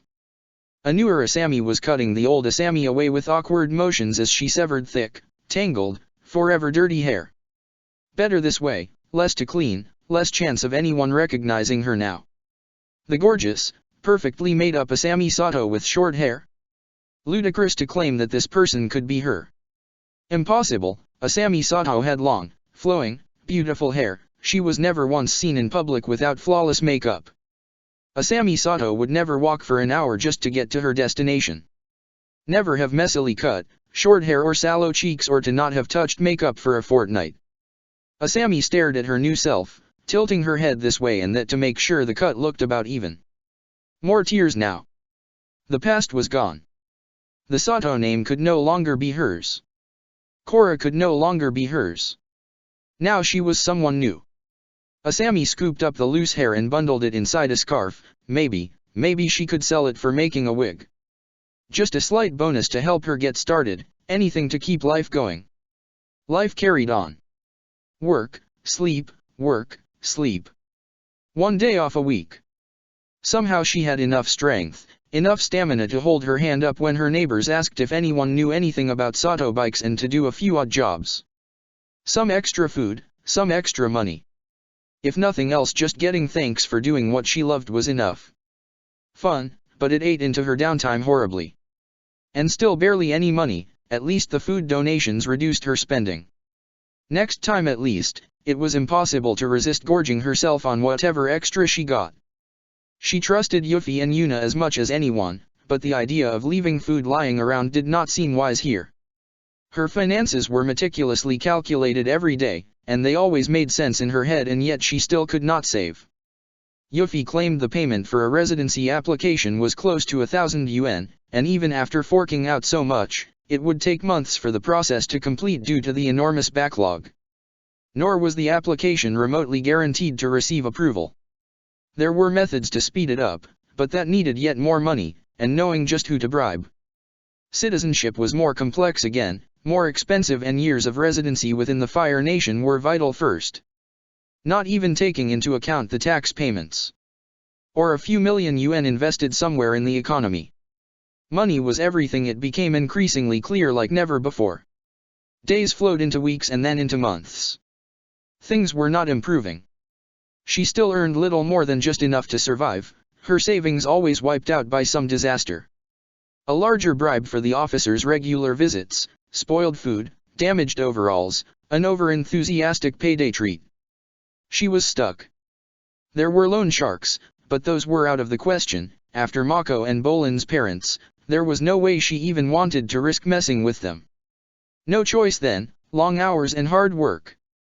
Remain distant from those who wanted to befriend her or know anything more about her. Yuna pried very gently, but never to the extent of making Asami uncomfortable, and even she gave up as Asami refused to admit anything. It remained difficult to trust anyone, not when there was still a price on her head. It was at least nice to realize that people still found her attractive, without the hair, without the makeup, without the fame or the fortune. People flirted with her, the attention producing a wonderful burst of warmth in her chest for a brief moment. People who with just a little more money might be handsome or beautiful, people who would dote on her every word. In the before, she could have had a different partner every night with so many so clearly lusting after her. Almost enough to make her give in to the one or two she liked the look of most. The women anyway. The men posed a distinct other risk, and that was almost certainly a new level of expense to prevent. A far riskier proposition than she felt comfortable with. The daydreams about some of the girls helped distract from the past. Plus, it was supposedly easiest to become a citizen via marriage. Some of the younger crowd in apartments across the way had partners twice if not 3 times as old as they were. And that was fine apparently, as long as one of you was Fire Nation. But in the moments when she was chatting agreeably with a cute girl down the hall, when the timing was just right, either her room free for a few hours or the girls, a Water Tribe girl of no little significance would appear in Asami's mind. And the guilt came back. Awkward excuses, suddenly feeling ill or remembering an urgent errand sent her scurrying away from her prospective partner. Then Yuffie left. A scribbled note was all she left behind. According to the terrible handwriting, she had fallen in with some mercenaries, some slightly odd politically focused group. Asami squinted at the glyph. Was that a rock slide maybe? Either way, that just left her and Yuna. More space, but at the cost of higher rent. Food became blander and less appetizing. Then Yuna went too. Against extreme odds, her talents had been spotted while she performed in the park. A theater group snapped her up and offered a life on stage. Yuna leaving was a far greater strain than losing Yuffie. She had been quick to anger and opinionated, fine as a friend but trying as a roommate. Yuna was far gentler, milder, patient. She had even started entering into Asami's little fantasies as she pushed away thoughts of Korra. A pleasing daydream, a passionate clinch while alone in the apartment and Yuffie was at work was her favorite scenario. Should have asked her sooner. New fears. She had loose acquaintances within the building, but no one she trusted like Yuffie or Yuna. Asking for help or things she did not understand would attract more attention now. It was hard to sleep the first night without them. She had gotten used to Yuffie's snoring and Yuna's muttering in her sleep. What now? She still remembered the addresses of her old pen pals. Surely one of them would be able to help or at least point her in the right direction. After all, it had only been Asami blinked. Years since she had talked to some. Most she had never even met in person, and she never struck up a close relationship with any of them. Why should they help her now? She gained new roommates, nothing like her 2 friends. Just names she barely remembered, in one week and out the next, and now replaced by others. The next set looked like they were selling something illicit. She took every excuse to not go home until the late evening after that. She could not risk the exposure if caught by association. The pair had little respect for boundaries or privacy and pried with greater intensity than Yuffie or Yuna. No amount of tears or flaky backstory would put them off. Always digging for hints and more answers. Who was she? Where had she come from? Who had she been before?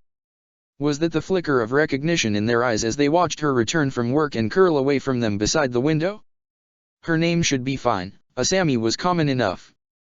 She was certain she resembled none of the official or even unofficial pictures of her.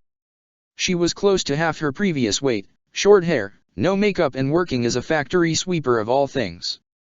Who could possibly link her to the beautiful, if disgraced, heiress? Sleep was becoming difficult again, too nervous to doze off. She needed to get out of here. But just getting this place had needed 2 others.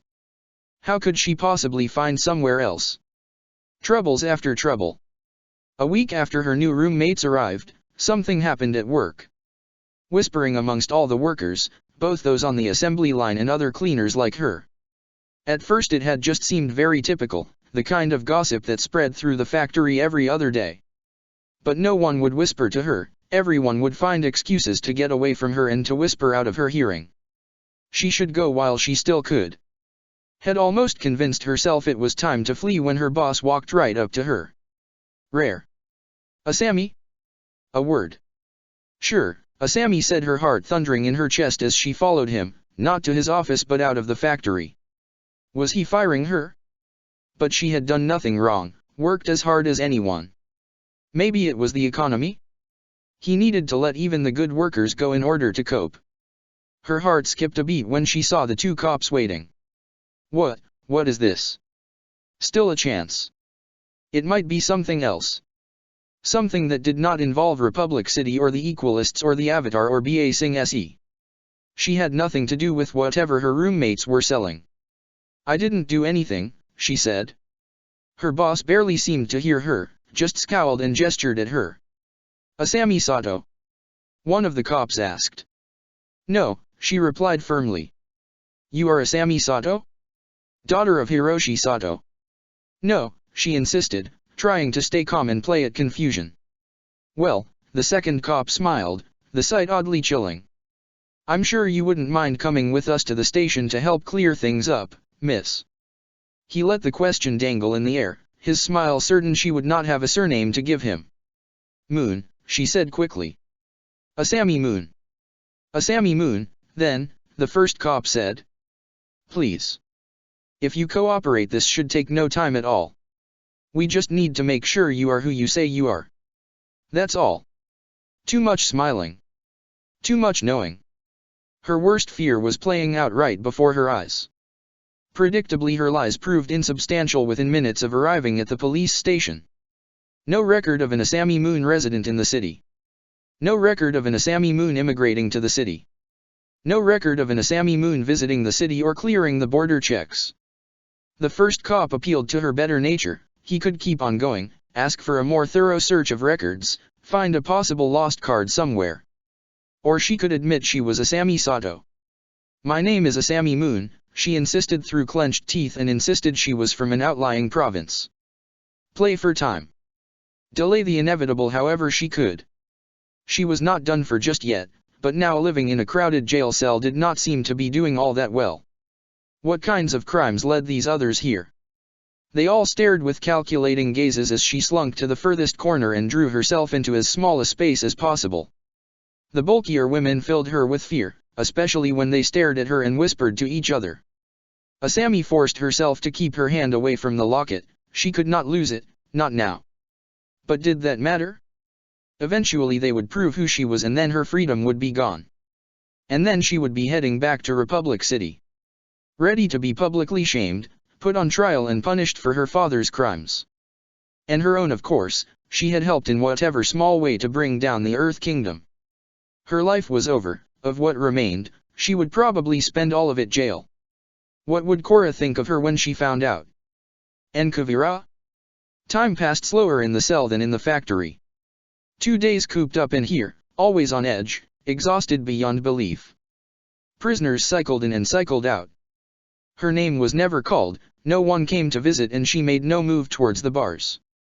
A scuffle just outside drew her attention on the evening of the 3rd day.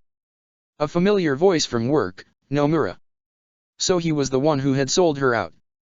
Bastard. When do I get to collect the bounty? He snarled. Look, you'll get paid. Stop worrying.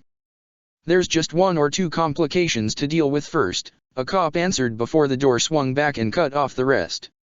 Curious. Were too many people vying for the bounty? Or did no one seriously intend to pay out the amount they were offering? Nothing changed. 2 more days in the cell and then a new scuffle outside. Shouts about uniforms, presentation, standing at attention. Something big was happening just outside. An older man, he looked like he was in charge here, came to the cell and in a strangely gentle tone called her name. Her fake name. He was nothing but respectful, nothing but gentle as he opened doors for her and ushered her somewhere. The man was on edge, but was channeling nerves into politeness. He called her Miss Moon the entire time. Had the gambit somehow worked? Had by sheer happenstance her conjured name worked? The real Asami Moon dying with absurd convenience elsewhere and Asami slotting into her life without issue? Improbable, impossible. Everything made sense when the man opened the last door into an interrogation room. The visiting official, for who else could rattle these cops so badly, stood up to meet her. Of course, the respect, the attention to detail. The soft touch. Prince Iroh stared gravely into her eyes. Please, Miss Moon. The ghost of a smile appeared on his lips. Will you join me for lunch? A year later. Now someone else was treating her to the good meal. Hard to believe so much could change in so little time. It would have been nice to talk about Mako about this experience, when it was over at least. No chance now. Besides, the similarities ended pretty quickly. Mako had talked to her in a police station. Instead she was with Iroh in a private dining room in some restaurant somewhere. They had hurried in through a side entrance to minimize exposure. And all the while she desperately tried not to drool at the food smells wafting around. Her stomach gurgled embarrassingly every other second. The ride here had been awkward. She did not want to talk with anyone else present, not yet. She answered every one of Iroh's questions with a simple yes or no. Now it was just Iroh, or would be once the waiter left the room. I apologize for any discomfort, Iroh began as the door closed. Discomfort? This. Asami stared around.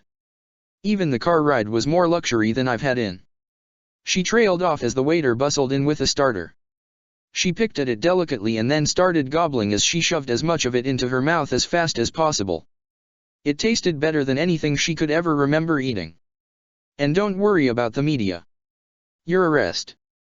Iroh said after a pause. It never happened. No one knows you're here, I made sure of that. So, they really do think I'm Asami Moon? Asami asked awkwardly, her mouth still full. Rude, but it was too delicious to stop eating for a moment. They do. Thank you, she replied as she painfully swallowed. The next course came pretty quickly, the rice almost beyond describing. So different to the tasteless tofu she had been subsisting on. And meat, she had forgotten just how good it tasted. Iroh reluctantly began picking at his own meal, concentrating on that rather than her. One bowl of rice finished, she switched to the next with barely a pause, conscious all the while of her slurps and half-chewed food falling from her mouth. Hard to care right now. I know none of this was ideal, but I'm glad I found you. I was worried. Everyone was, Iroh said, watching his plate intently. Everyone. Asami said, pausing in her chewing. Even saying her name was too much. Everyone, Iroh confirmed with a nod. Korra and I. Sharp pain her chest at the name. We exchanged some letters. She did ask me to tell you that, if I found you. He started rambling about Tenzin and his family, Tonrik, and Senna. They meant something to her, they had to, but they were better off without her. How is Korra? She blurted, interrupting Iroh. Iroh was silent for a moment, and Asami feared the worst. Impossible, she could not have expected to miss Korra's death. But then, given the state she had been in. She's. Katara's been making good progress last I heard. She's physically fine and. He glanced up. Katara thinks she can undo it. What Amon did. Asami gasped, her body trembling. Oh, that's so good to hear. Her eyes were watering again. She was healing. The avatar was not done for, she could come back. No one talked about it. After. I knew she was okay, but that's better than I expected. She smiled. Korra might get back to her old self. Surely she could too, to get back to how their old selves were together. Yes, Iroh said. She's been through a lot. He fell silent for a moment. Please. Asami stopped chewing for a moment, steeling herself for her next words. Don't tell her you found me. I don't want to bother her right now. Asami dash. No, she said a little too loudly, a little too forcibly. I can't. I can't face her like this. I don't want her to see me like this. She was shouting. Asami flinched and started picking at her rice again. The room was silent except for the steady sound of her chewing. Asami? Iroh asked after a long silence. She said as she took another big mouthful of rice, hoping the conversation would not be about Korra. Why didn't you ask for my help? Her arms froze in place. Too much rice. Eyes bigger than mouth. And what could she even say to him? She had left because she had been low, so low. She wanted to get away, did not want help. Figured they would all be better off without her no matter how badly she missed them. They would probably blame her for Mako and Bolin's deaths. Maybe he did too. You wound up in possibly the worst place in the Fire Nation.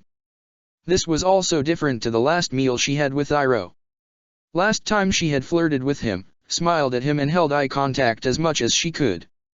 The meal had lasted hours, rambling through never-ending conversation topics. Her hair had been perfect, her makeup perfect, her clothes perfect. She had been at her prime, the most desirable bachelorette in the city, the youngest businesswoman and most accomplished of her generation. But now there was a distance between them, something unquantifiable but vast and intimidating. This man, citizens of the Fire Nation considered being able to see him up close at all a gigantic personal achievement. How far had she fallen? Her career was gone just as her dreams. Family dead and no lover. She hastily grabbed her water glass, catching a fleeting glimpse of herself. Short, shaggy hair, dry, pale face bereft of makeup. Horrible dark bags under her eyes. So different to last time. And now she was tongue-tied, unable to feel at ease in his presence. So quiet here, no music, no other diners chatting distantly, no smiling staff. So different now. Iroh used to look at her with desire and a trace of lust in his gaze. Never too forward, never actually making a move, but it was clear he liked her. She used to correspond pretty closely with the idealized Asami Sato who featured in all those promo pictures. Now he looked at her in a completely different, no desire, no lust. Just pity. For all that she had been through and all that weighed down on her. Pity that she should stoop to such a menial job, that she tried to evade everyone rather than just asking for help. Probably thought it was her pride that sent her to Tsubikube. The truth was so much more complicated. Iroh sighed. You don't have to say anything. She nodded fitfully, grateful he had not pressed for an answer. Iroh turned to easier subjects. How she got here, he seemed to know or guess at some of it. She wound up talking about Yuffie and Yuna more than she expected. Iroh leaned forward and reached for her hand. She stared at it as he made contact. I know we haven't known each other all that long and... He smiled sadly. And circumstances changed more than we might have expected. But, I want to help. This place is not good for you. If you want I can take you away. Somewhere you can rest. I promise you a better place than this to live. She almost said no. Almost wanted to go back and claw her way up from nothing without his help. But had they even left anything for her to go back to now? Would any of her few possessions still be in the dormitory? Would her job be available? It had been bad enough the first time, to go through all that without Yuffie and Yuna was too daunting. Yes. She nodded quickly, drawing her hand back from his loose grip. Okay. We can leave as soon as you're ready, he said.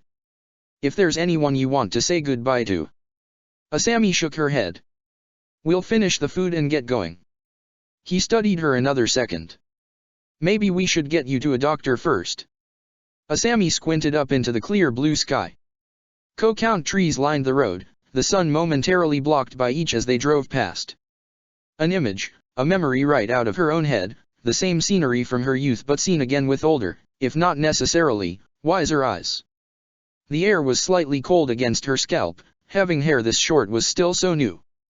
The sea looked crystal clear as they rounded a bend, the sand on the beach was a familiar black and even the air smelt nostalgic. The same but different, she murmured. Iroh glanced at her as he drove. This used to just be a dirt track, odd to see it as an actual road, Asami replied, smiling. That was quite a while back, wasn't it? How old were you? Iroh asked. 5. You have a fantastic memory then, he smiled. Maybe, she said. Or perhaps it was the last fun time she had with her and her family. The last trip with her mother, the last vacation she had with either parent. How could she forget? Iroh slowed and turned off the road after a few more minutes. He parked in front of a much more modest villa than she would have expected from the Prince of the Fire Nation. It looked like it had been here years.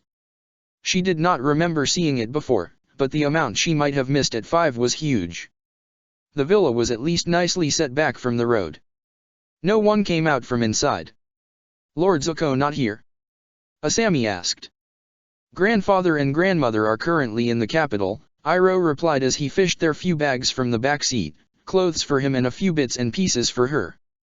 He had tried valiantly to buy her things both on arrival here and back in Tsubiku Bay. She accepted a few essentials, new clothes for the most part.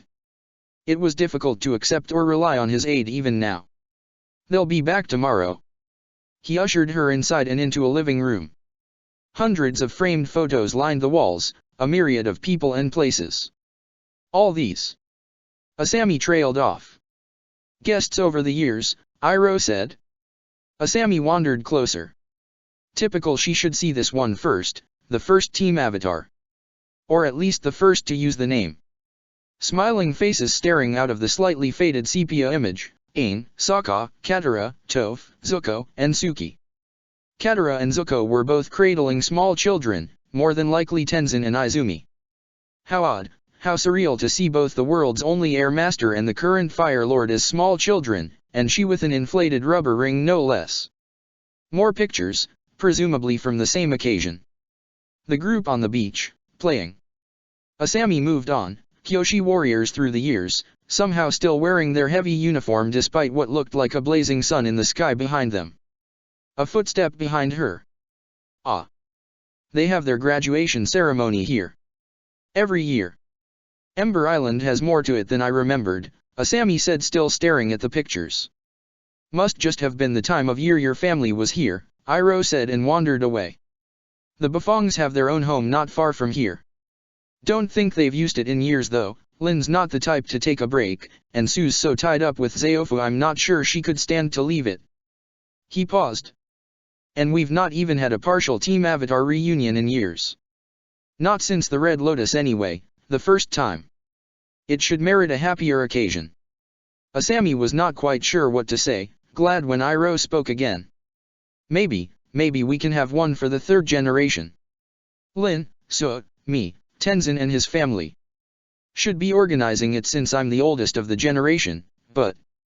He walked over to her again. Things happen, life gets in the way. And even the Bufong children are in university. Where does all the time go? He sighed. I'll figure something out. Is that you? Asami asked, pointing to a child on Aang's shoulders in another image. Iroh leaned closer. Looks like it. Yeah. Must have been 3 years old. Afraid I don't remember much of that at all.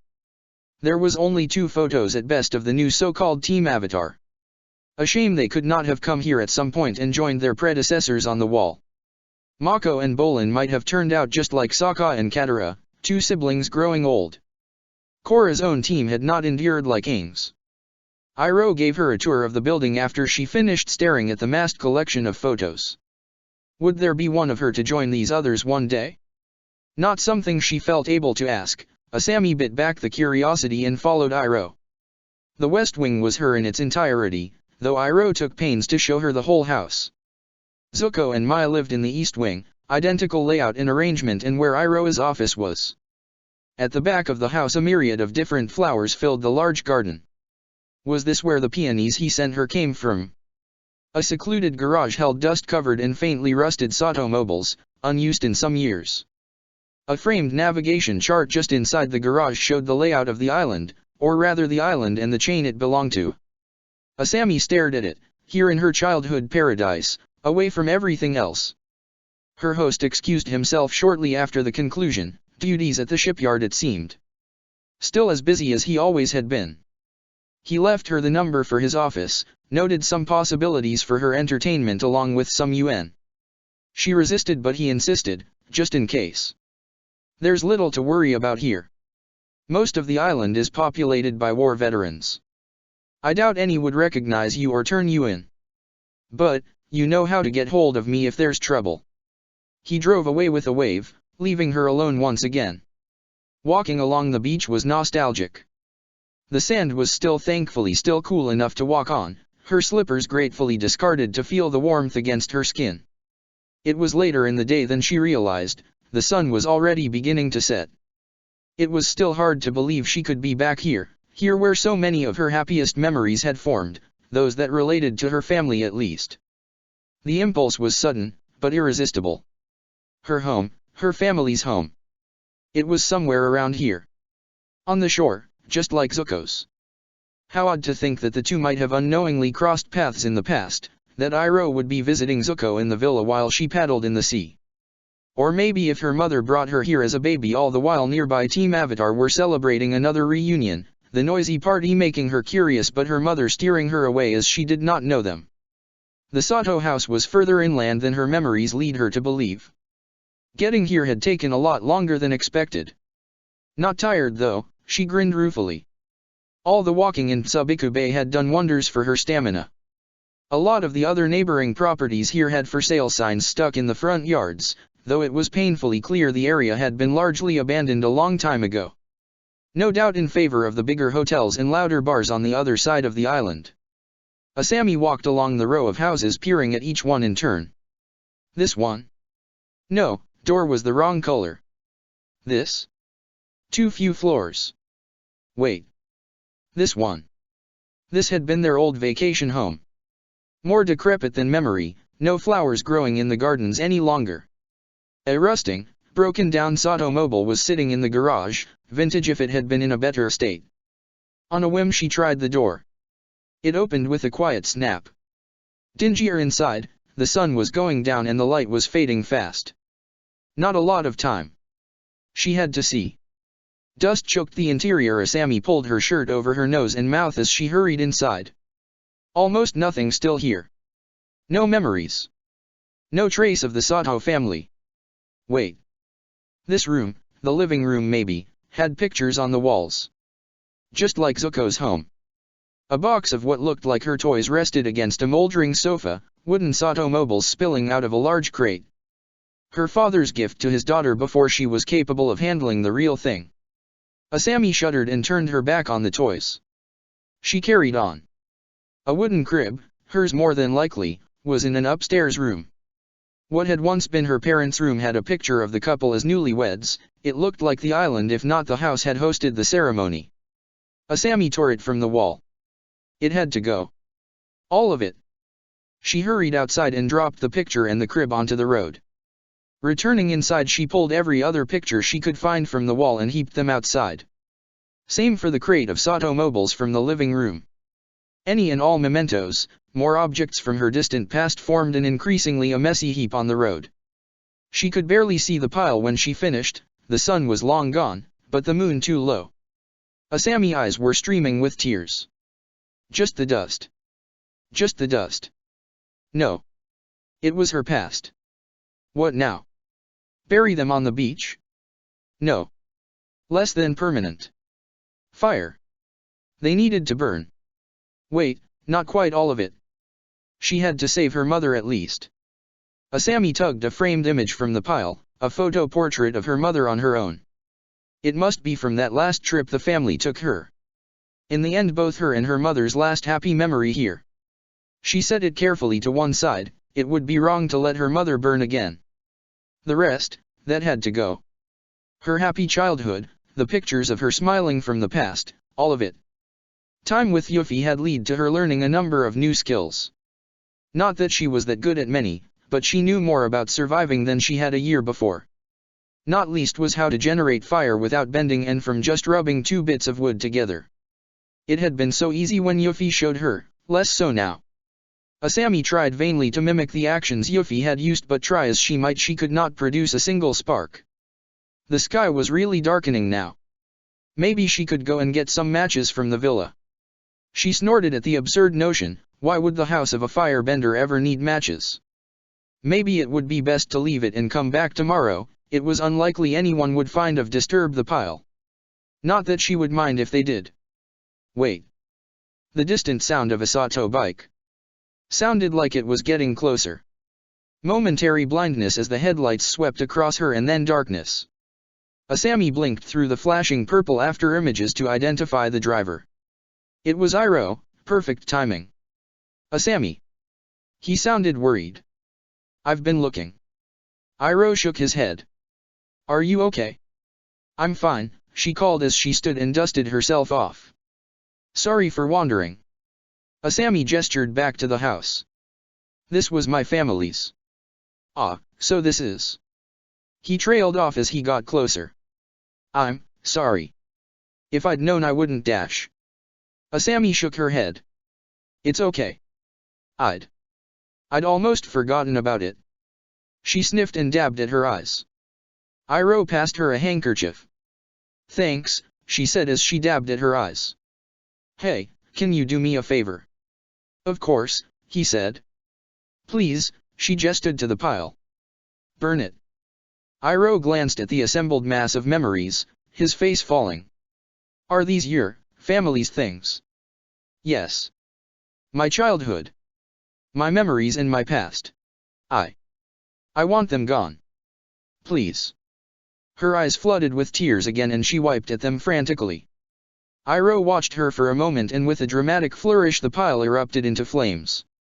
Thank you, she murmured as the flames lapped across her past. Strangely soothing. Iroh encouraged her to return to the villa but she insisted on remaining as long as the pile burned. She would leave once it was all ash. Iroh settled next to her and she hugged the last photo of her mother to her chest. A hug would be really good right now, comfort, physical contact, but Iroh made no move towards her. He was too distant, too distracted by the flaming embers of the Sato family. Iroh. I want to forget about the past. There seemed to be nothing good back there. It seemed to want to define her and now she wanted it gone. And suddenly her recent past erupted out of her, everything from the night of the Fire Ferret's victory to meeting Iroh in the police station. Iroh stiffened when she mentioned Magistrate Quan but otherwise he patiently listened without a trace of judgment, without comment or interruption until she finished. So, she said sniffing as she finally reached the present. Any advice? What could anyone possibly offer? I'm not really an advice type of person. He glanced at her. I don't know quite what to say. But I do at least hope you and Korra get to see each other and talk again. It's difficult right now, but this is far from a permanent situation. You two can have another chance at it. Whatever you decide. She'll forgive me. I know that, Asami said. That's just how she is. But I don't know if I can forgive myself. She scowled. What kind of insanity led me to choose to stay with my father like that? I endangered the Kyoshi warriors. And because of that my friends were dragged into danger, and you know what happened after. Repeating herself, picking at her biggest failings, the root cause of so many problems. She fidgeted and hugged her knees. I still love him somehow. After everything my father has done I still love him. Even now. Pathetic, right? Perhaps. Asami almost laughed, at least he was honest. But if you're pathetic, then so am I. He smiled at her. We can't help it. We love our families no matter what. It's like it's something that's both right and wrong. He sighed. I'm not making much sense, am I? And I can't imagine what it's like to be in your shoes.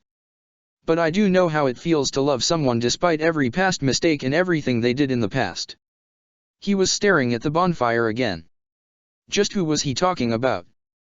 But I do regret loving him, Asami said, her voice steadier than she expected. And I should have just accepted it. My father has been dying ever since my mom died. He was always changing since then. The one she swallowed hastily. Killed, in Ba Sing Se. That was someone else. Any proof that her father was a good man, a good father was crumpling, curling, and disintegrating in the roaring flames beside her. Mako and Bolin deserved so much more than my father. But they died because of him. If I'd agreed to leave with the Kyoshi, they never would have gone to the city. They'd be safe. I think about it a lot too, Iroh said. What went wrong? Who was to blame? Could I have done something else to help? Was I wrong to do what I did? I've gone through it all over and over again. And? Asami asked. And, I think things wouldn't have changed that much. Amon would take his revolution to Ba Sing Se regardless of what either of us did. He was going to do what he did with or without you. Your father helped him prepare. He needed to be stopped, and Korra would have had to face him in the end. And when that happened, would it ever be possible for Mako and Bolin to let her go without them? Asami shook her head. No. They would be there too. They all fought to stop a revolution. And you fought with them. Neither of the brothers threw their lives away because of your mistakes. Their deaths are not your fault. I refuse to believe Bolin or, from what I know of him, Mako would ever think like that. The bombs at the palace, they must have been planned for months if not years in advance. That the five of you could disrupt Amon's plans as well as you did is nothing short of miraculous. Yes, it did not work out for the best, but it could have been so much worse. The Queen. Iroh trailed off. I never thought Amon would go that far though. And something about it still feels off. He shook his head. In any case, it was out of your control. Still not sure I can move on though, Asami said. The future was like the dying flames of the bonfire, little to look forward to in that direction. You need more time, Iroh insisted. He was silent for a long moment. There's this old local, very local, legend that the sand on Ember Island soothes a person's heart. That those who life hurt could always find some respite here, and often a new shot at life. I would tend to agree with that. If things get tough I usually wind up here, and after a while I feel ready to go back out there and take on whatever's waiting. You are more than welcome to stay here for as long as you need. Don't feel obliged to give anything back, you are our honored guest, so if you need anything, ask. Thanks. Asami said. I mean, thank you. It's. Thanks for listening. I couldn't really talk about it before. The only conversation after that was idle as the bonfire began to die, leaving behind nothing but charred wood and curling tendrils of smoke. Any chance you can take out the house too? She asked as the last fires fizzled out. That much smoke might draw a little too much attention, he replied, smiling. And think of the scandal, Prince Iroh commits arson on the holiday home of Asami Sato. Just a thought, she smiled weakly. Though. Iroh turned to glance at the structure. A bulldozer or a wrecking ball would do it. Even a jackhammer. If it would makes you feel better anyway. He glanced at her again. An idea anyway. Listen, I have to go back to Republic City again soon. But my grandfather and grandmother will be here tomorrow, so you won't be here on your own. I know they're old but it'll be fine, Asami said. I'm just happy you're letting me stay. I'm perfectly willing to help them out if they need it. Thank you. But there's something else, Iroh said, his face looking more serious. They'll be bringing someone else with them, someone very special to me. I never got the chance to tell you about her before. Her? Asami asked. Who's coming with them? A thought, a strange idea forming in her head. Iroh shattered it with his response. He took a deep breath, strangely uncomfortable. The love of my life, the best kept secret in my family. Chapter 3 Embers, Part 2. Lord Zuko, Lady Mai, Asami said as she bowed to the elderly couple. From here she could see Druk curled in the sun near the house and apparently sleeping. Please, Zuko looked a little pained as she straightened. Just Zuko is fine. And drop the lady for me if you please, Mai said, her face serious. She held it a moment before grinning at her. Thank you, Zuko, Mai, for the hospitality. Asami bowed again, calling these two by their first names, feeling so awkward, and she was unable her amusement. The couple bowed in response and looked expectantly to Iroh. Well, behind Iroh. A green-eyed girl peeked out from behind him and watched Asami fearfully. Come on, Yuzu, Iroh chided gently as he ushered the girl out from behind him. The girl avoided Asami's gaze and stared at the floor. Asami, I would like you to meet my daughter, Yuzu. Say hi to Asami. Yuzu mumbled something that might be hello, but it was difficult to be certain. It's nice to meet you, Yuzu, Asami said, smiling as she bowed. Yuzu looked up and bowed back nervously, her eyes large and uncertain. Not a surprise, only people the family trusted ever got to meet her. Certainly Asami had never even heard rumors of her existence. She crouched down so she was more or less on level with the girl. I hope we get on well, she said, keeping her voice soft. Yuzu blinked at her and squirmed away, retreating back behind Iroh. About the best she could hope for, Asami was a complete stranger and Iroh's child saw so few adults, so her fear was not unexpected. From what Iroh had said, anyone who did notice her quickly assumed she was Zuko's ward, a subterfuge the man seemed to quite enjoy. Mai seemed a little exasperated by her grandson. In any case, the family's deception could only last so long. Looking at close-up revealed an unmistakable resemblance to Iroh. It would not take much to put two and two together. Yuzu's eyes intrigued her the most. They were a bright green, like fresh summer grass. So different to the lighter shade of her own eyes and the buffongs. Who was the girl's mother? Not her place or the time to ask. Routine moved them on from the slightly awkward start. Soon enough, Zuko, Mai, and Yuzu had been traveling and it was close to lunchtime. The four of them sat down, Asami still not entirely sure how to act around the older couple or the young child. And no sooner had lunch concluded than it was time for Iroh bid them goodbye for now. Nothing tearful or any kind of lingering goodbye from Yuzu. Distressingly, this must be about normal for her. Just a quick hug from her father and a promise to return in 2 weeks. And we'll go to the theme park when I'm back, Iroh promised his secret daughter. More tea, Asami? Mai asked, holding up the kettle as they seated themselves at the table, the buzz of the airship's engines fading in the distance. No, thank you, this is fine, Asami said, holding her own half-full cup. She was still struggling with the surreal nature of the situation, sharing tea with the legendary Fire Lord Zuko and Lady Mai. One of Avatar Aang's companions and his fire-bending teacher. The other part of the group dedicated to hunting down the airbender.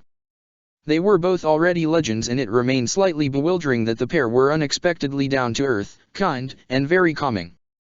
Is the house to your liking? It's been around for a good long while now. Honestly, somewhere more modern would be better than this heap. Mai sniffed, glancing around the room. I don't know what my grandson did to convince you to settle for this place. You'd have a much more fun time on the East Coast. Asami blinked, watching Mai carefully. I think it's beautiful, the house and the area, she volunteered and smiled. The garden especially. I kind of want some peace and quiet, she added. Oh, and my family used to have a house not that far from here. They were going to be okay with her staying here, Iroh had promised. She did not want the rowdy nightlife elsewhere promised. Still, he could have given you a nicer place. The shack is older than either of us. Which is quite something given how ancient we look. Right, Mai? Mai. Zuko's grin had rapidly become fixed as he stared at his wife. She rolled her eyes and Asami was not quite sure if she should support him or her. Hilarious, Zuko, Mai said in a deadpan tone. Asami smiled and hastily hid her expression with her hand. Yes, well. Zuko cleared his throat. I suppose Saga was the competent comedian. Uncle was pretty funny. His face fell slightly. Guess I didn't inherit that trait from grandfather either. And yet you spent how long with them both? Mai retorted, smiling. Sense of humor is supposed to rub off on your companions. And it's hard to imagine your grandfather cracking many jokes. Must have been nice, Asami offered. They looked at her curiously. Having those friends and adventures. She squirmed. I mean, I had a funny friend too. But he didn't make it out of Ba Sing Se. Tears were pricling her eyes and she ducked her head. Sorry, she muttered as she furiously swiped at her face. I hear it helps to talk about it. Zuko said softly. Asami glanced up at him and Mai smiled supportively. And it poured out all over again, just like she had told Iroh. Her own sad, pathetic story. Told to two living legends. She sniffed when she finished, her face beginning to burn with embarrassment. Sorry. Not as fun as your adventures, was it? Ah. Zuko nodded. Well. Some of it was fun, Zuko peering into the depths of his teacup. But a lot of it was serious and a lot of it was painful at the time. I wasted a lot of time with my uncle. And I was very impatient with him. Zuko shook his head. No. I vowed not to dwell on that kind of thing a long time ago. But I'd like to think I can sympathize with your plight. I was adamant I could stand on my own, yet I was so unsure of where to go from where I was. In the end, my banishing was the best thing that could ever happen to me, but do not for a second think I thought that at the time. All I wanted was to regain my honor dash. Always the honor, Mai muttered. Still should have called the cat honor. And ashamed of my failures. Zuko continued, ignoring her. Something I had to confront in the Earth Kingdom. Asami licked her lips and sat forward. How did you find your way? I mean, when you lost everything. It would not be something specific she could mimic. But a philosophy, or mindset, those she could use. Zuko smiled. I started to rethink my life. More than once. And I had a lot of help, not just the Avatar and his companions, but a few strangers, knowingly and unknowingly. And my uncle, of course. Even when I disrespected him, he never once turned his back on me. He sighed. But you're different, Asami. I tried to follow my father's will and suffered for it more than once. You chose to do what was right and helped Korra. But, so did you, Asami replied. In the end. After letting far too much happen, I could have stopped, Zuko replied. I spent a long time wishing I had acted sooner. He sipped his tea. I spent some time in the Earth Kingdom, on my own and with my uncle. I have seen firsthand what it was like, and still I did nothing when I was welcomed back into my family. Somehow I could forget enough to leave people at risk by bandits. To allow the division between the rich and the poor. To allow people to remain hungry or homeless. I had my honor. For a time I thought that was all I really needed. Similar to her, but different. But still, thanks to me, Team Avatar really suffered. And now it's gone. Korra doesn't need someone like me, but they. Asami shook her head. Have to be honest, without her I feel like I lost myself.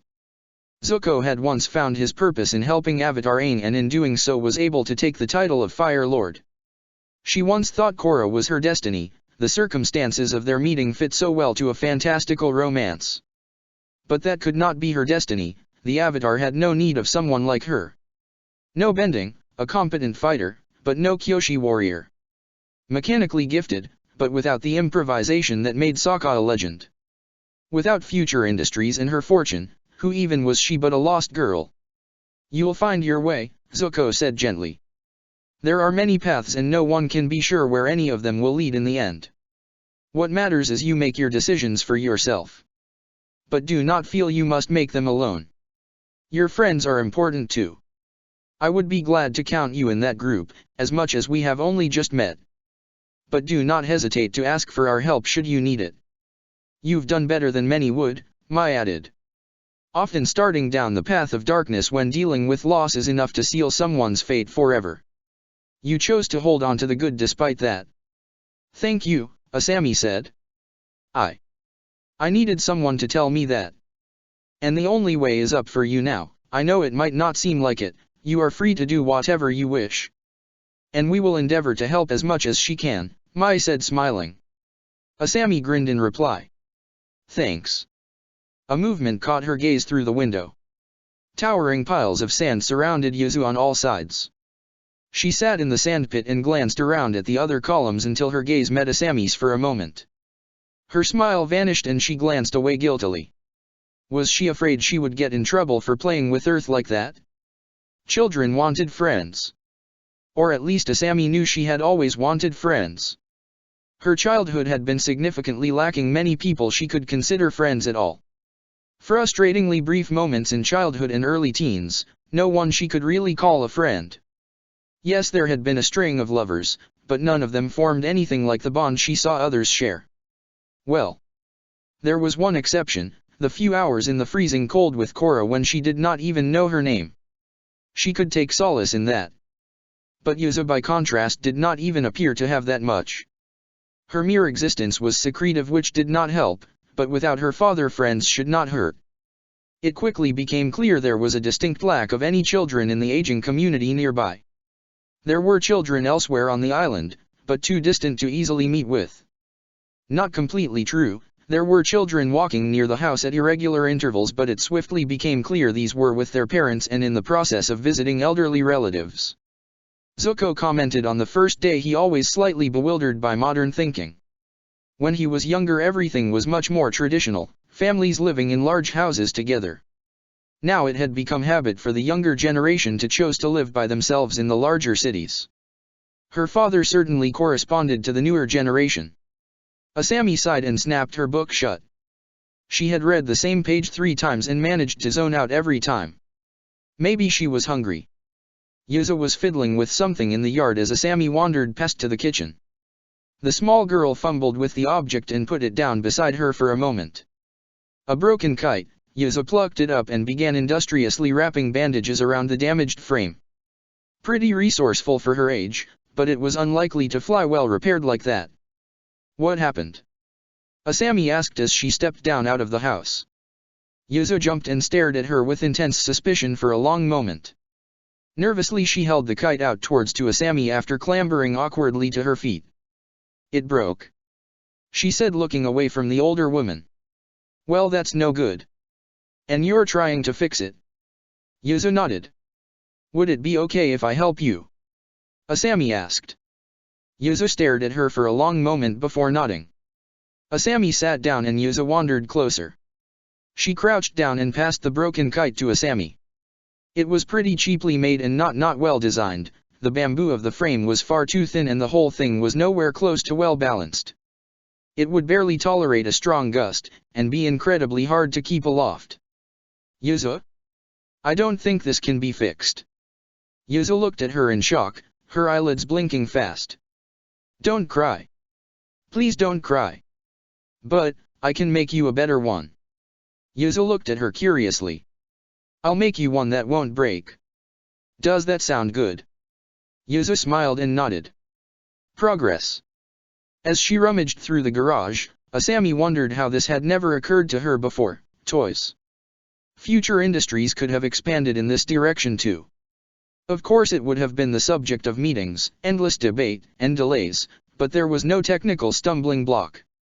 And so much variety. Current automobile fashion ensured an endless succession of shiny black cars and the occasional bright pink one destined for some other heiress.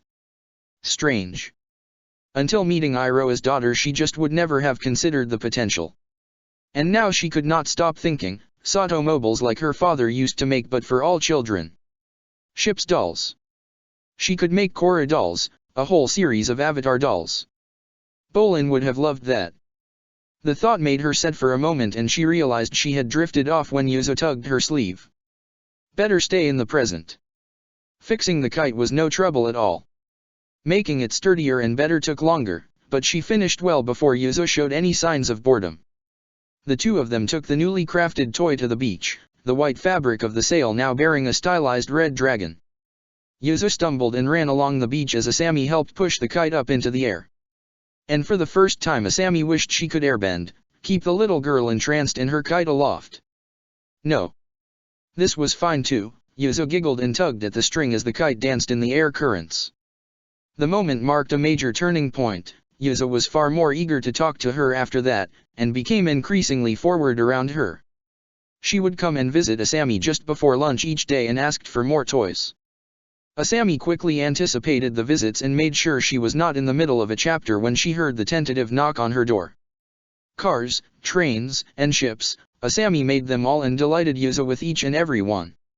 After the first boat, Yuzu asked for a model of her father's ship specifically. A Yamamoto battleship? No problem. 4 decks, turrets, fire cannons, done.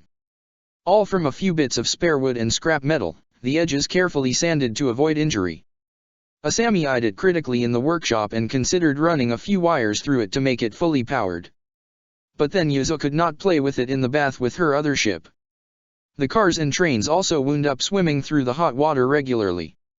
Safety first, she murmured to herself. The old Future Industries motto. Iroh took to visiting every other week, and doted on his daughter during these times. The sack of toys he brought put Asami's efforts to shame. She did not have much to work with and was reluctant to ask for money to buy better material. It was heartwarming when Yuzu seemed determined to value both sets equally. The young girl was oddly insistent that Iroh see and admire her curious sand mounds, but only after ushering Zuko, Mai, and Asami out of the way. Asami sat with her back to the wall in her room, her ears straining, but she could not make out a word that passed between father and daughter.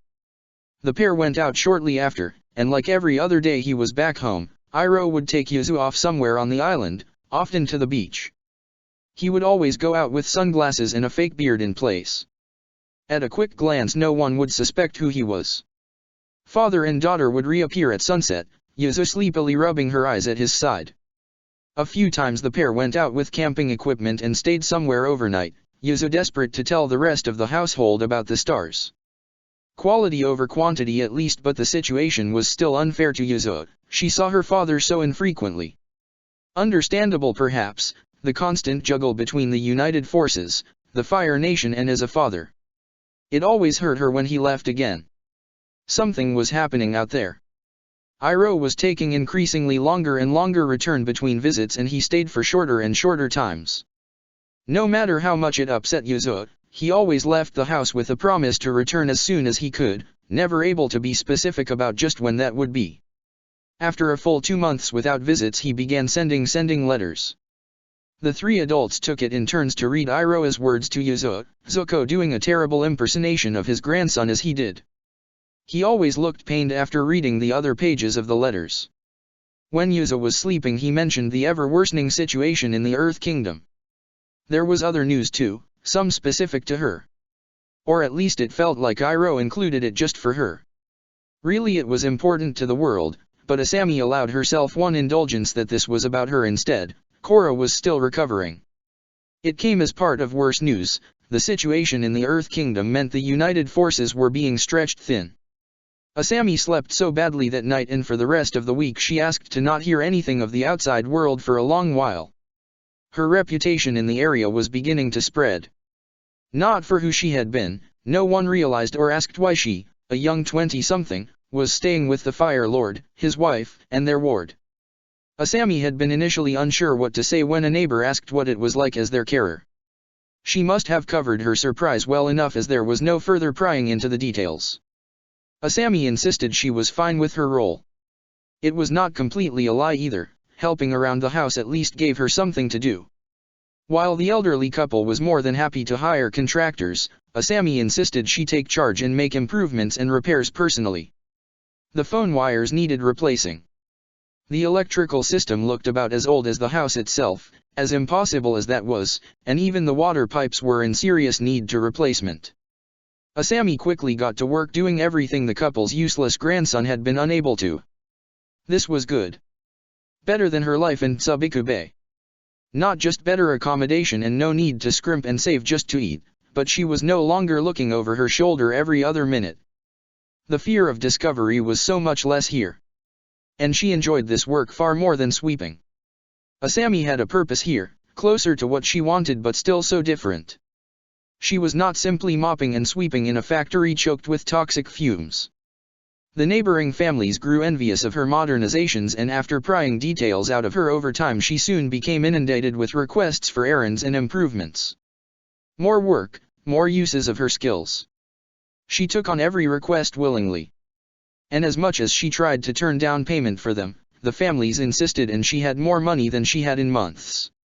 A drop in the ocean for most, but most handed her a year's salary for her last job in exchange for simply rewiring a light switch. Dignity. That was the difference between Tsubikube and here. Here she had a job with dignity. The old people living nearby needed help, a lot of help as they aged, and many had no family to look after them or family so distant they could not. They came from all walks of life, and among them were a large number of war veterans, people who carried sins just as she did. But somehow their sins did not hold them back, and Asami vowed to stop allowing hers to do the same to her. Her life was soon full: automobile maintenance, chauffeuring, shopping. Many of the elderly still remembered the end of the war and what life was like back then. Modern advancements confused or seemed unnecessary to them. As she worked more people approached with offers and requests. Her reputation spread by word of mouth, and she did it all. In her calmer moments she would sketch toy ideas and a few cursory ideas for improved flying craft. In others she was constantly in motion. It had been too long. The money piled up at a surprising speed. She wanted for so little, and there was nothing much to spend it on. Zuko and Mai kept the house well stocked with food and repeatedly refused any attempt for her to pay for her stay. Then someone said the fateful words, and a truly good use for the money came to mind. A friend of one of her first and most loyal customers remarked there were a number of vacant stores in the resorts he owned around the island. She was welcome to make one of them her own. Her own shop, a little space on the island where she could work from. Her real second chance, the start of something new and wholly her own. No need to rely on anyone again, no need to inherit anything from her father. Start fresh and work her way up all over again. It would come at a price. She could not really stay with Zuko, Mai, and Yuzo, too far to walk, and commuting was still a pain. But neither could she rely on them forevermore. Best to tell them as soon as possible Iroh was due home next week. The sooner they knew, the sooner she could begin her new life. Iroh made it back in time for the Ember Island Festival, much to the relief of Zuko and Mai, who fretted as the day drew closer. Their grandson arrived with a few gifts for Yuzo, just like always. More of a surprise was Asami's invitation to attend the festival with him and Yuzo. "Thank you for the invitation," Asami told Iroh. "But I have nothing to wear." She gestured at her own nondescript outfit. She had repeatedly failed to go and buy anything new for some time now, not wanting to see the kinds of things she would have bought without question before now beyond her reach. "Not to worry," Iroh said as he held out a paper bag, one of the few he kept back from the mass of presents for his daughter. Asami took it and peeked inside. "Folded silk." "Ah. Yes, I got you a yukata," he said as she looked at him on the verge of asking the question. "So, want to come along?" "I think I have to now," Asami said, crushing the bag to her chest. "I mean, otherwise you kind of wasted this on me." "You don't have to though," Iroh said. "The yukata is just to give you the choice. You are welcome to waste my money and stay here. But if you do want to come along, the mask is optional too," he said, digging through another bag. "Me on the other hand, if anyone sees me..." He pulled the smiling demon mask over his face. "There goes your chance to enjoy it like a commoner." Asami completed his thought. "Right," he said, and lifted the mask up a little to grin at her. "Still want to come with us?" "Yes I do," Asami said emphatically. "Just give me a moment." She changed as hastily as she could, the yukata fitting perfectly. Zuko and Mai left while she was changing. Iroh said something about them helping to facilitate some of the rituals. The three of them headed out of the house, the sky just beginning to darken. How much like a family did they see? Husband, wife, and excited daughter. Asami shook her head. By the time they arrived at the shrine, the festival was in full swing. Paper lanterns hung on ropes crisscrossing the pathways and gave the grounds a golden glow as night continued to fall. Every corner, whether a stall or a post, seemed to have a pinwheel attached lazily turning in the faint breeze. A menagerie of origami animals were on display, but the dragons easily outnumbered every other species. Was all of Ember Island here? So many people, and so many hidden behind masks like her and Iroh.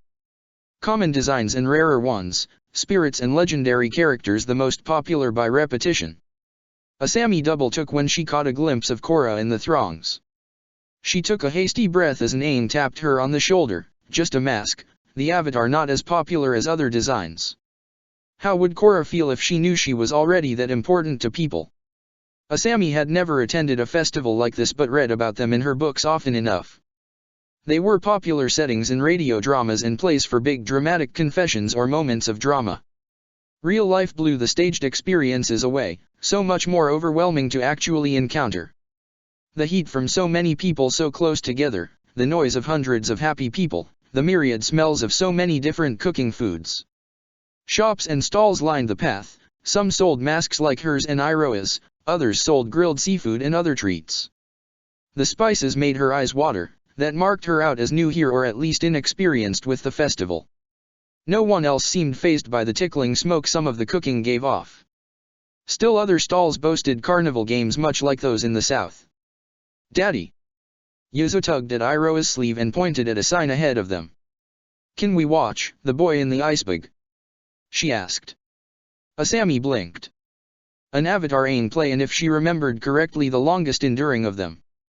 Possibly the least accurate too. Sweetie." Iroha sounded panicked but was trying to keep his voice level. How many times had he had to endure it? "We were going to watch the lion dance later, weren't we?" "Yes." Yuzo replied. "If we go to see that play we won't get to see that. The play's pretty long and we don't want to miss the dancing, do we?" Iroha asked. "No." Yuzo said. She stared at the sign for another moment. "Can we see it later?" "I'm sure at some point." Iroha said. Yuzo beamed at him and skipped away from the theater as Iroha heaved a sigh of relief. Zuko mentioned seeing that play not longer after it came out, Asami commented glancing back at the sign. "And Mai said he refused to ever take her to see it." "That's the one where Oze won, wasn't it?" Iroha glanced around and pulled his mask up, exposing his face. Asami took a deep breath and did the same. Why? Unlike Iroha, she had never hidden herself away. It was. The company decided to rewrite the ending to something more like reality when my grandfather took the throne. Might have seemed a bit bad taste to keep the old version. These days Oze and Azula are the villains and Aang won. Iroha glanced around and leaned closer to Asami. It's still horribly acted, badly scripted and not exactly accurate on more than one point. But I think that's why people like it for some strange reason. I heard Toph loved it, Asami said. Bolin had enthused about this slightly obscure fact on more than one occasion. Oh, she did, Iroha replied. Grandfather assures me that she used to visit annually to watch it. You've seen it. Not that one, but I've seen a version in Republic City. They said it was the same script, Asami replied. Kind of curious to see if this one really is the same. Just to check, Toph was a huge burly guy. Yep. Asami nodded. Well. Iroha glanced around. Apparently after the war they recast the play to put someone who looked a bit closer to Toph in the cast.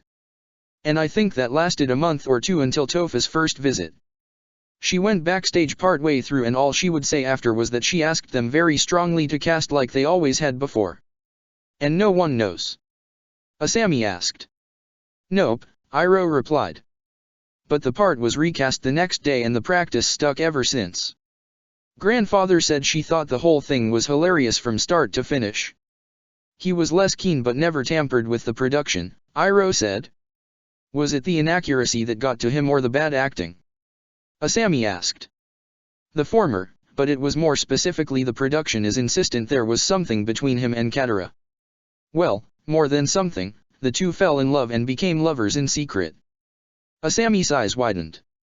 I can see that being a little uncomfortable to sit through.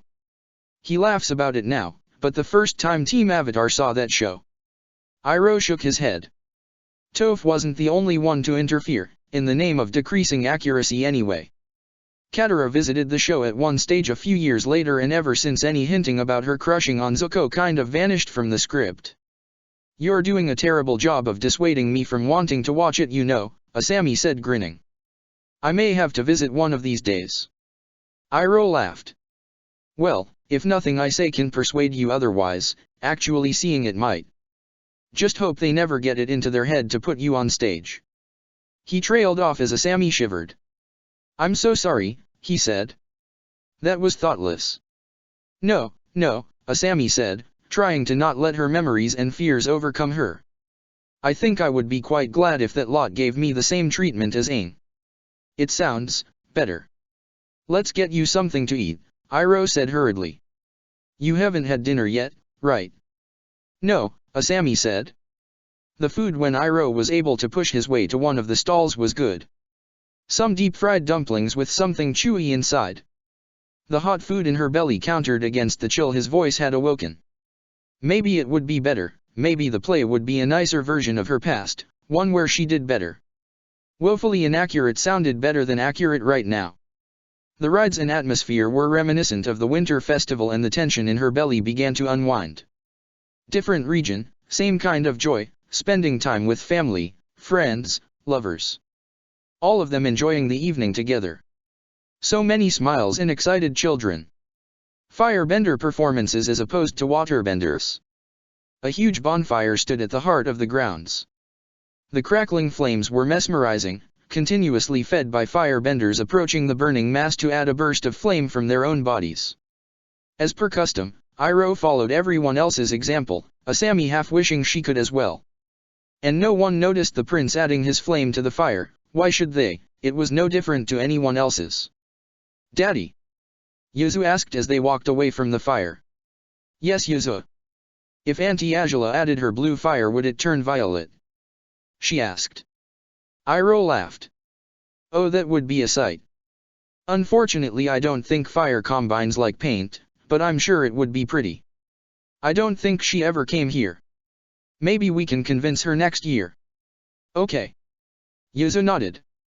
"You'll come next year, won't you?" "I would love to," Asami said. Yuzu grinned at her. "Dancing," she said as she darted forward again, Iroh and Asami following close behind her. "Can we dance too?" she asked, staring at the assembled mass of people moving to the music. Another tradition traced back to a curious student in a school who insisted on wearing a headband. Many claimed it had been Aang while in the Fire Nation, but the truth mattered less than the legacy it produced. "We can." "Asami?" Iroh asked. "I'm not much of a dancer. Except the formal stuff," she said. "You'll be fine," Iroh said, tugging her gently with him and Yuzu as they moved out from the crowd. "Just listen to the beat and move your body." How long since she had last danced? It must have been on her birthday. Very few chances since then, work, the fire ferrets, getting kidnapped. Her body seemed stiff, unpracticed. The beat was clear enough, but actually moving in time with it seemed impossible. She was about to give up more than once before noticing Yuzu bouncing around without a care in the world, enjoying herself. Iroh mimicked his daughter's awkward movements, much to the amusement of several onlookers. If only they knew. Asami took a deep breath and danced. The movements, the motion, and the rhythm came back as she pushed herself onward. Too long, never quite aware before just how fun this all was. Yuzu tired first, her seemingly endless energy eventually running out. She tugged her father's sleeve again and they left the dancers to carry on without them. Iroh glanced at his watch. "They should be ready," he murmured. "Asami, we have a tradition to take care of.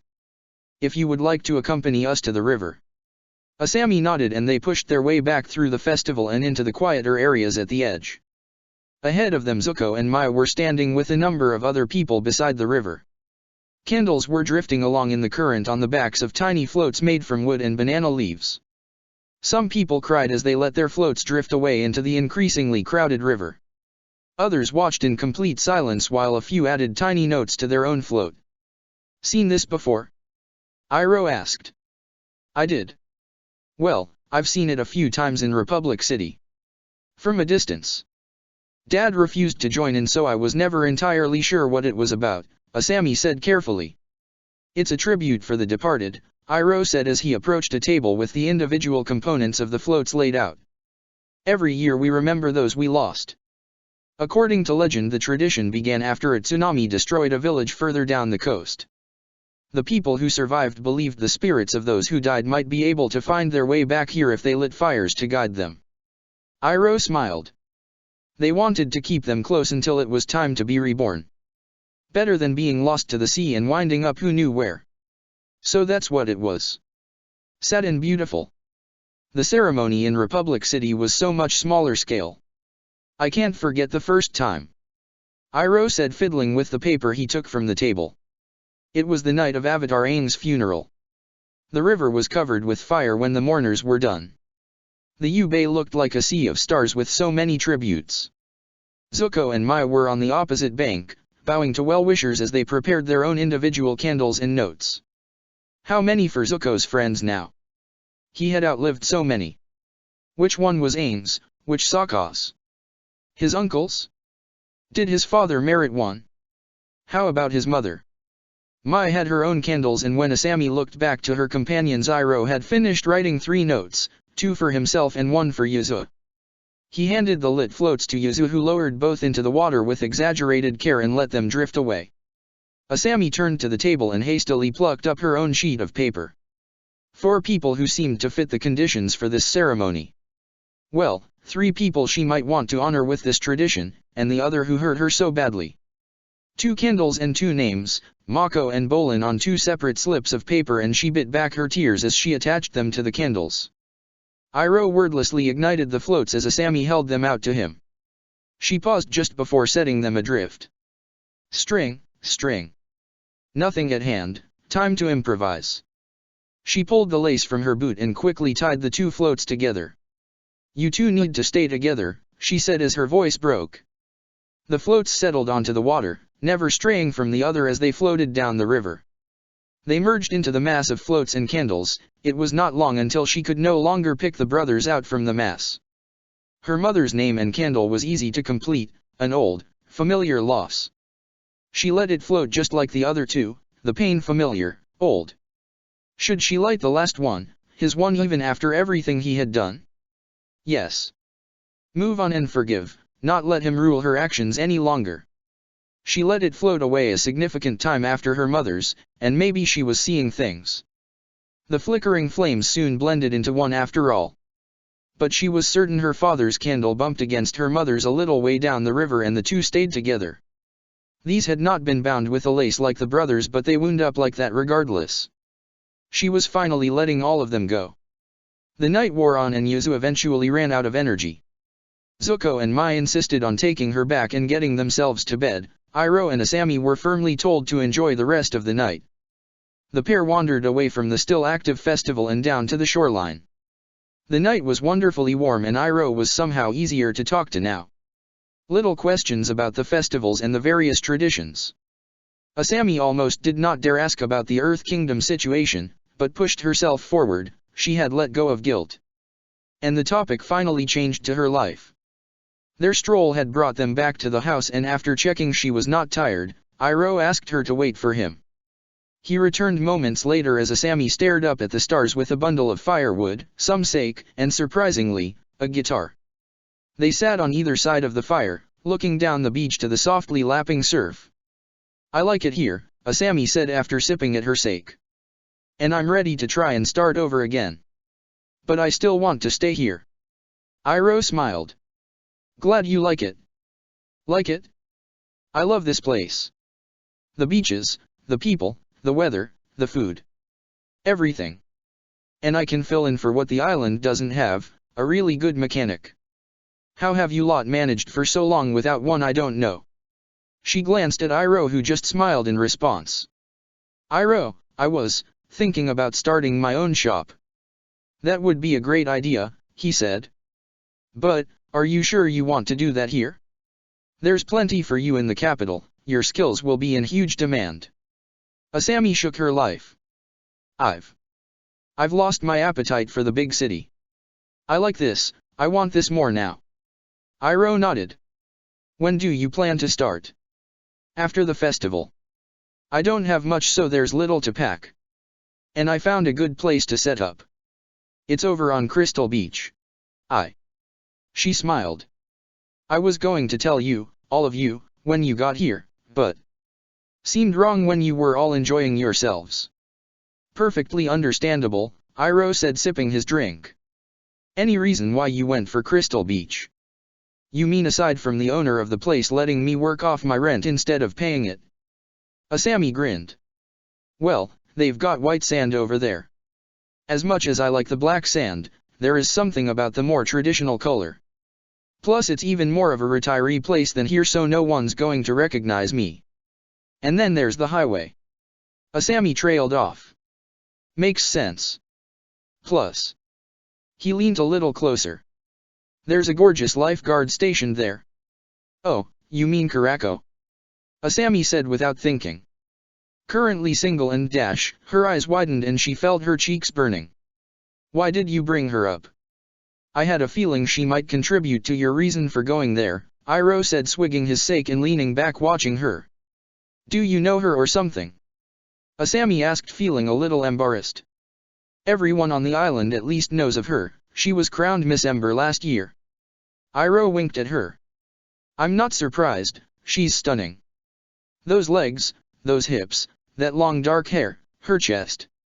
Asami coughed hurriedly, trying not to imagine the lifeguard wearing a little bit less. I hear she's a sweetheart, Asami said hurriedly. Little bit shy, but everyone seems to love her. Those eyes are so remarkable, never seen anyone else with wine-colored eyes. And her lips. You have good taste in women, Iroh smirked. But, I don't think she's assured of victory next year. Not if you enter. Oh, that would be great, wouldn't it? What a headline, Wanted Equalist enters Miss Ember Island contest. Iroh thought her beautiful? Even now? Her hair was at least manageable and washed but not styled. She had not bothered with makeup since arriving and her clothes were a far cry from the city fashions. No. She was thinking of moving out. Focus. I need help though. I can introduce you to Karako. Or maybe the other way around. You'd make a good couple. Really? That would be great. I mean, if you can, but don't feel you have to. Asami babbled and shook her head. But that's not what I meant. I need papers and legal permits and you are in a difficult situation with those, Iroh said, nodding. I think I can sort them, if I leave your surname off, or you can go back to Moon if you want, and no one will suss you. Thank you. But. Asami bit her lip. Always thinking about it, but never saying it before. I'm considering changing my whole name too.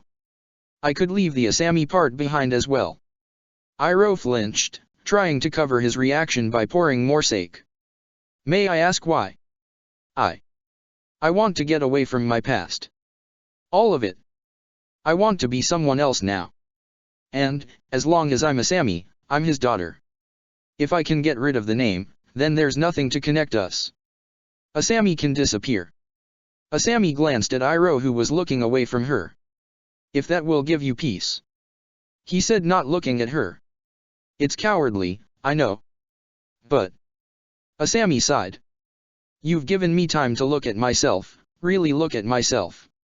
I'm not strong, not like other people are. But if I can start again, I can be strong from the start. You're no coward, Asami, Iroh said. And you're stronger than you give yourself credit for. You've continued to smile despite everything. You have hope for the future. I think that's amazing. I think you're amazing. Asami smiled. He was wrong, but it felt nice for someone to have such faith in her. Do you mind if I ask you a question? It's a little personal. Go right ahead, Iroh said. If you had a chance to choose something for yourself, not something you were born with, what would it be? Or would you rather be the prince? Asami asked. Iroh was silent for a moment. I've asked myself those questions once before. I found my answer, I would be a soldier. What I wanted to be more than anything else. More than. Iroh trailed off. More than. Being a prince, Iroh replied. But. Asami frowned. You're both. Can't keep doing that, Iroh said as he picked up his guitar and strummed it a few times. He was going to take over his mother's throne. Back to the Fire Nation and leaving his life in Republic City forever. Though. I did consider becoming an ambassador in a few years. Might improve the image of my country. Good preparation too. How long since she had been that certain of her future? Knowing what it would bring and involve. Jealous now, Iroh had so many options despite implying his family was a limiting factor. No. No jealousy, be happy for him, he had found his path in life. Why would she want to take that away from him? But would you choose not to be Fire Lord? Asami asked. Difficult question. And to be honest, I don't have any answers for that one. But I'd change my name if I could. I think you can appreciate the mindset. Iroh glanced at her. You don't like your name? She asked, feeling foolish the moment she blurted it out. Of course that was not the reason. No. He glanced around as if his family were hiding in the sand dunes nearby.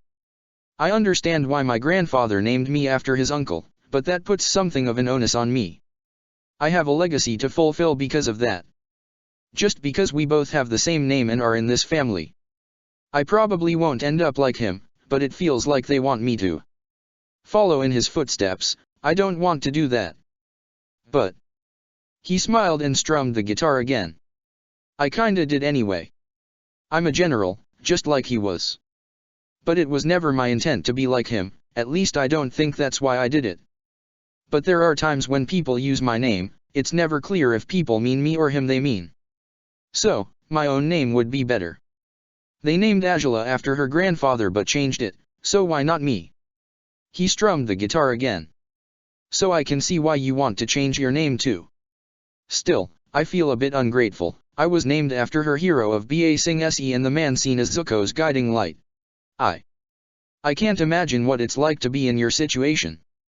They were opposites then. He wanted Republic City and a soldier's life, she wanted the quiet tranquility of Ember Island. The silence stretched on. When I leave, I can still come visit your family, can't I? Asami asked. Of course. They'd be thrilled for you to come back. And you are still welcome to stay as long as you like. Another strum on the guitar. A nice idea, but she was still the outsider, someone who had no place in this family home. She was not Zuko and Mai's adopted granddaughter or Yuzu's mother. And despite the flirting once, she was not Iroh's partner.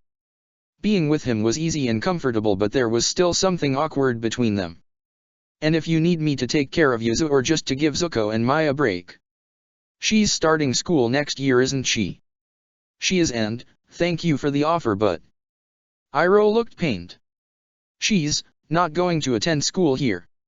We'll be back as often as we can, but oh. Of course Yuzu was not going to attend school here. She would be in the capital, in a fancy boarding school or something. It was happening already, her planned comforting life, the people around her she expected to count on were already planning to leave her behind where she could follow, but with such risks in doing so. It would have been nice to tutor Yuzu, but a better school would be better for her. Yeah, Iroh said, sighing. She's moving to Republic City next year. Asami nodded, trying not to let her misgivings show on her face as she sipped her sake. I miss her enough as it is. And she should never have been expected to grow up like she has without either parent. But that's going to change. I missed so much. Her first words, first steps. He winced. I missed 2 birthdays. Absolutely appalling and unforgivable. No way to make that up, not really. I'm sure you could, Asami said. Maybe one day. They fell silent again, late, but Asami still felt wide awake. What time is it? She asked to break the silence. Iroh fumbled in his yukata and withdrew his pocket watch. He squinted at the clock face. Almost midnight. He blinked. Midnight. I almost forgot. Forgot? Asami asked. Fireworks, Iroh said, scrambling to his feet. It'll take ages to get back there. You can never see them from here either. Iroh whirled around to stare at the house. Asami. Yes. Ever ridden a dragon? Asami laughed. Strangely enough, no. Want to? Iroh held his hand out. We can get a great view of the fireworks from the sky. Yes. Yes, she said and took his hand. So surreal to receive the offer. Dragons remained near mythic creatures even with Zuko's frequently sighted in Republic City. Only the Fire Nation monarchy and the Avatars ever had a chance to encounter the creatures directly. To let this opportunity go. Worries about the temperature in the air evaporated when Asami stroked her hand across Drook's flank. He was amazingly warm, his scales unexpectedly soft against her skin. She expected him to be all spikes and rock-like hide, not like this. Grandfather might not quite approve of this, but... Iroh smirked. He doesn't have to know. He settled himself onto Drook's back and Asami clambered up just behind him. Hang on tight, Iroh said as he flicked the reins. At the first wing beat Asami's balance wobbled and her stomach lurched as Drook heaved himself higher into the sky. She trembled at the height as she glanced down, this was so different to the airships. There she understand the mathematics, material composition, fault tolerances, and manufacturing process all contributing to keeping her aloft. Here she could do little but put all her faith went into another living organism. You okay? Iroh called over his shoulder. We can go lower if you want dash. No. Asami called back. This is scary but exhilarating. This is great. Asami laughed. No windshield to hold the rush of air back. No seat belts. Nothing but Drook.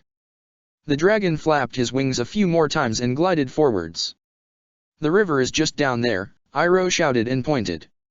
Momentary dizziness as she looked. It passed quickly enough, the thin line cutting across the beach was still bright with candles, individual points of light spread out in the sea past it. Amazing, she breathed. Hey. Can we go higher? She asked. What was she thinking? As beautiful as it was, she was still only just coping with this. Iroh glanced back, smiled and flicked the reins again. Drook growled and beat his wings. The island shrank below them. I can ask Zuko to borrow Drook again tomorrow, the island looks great by day as well, Iroh said. What's that? Asami pointed over his shoulder towards a mass of lights in the distance. Carnival I should think, Iroh replied. You want to look? Yeah. Asami said. And go faster. Faster you say? Iroh sounded amused. Hold on. Drook's wings beat faster for a second and then he started tipping forward. Her stomach lurched for a moment and then she was in danger of leaving it behind. They rushed towards the ground, the air blasting past them, Drook's wings rigid to either side of them. Asami screamed with the thrill of it, sucking in a breath as Drook swooped out of his dive and rose back into the air again. Wow, she said, her voice hoarse. You have to be the only person I have ever known who wanted higher and faster on the back of a dragon, Iroh said. At least the only one who said that on their first ever ride. Really? This was amazing. Flying by dragon was so different to the airships. Airships were so contained, so segmented from the air all around the craft. This was better. This was the best way to travel. Just like Team Avatar on the back of Appa. Okay, fireworks should be dash. She could not hear the rest of his words as a flower of light exploded below them, the boom reverberating through the air. More bursts of sparks and other booms swiftly followed. Odd to be above the fireworks. So different to see them like this. More fireworks, the explosion of each obscuring the resounding boom of the previous. Each painted the air a different color as they brightened and swiftly faded away. Streams and bursts of color burst into brilliance and faded as they fell back towards Ember Island. Iroh. Asami. I have a crazy idea, Asami said.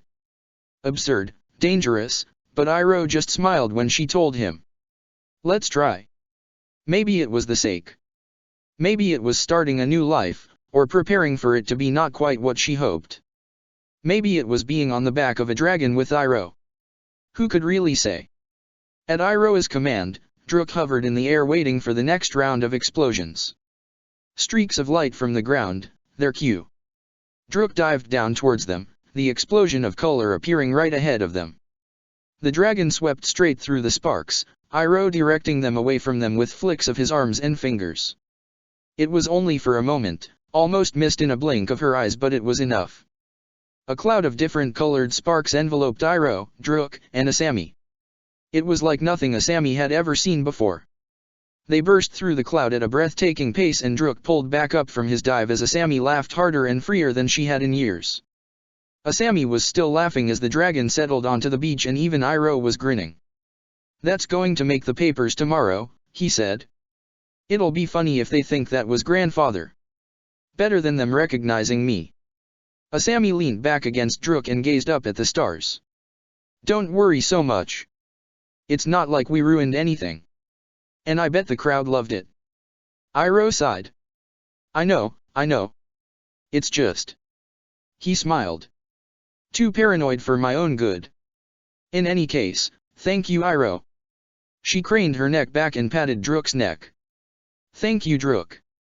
The dragon growled softly in response. "Ready to turn in?" he asked. "Still not tired," Asami replied. "Another walk then?" Iroh asked. Asami nodded. They walked along the beach. No one around. Silent except for the gentle wash of the sea against the beach. No lights, torches, or lamps in sight. Just the candles, some caught in the wash near the shore, some drifting out into the bay and the open sea beyond. But the warmth of the day was fading and the night was growing colder. Asami wrapped her arms around herself. "Asami." Iroh held out his hand and she took it in both of hers. He was so warm. Thoughtful. With a burst the heat seemed to percolate right through her. "If you like I can take you out on Druk tomorrow at sunrise." And there was a glint in his eye. "Druk's faster during the day." Asami smiled. "Looking forward to that," she said. "Faster would be quite something." "How high can he go?" "As high as low clouds," Iroh said. "Don't like to as it's pretty cold at that altitude, not so good for him." "Well, you don't have to go that high, but I would like to see the island from up there." More questions, just what was Druk capable of? Flight was so much different to driving. Roads were two-dimensional and limited, the sky offered three dimensions and far fewer restrictions. And seemingly no limit on speed. "Can I try and fly him?" Asami asked. "Maybe one day. It's not so much a skill, there is a bit of that, but first you need to bond with him. And that can take a few years. But if that goes fine." Iroh trailed off. "Patience then. Or maybe she could create something she could fly." Was there a chance for them even now? They would soon go their separate ways. Once their futures seemed intertwined but it no longer felt as if it would or even could. So many what-ifs and might-have-beens. What would be life if nothing had gone wrong? If dinner and flirting in Republic City turned into dates and romance? What if they had been together? Would she have become Yuzu's mother? No. No point thinking about it now. Two people walking on the beach hand in hand, just like Zuko and Mai. Druk. Dragon. What had Korra told her the fortune-teller said about her? A dragon had apparently been the symbol of her destiny. Had she meant this? Perhaps. If so, tonight must have seen it fulfilled, these moments they would never have again and never meant to last. If this was her destiny, she was not getting a love story, hers was different. Asami gripped Iroh's hand a little tighter. He looked at her curiously and she shook her head, smiling. This was a story of kindness, of making new, happy memories. Was it then her conclusion? Was she destined to sit out the rest of Korra's life and be happy here? She could live with that. Or was it instead the start of a new phase in her life? Who knew what Crystal Bay held? What mattered now was this night, this moment. What happened next was entirely of her choosing, she would forge her own destiny from now on. Asami was still rubbing the sleep from her eyes as Iroh stalked up the beach, Zuko and Mai left behind him and struggling to follow. Despite the chill of the morning air, Iroh was shirtless, the cold not seeming to faze him in the slightest. The screech of the hawk had torn her from her sleep and she was still unsure quite what the bird's arrival meant to cause such a commotion this early, to cause Iroh to tear down the beach to greet it in such a rush. "Iroh," she began. "I have to leave," he said brusquely. "What? Why?" "A note from the..." He paused. "Great Uniter," he said with a touch of exasperation. "I have been invited to negotiate the freedom of some 300 Fire Nation citizens in the Earth Kingdom. Asami drew in a sharp breath. I have to leave immediately. Iroh, Zuko said, his face grim. He and Mai had only just caught up with him. Stay. I can go in your place. Iroh shook his head and glanced back at his grandfather. The summons called for me specifically. And if I do not agree with the negotiation, it will surely dishonor the entire nation, to say nothing of our family. If I don't go, who else can save them? Zuko grimaced but said nothing. Be careful, Mai said sternly. I still do not trust this great uniter. Neither do I, Iroh said. But rest assured, I will check with Mother before doing anything. No one could persuade Iroh not to leave, Mai and Zuko repeatedly trying to dissuade him. Even Asami tried to appeal to the importance of remaining here. Nothing could stack against 300 lives, no one should stop him trying to save so many. It did not displace the fear that something could go wrong, that the Great Uniter was more troubling than supposed. Iroh skipped breakfast and holed up in his office as he made some calls. He reappeared wearing his United Forces uniform, and Asami was unable to ignore the knot forming in her stomach. Why? No, she knew. After basing Se, it was difficult to be certain her friends could cope with whatever situation they found themselves in, not like she might have once. Mako and Bolin died. Iroh might suffer the same fate. The airship swooped out of the sky all too soon, right on schedule. Asami stood beside both Zuko and Mai as they could do nothing but watch Iroh leave without even being able to bid his daughter farewell, and to who knew what in the Earth Kingdom. Check the description for the links to the author.